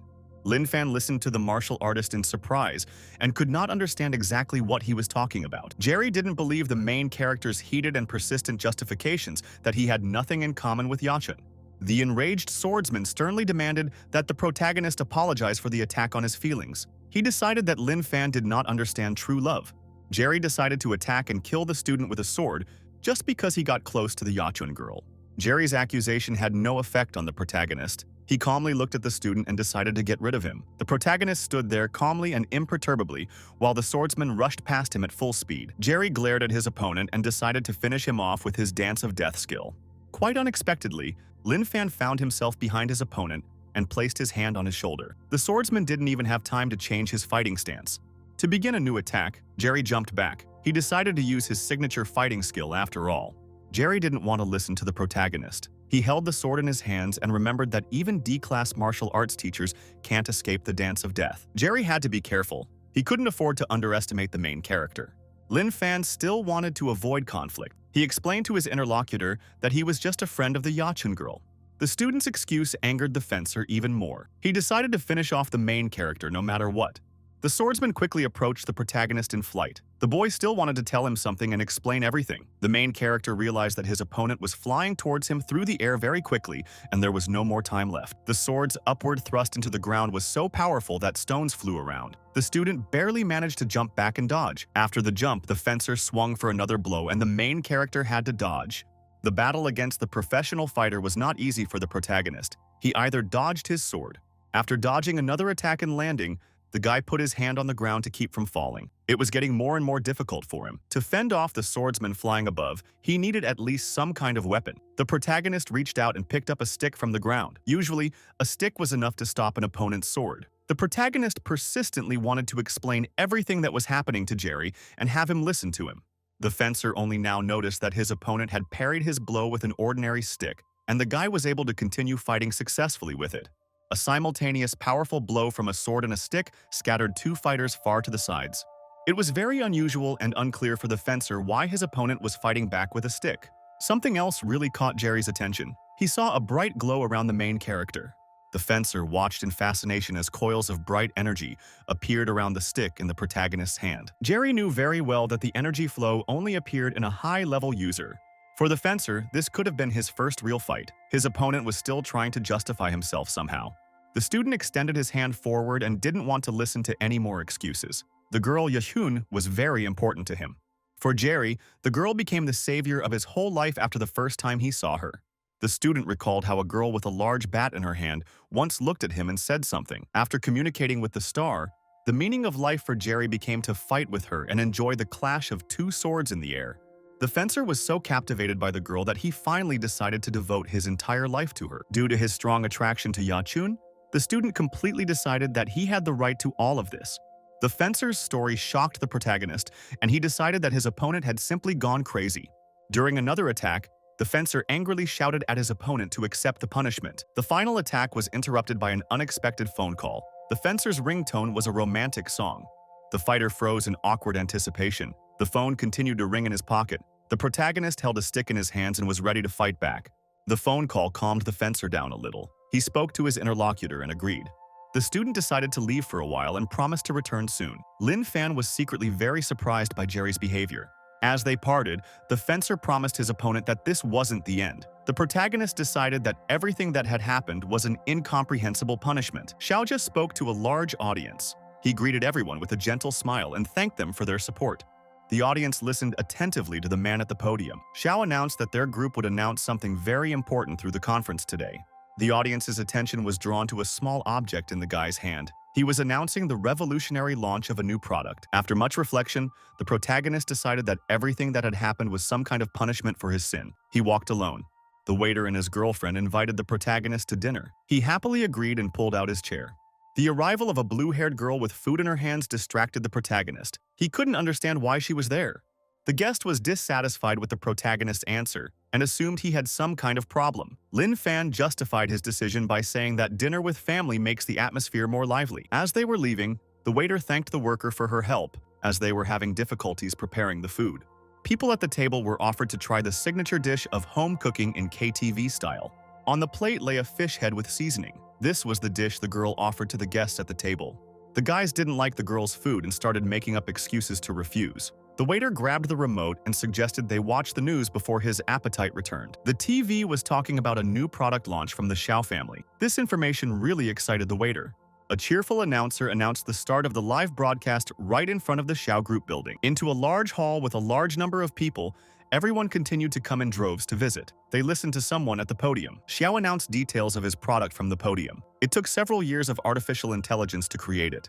One of the guests caught the main character's attention. He began to look closely. Vague guesses tormented the protagonist's consciousness. He saw a guy walking along the hall with a girl, and he almost recognized them. The broadcast of the event was suddenly interrupted by some noise, and even the presenter turned away in fear. The waiter on the sofa got scared and decided that some kind of robbery had begun at the conference. The main character was also very scared. In the live broadcast footage, two unknown guests could be seen and heard entering the building, followed by a loud noise. A huge robot stood before the people in the square. The building was completely blocked, and the main character stared at the screen with agitation.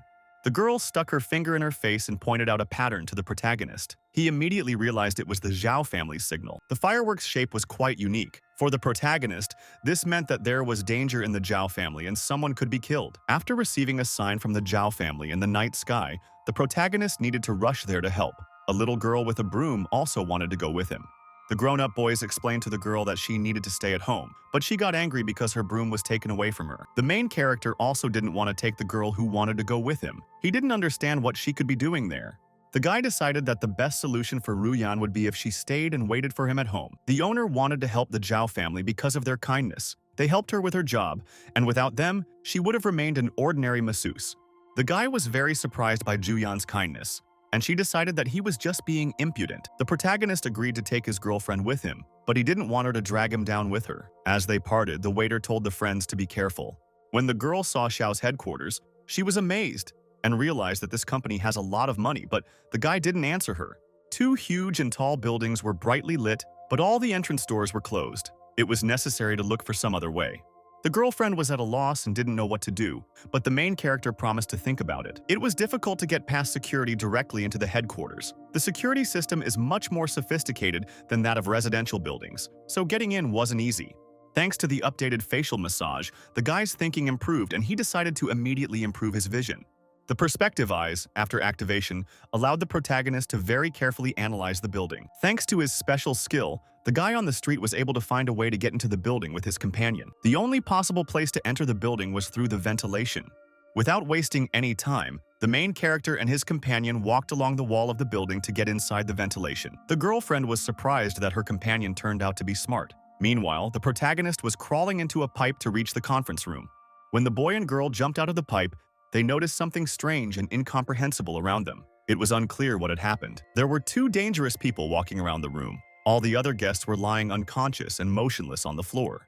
The girl and the man were looking around the hall. Everyone else was lying unconscious in clouds of some kind of gas. The protagonist immediately recognized who was standing in front of him from close range. He didn't expect to see these people here. Apparently, the couple in the hall were very unpleasantly surprised by the appearance of Lin Fan and his companion Zhu Yan. The girl was very angry because she saw the main character here, and he came here precisely because they launched the missiles. Zhu Yan explained to her interlocutor with a smile that she had come here at Uncle Li's request. The girl in response asked her to convey her regards to Uncle Li. The peaceful conversation was interrupted by the sudden flight of some dangerous green root, which nearly knocked the surprised girl off her feet. The predatory roots really scared the boy and girl. He looked around and couldn't figure out where they could have come from.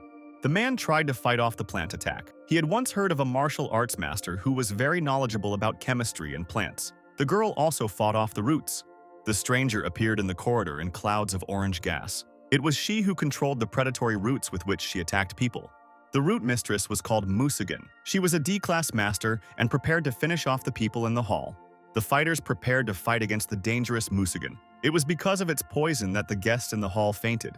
The mercenary was so formidable and dangerous that even calling for reinforcements would not have helped people defeat her. The guy decided to finish off Musugan alone. The others were supposed to go upstairs and return the chip to Zhao. The mercenary angrily warned the people that they wouldn't touch the chip until the project was completed. The evil root mistress attacked the fighter. She wanted to bury him in this building as soon as possible. Musugen's weapon turned out to be truly dangerous. The predatory kurin she wielded was toothy and deadly to humans. The protagonist and his friends didn't expect to face such a dangerous opponent. They looked at the predatory root with fear and didn't know how to fight back. The fighter, in a breaking voice, demanded that his friends leave, and he himself rushed forward onto the dangerous green root to fight it off. The main character hesitated with his companion, but the girl was already running away and shouted to them that they needed to hurry now. The guy managed to defeat the dangerous green root, but clouds of orange gas appeared around him, and he stood in a fighting stance. Musugan realized with alarm that the gas was forming a shield, which was driving out the carnivorous flowers. The fighter was left alone with the mercenary. His friends ran away, and the girl shouted as she ran that she would be waiting for him upstairs. The mercenary didn't want to let the girl go and launched another route to stop her. The boy was forced to run forward to stop the green root himself, while his friends ran to the side and saved themselves. The predatory green monster was very dangerous, but the guy swung his hand to hit it in its toothy mouth. The fighter's blows were very powerful and precise. He was able to smash Green Root's head with them. The mercenary suffered another defeat in the attack. She didn't like that her opponent was so overconfident that he wanted to defeat her single-handedly. This evening, the sixth martial arts master appeared. It was he who began to give birth to a new figure. In the past, a feng shui master from Zhao helped a fighter understand what he had previously overlooked in his life. The warrior heard from the master that the young woman could live up to 100 years and would then live her life happily. The warrior grabbed his hand and very angrily decided to finish off all the bastards right now. The protagonist realized on the fly that a sixth martial arts master had suddenly appeared, who was the power of the Shu family, but at the same time, Mei Mei was also on the list of martial arts masters. In order to use his skills to their full potential against the Musugan mercenary, the fighter removed the first seal. After the seal was removed, the boy ran forward with complete confidence. He needed to deliver the decisive blow as quickly as possible. The plant queen wasted no time in launching her green monster against the man. The huge mouth once again appeared in front of the fighter, and he was already preparing to pierce it with his powerful glove on his left hand. Thanks to the magical enhancement, the guy was able to grab the monster with his own hands and immediately begin to strangle him violently. To destroy the monster more quickly, the fighter decided to tear it into several pieces. He grabbed it tightly with his fingers. Enormous strength helped the warrior tear off a huge piece from the green predatory mutant and neutralize it. Musugan hastened to catch her opponent off guard. She launched another predatory root at him. The next attack did not come as a surprise to the warrior. He cut down the green monster next to him with his powerful blow. The mercenary became increasingly agitated. Her plant began to decompose from the toxins emanating from her opponent. It was useless to attack the man physically. Because of the battle, the mercenary didn't even immediately notice that her clothes were starting to tear apart. Musugan felt a little ashamed. The plant fiber clothing on her body began to slowly tear apart. The fighter only now realized that he was seeing his half-naked opponent. He felt intense shame and decided to cover his face. The mercenary expected another attack from her opponent, but unexpectedly noticed that for some reason he had become quiet. The torn clothes on the girl's body made the man deeply embarrassed. He covered his face with his hand and didn't want to look at her. The fighter's awkwardness and shame were so strong that he even lost his breath. Musugan could attack him with impunity at any moment. The mercenary was greatly amused by her opponent's shyness. She decided that this was her chance to defeat him.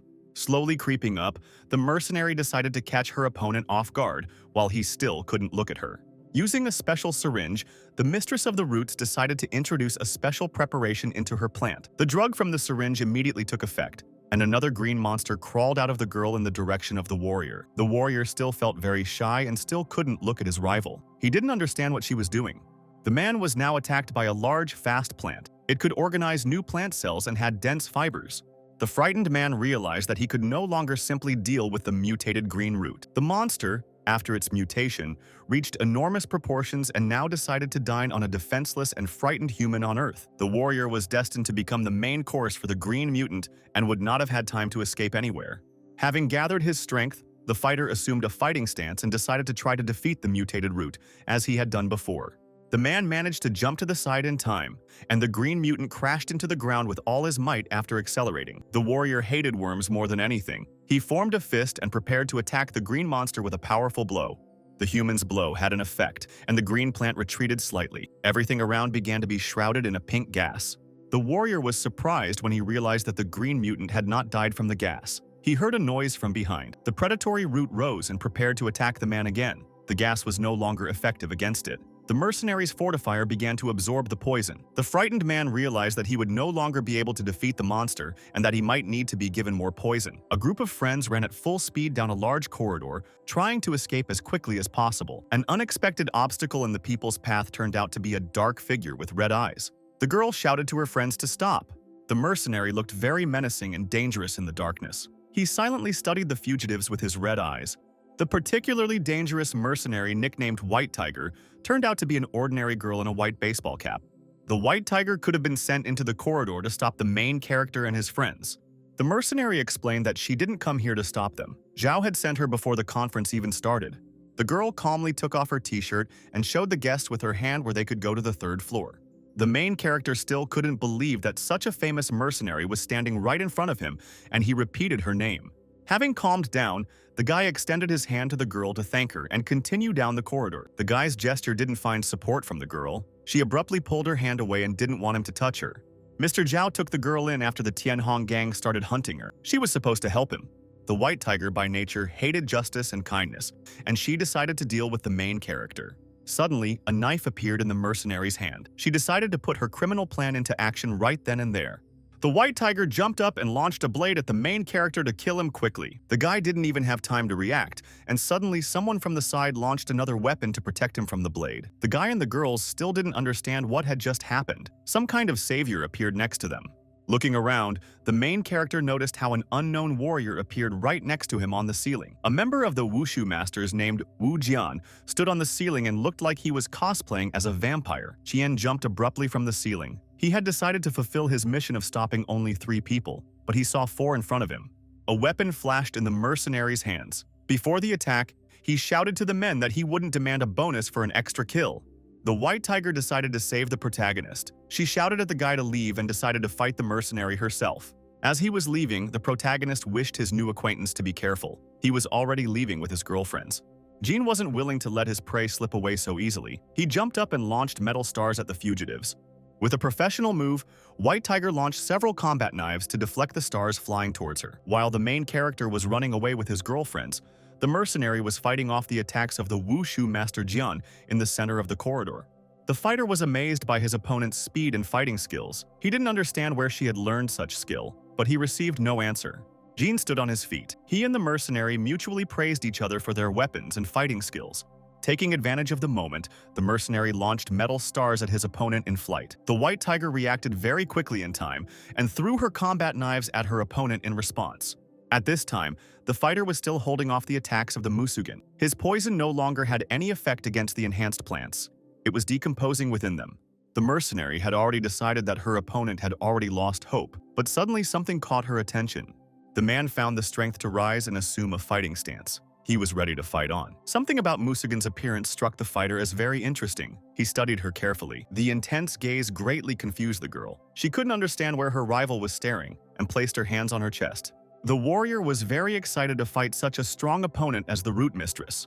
But he had no other choice, and he hit the palm with all his might. The fighter continued to squeeze his hand with all his strength, and that was all he could do, and bright red lightning flashed through his body.